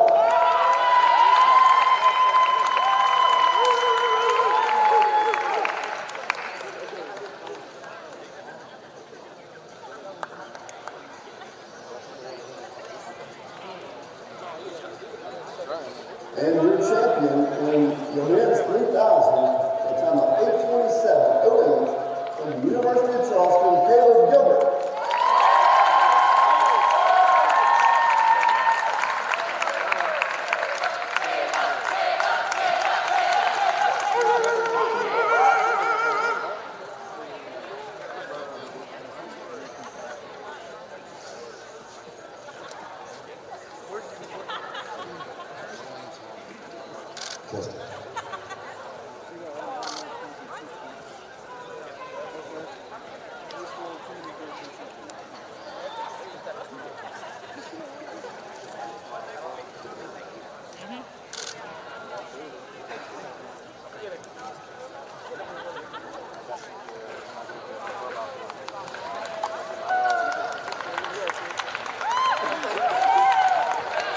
To the women's 3,000, in third place at a time of 10:08.49 from Point Park, Cassandra Connor.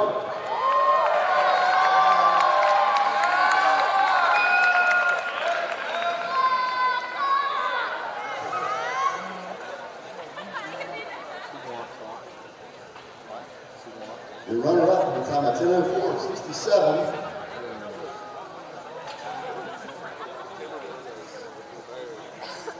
From Davis and Elkin, Savannah Harden.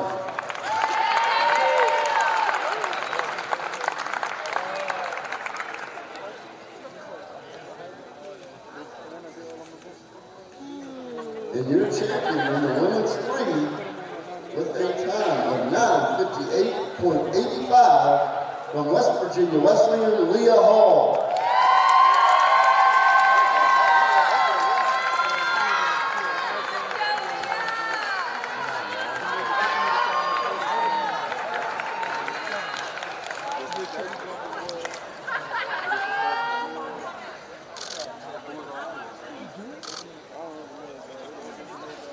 Mom.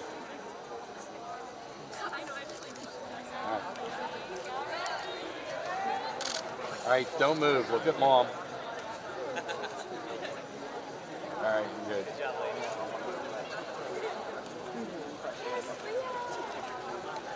Okay, on to the men's 4x400 relay. In third place with a time of 3:21.29. The team of Mason Worley, Justin Dowd, Jack Hines, and Ethan Wilt. The team from Frostburg.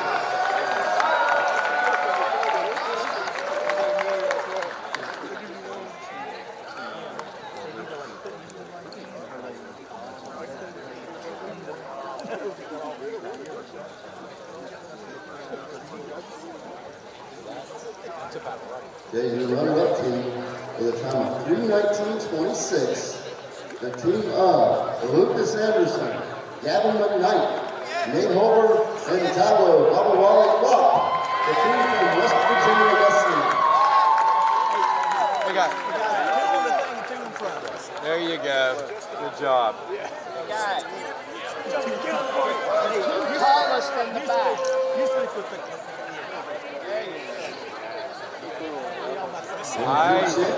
Switch back. That works better too.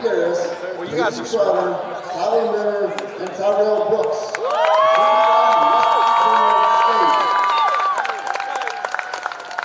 Yeah, there you go, Wesley. The tallest guys. All right, Braille. Just my teammate. Okay, two tallest guys up on top.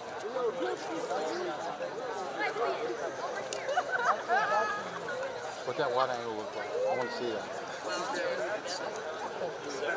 All right, Reed. Turn yours around. Turn your presentation. There you go. All right, here we go, guys. Got it. All right, stay right there. Perfect. The third place team with a time of 4.20. The team of Lucy Crow, Valerie Boards, Eric Collins, and Isabella Mastria. The team from Roswell.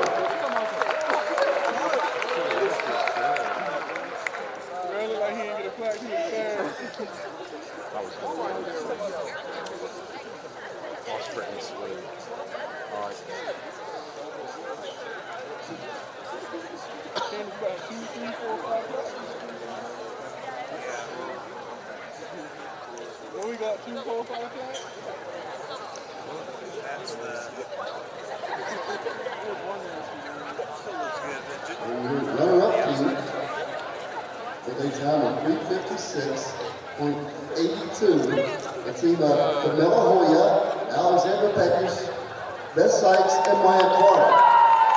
The team from the University of Charleston.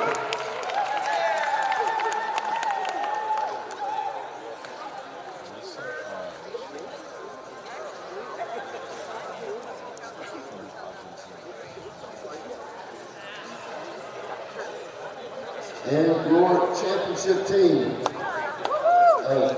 in a league record time of 3:53.93. The team of Jayla Woods, Jamie Preston, Deja Simone, Kurt Brown, and Candace Morris. The team from West Virginia State.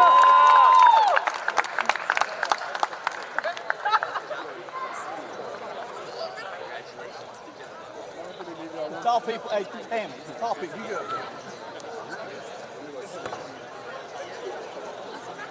Do you fit? I think we're good. I think so much higher. All right. Yeah, good. All right, everybody's looking right here. All right. Okay, and everybody's still looking at my big face? Good job, ladies. Congratulations. Moving on to this football. And we have this one, we have a top third at 3.80 meters. These two young men splitting those 11 points. You have from Frostburg, Morgan Corline, and from West Liberty, Julius Hodges.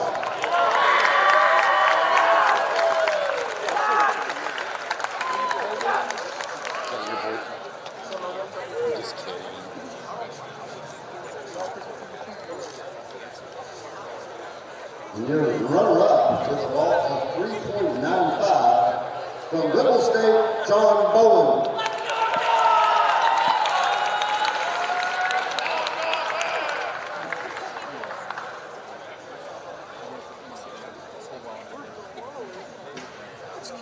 And your champion in the men's vault with a vault of 4.80 meters from Frostburg, Thomas McCoy.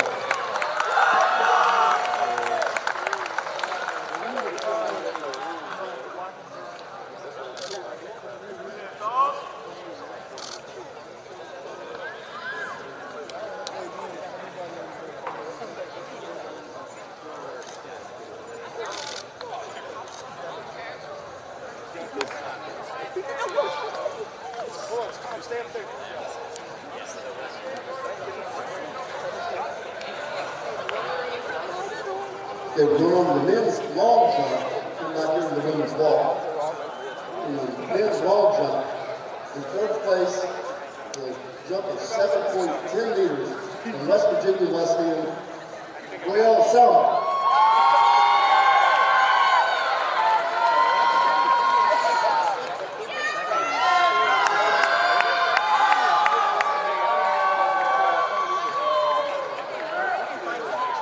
Your runner-up with a jump of 7.12 meters from West Virginia State, Tariq Murray.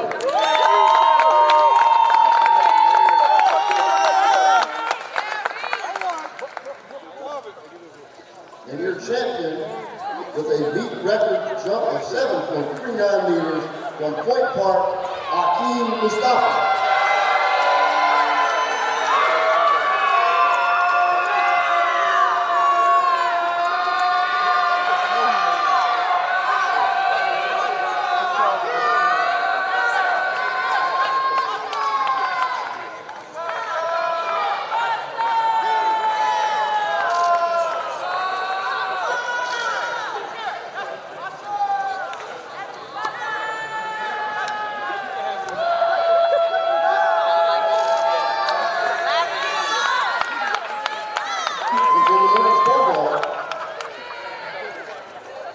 In third place is a vault of 2.90 meters from West Liberty, Ava Cash.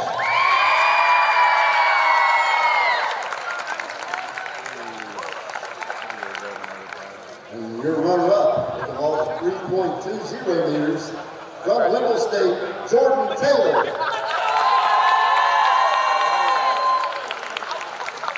See where the light truck is? I got my favorite stuff. And your champion, a four-time champion, breaking her own record in this event with a vault of 3.60 meters from Wheeling, Kiala McCurdy.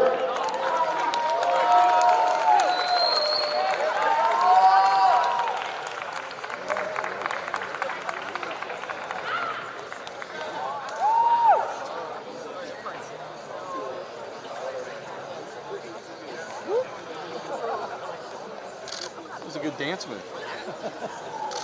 Should be on that Star Search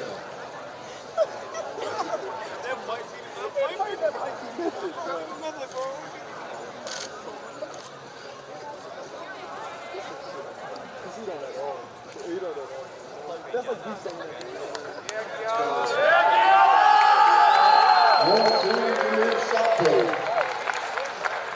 In third place with a throw of 15.42 meters from Whipple State, Charlie Bauman.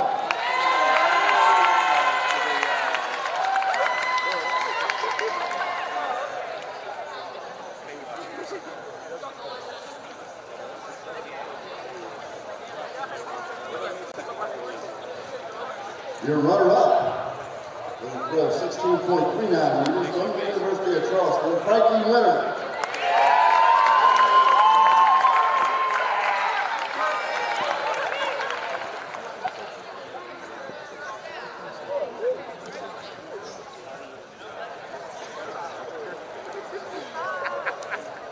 And your champion in the men's shot with a throw of 16.66 meters from West Liberty, Ozzie Tomlin.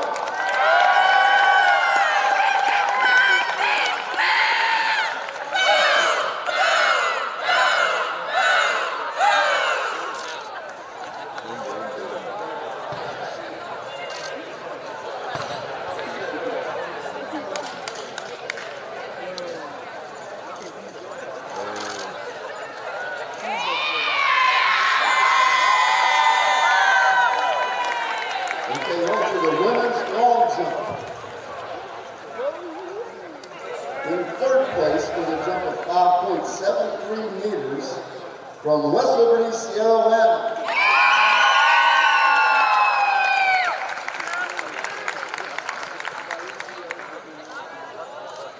Your runner-up, jumping 5.82 meters from Charleston, Laura Delgado Vittoria.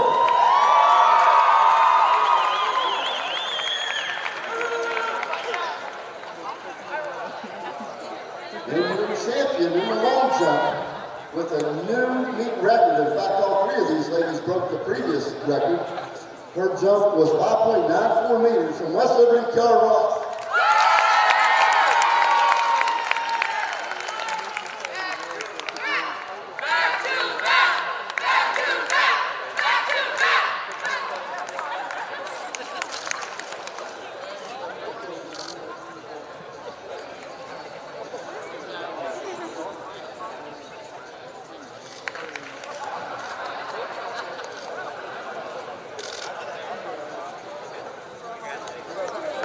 Okay, on to the women's shot. In third place, with a throw of 12.26 meters from West Virginia Wesleyan, Mallory McGinnis.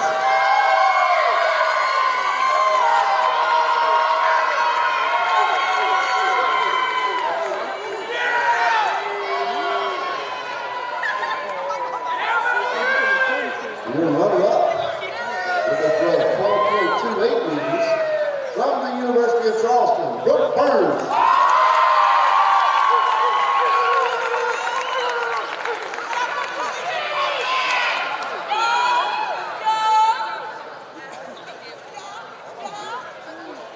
And your champion in the women's shot with a throw of 13.16 meters from Whipple State, Janae Scott.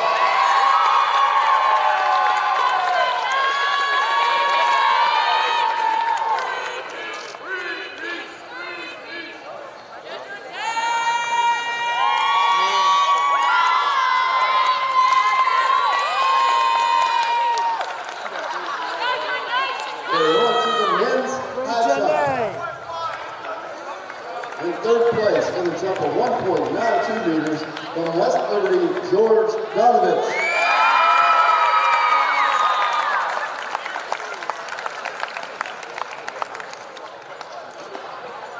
Your runner-up, also from West Liberty, also with a jump of 1.92 meters, Ethan Furby.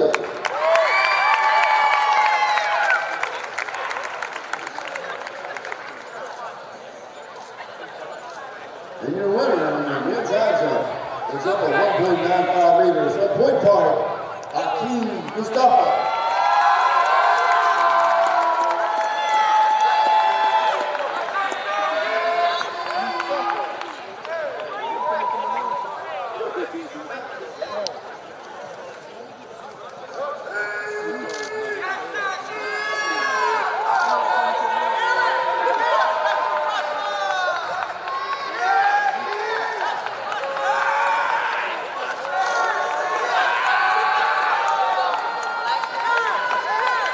We're on to the women's triple jump. In third place with a jump of 11.53 meters from the University of Charleston, Stephanie Basileva.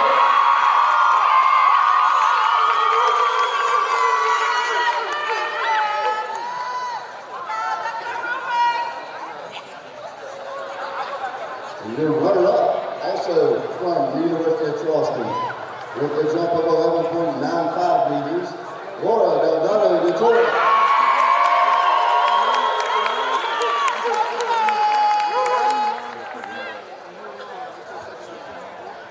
And your champion in the women's triple, breaking her own record with a jump of 12.07 meters from West Virginia Wesleyan, Samantha Cash.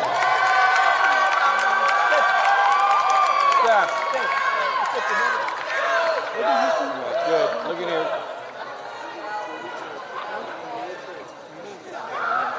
There you go.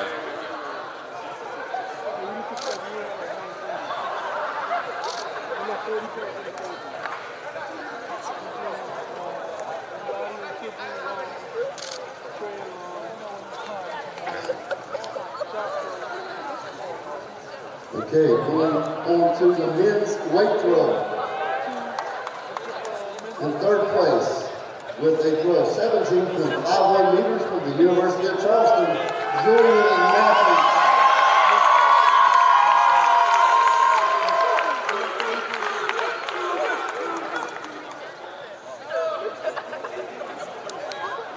The runner-up, also at 17.51, also from the University of Charleston, Lou Messi.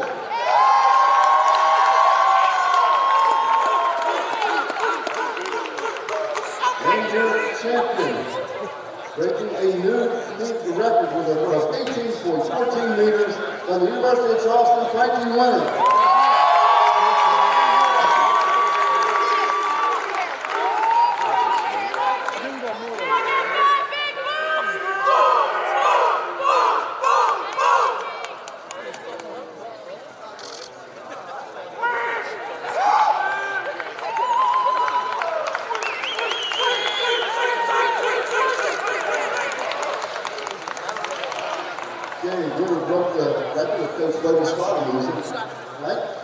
Moving on to the women's high jump. In third place with a jump of 1.64 meters from West Virginia Wesleyan Samantha Cash.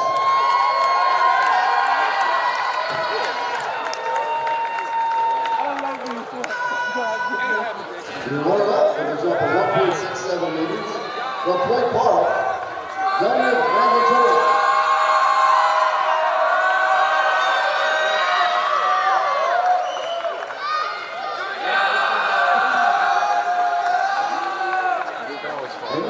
In that event now, she's already come to get her award because she had to get back to basketball practice up at Point Park. And we recognize, we give her a shout here from Point Park, Emma Pavlik.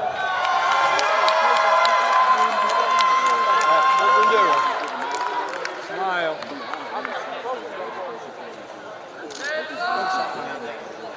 I could.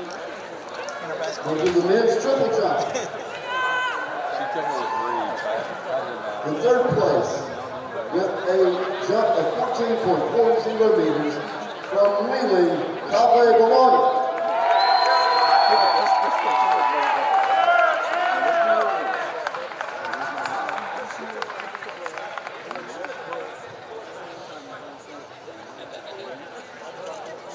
The runner-up with a jump of 14.64 meters from West Virginia State, Leotis McNeil.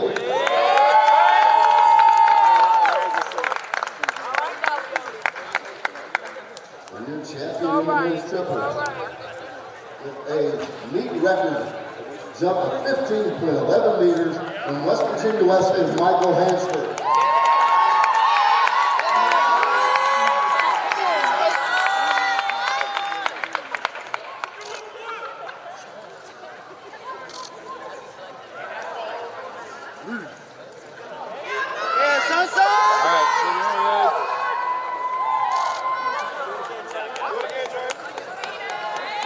Okay, over the women's weight throw.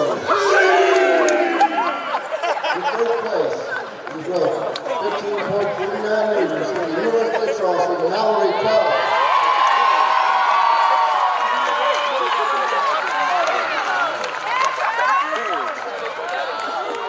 The runner-up, also from Charleston, with a throw of 16.14 meters, Brooke Burns.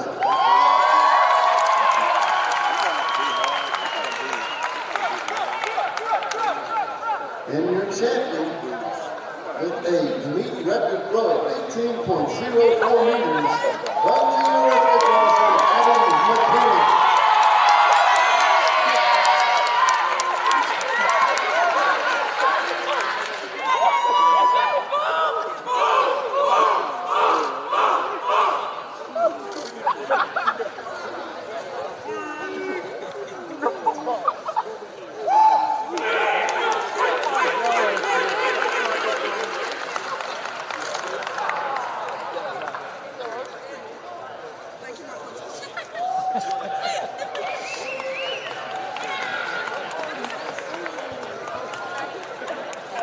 Ladies and gentlemen, at this time, Commissioner Lee Davis will have this conference. We're pleased to honor y'all about this kind of performance.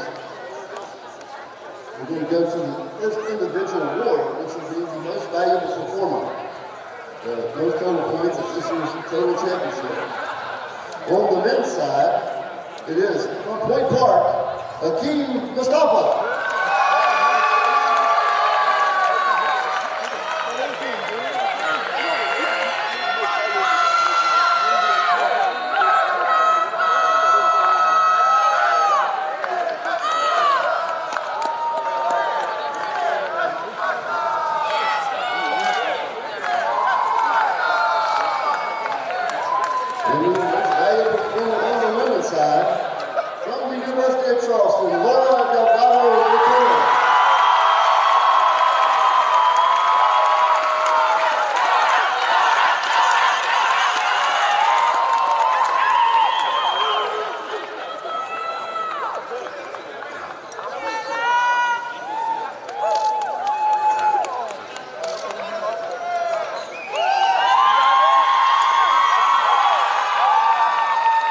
Now for the men's freshman of the year. On the men's side, from Davis and Elkins, Tristan Black.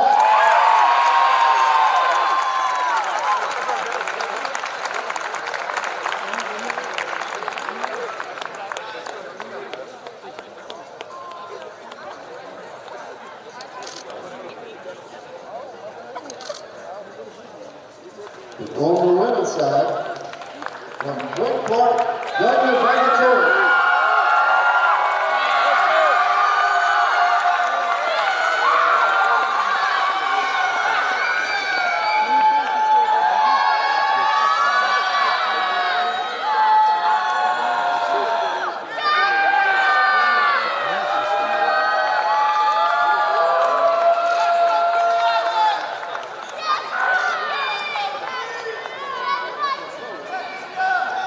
And your field athlete of the year,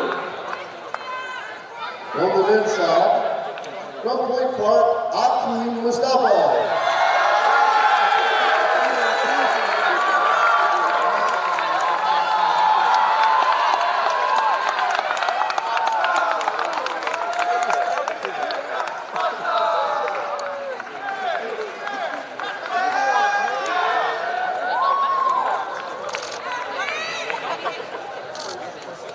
And the field athlete of the year for the women, from Charleston, Laura Delgado.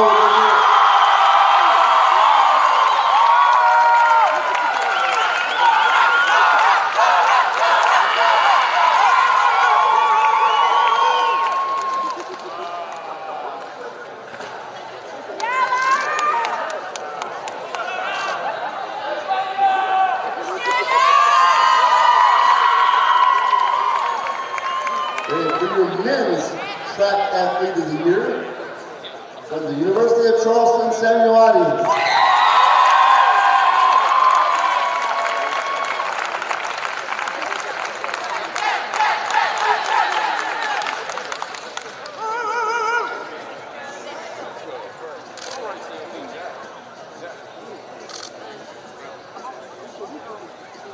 And your women's track athlete of the year, from Charleston, Beth Sykes.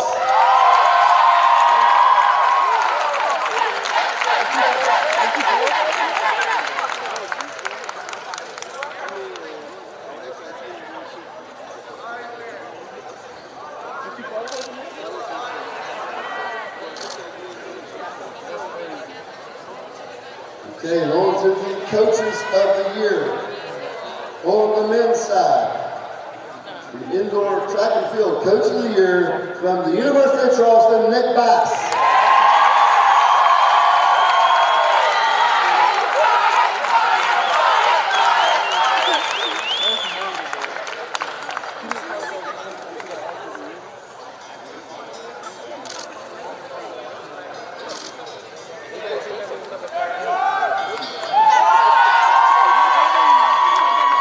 It's the women's coach of the year, indoor from Point Park, Tim Kramer.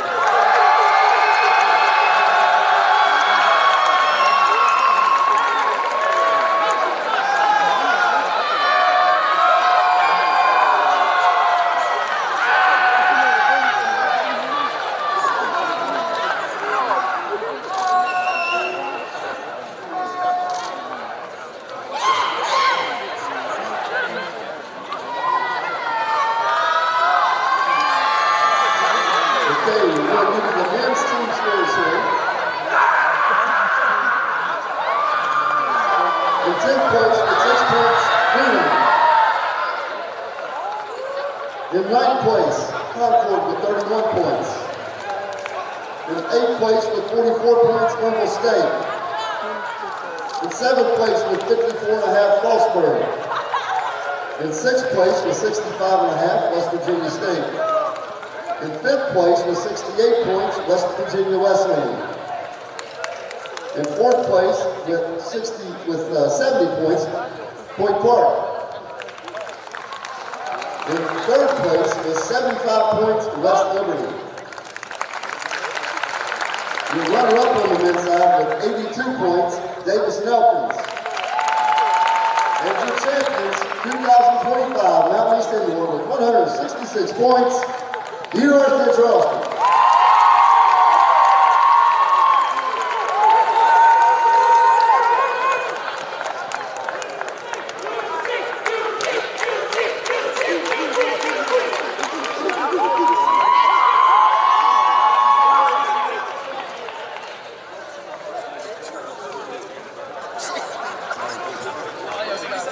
Nobody gets hurt now.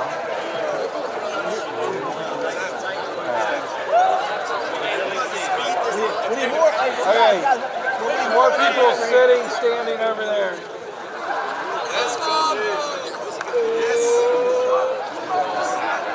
All right.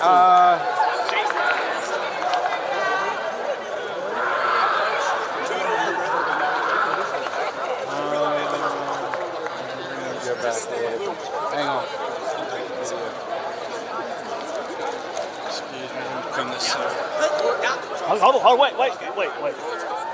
All right, looking at my fat nose first, then the good-looking guy. Got it? All right, here we go.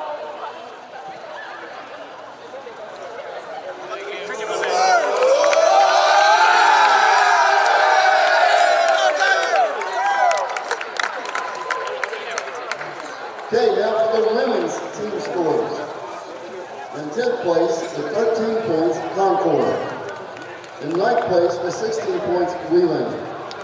In 8th place with 24 points, Frostburg.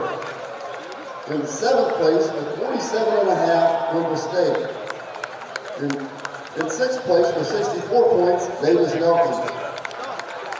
In 5th place with 66 points, West Liberty. In 4th place with 68 points, West Virginia State. In 3rd place with 90 points, West Virginia Wesleyan. Your runner-up with 95 points, Point Park. And your champions, 2025 with 170.5 points, the University of Charleston.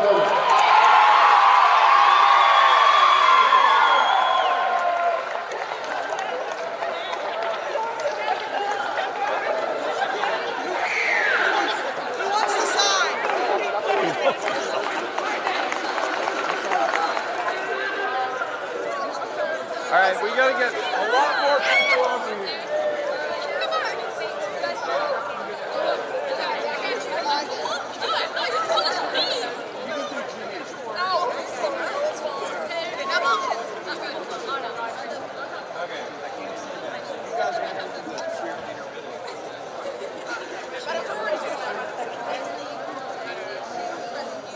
Okay. All right, look there first. Ready? Here we go. All right, looking at me. Fix the hair again. Now, on the count of 3, you're going to scream. 1, 2, 3. It's like a tradition with you, see now. All right. All right. Now we got to figure out some way to get.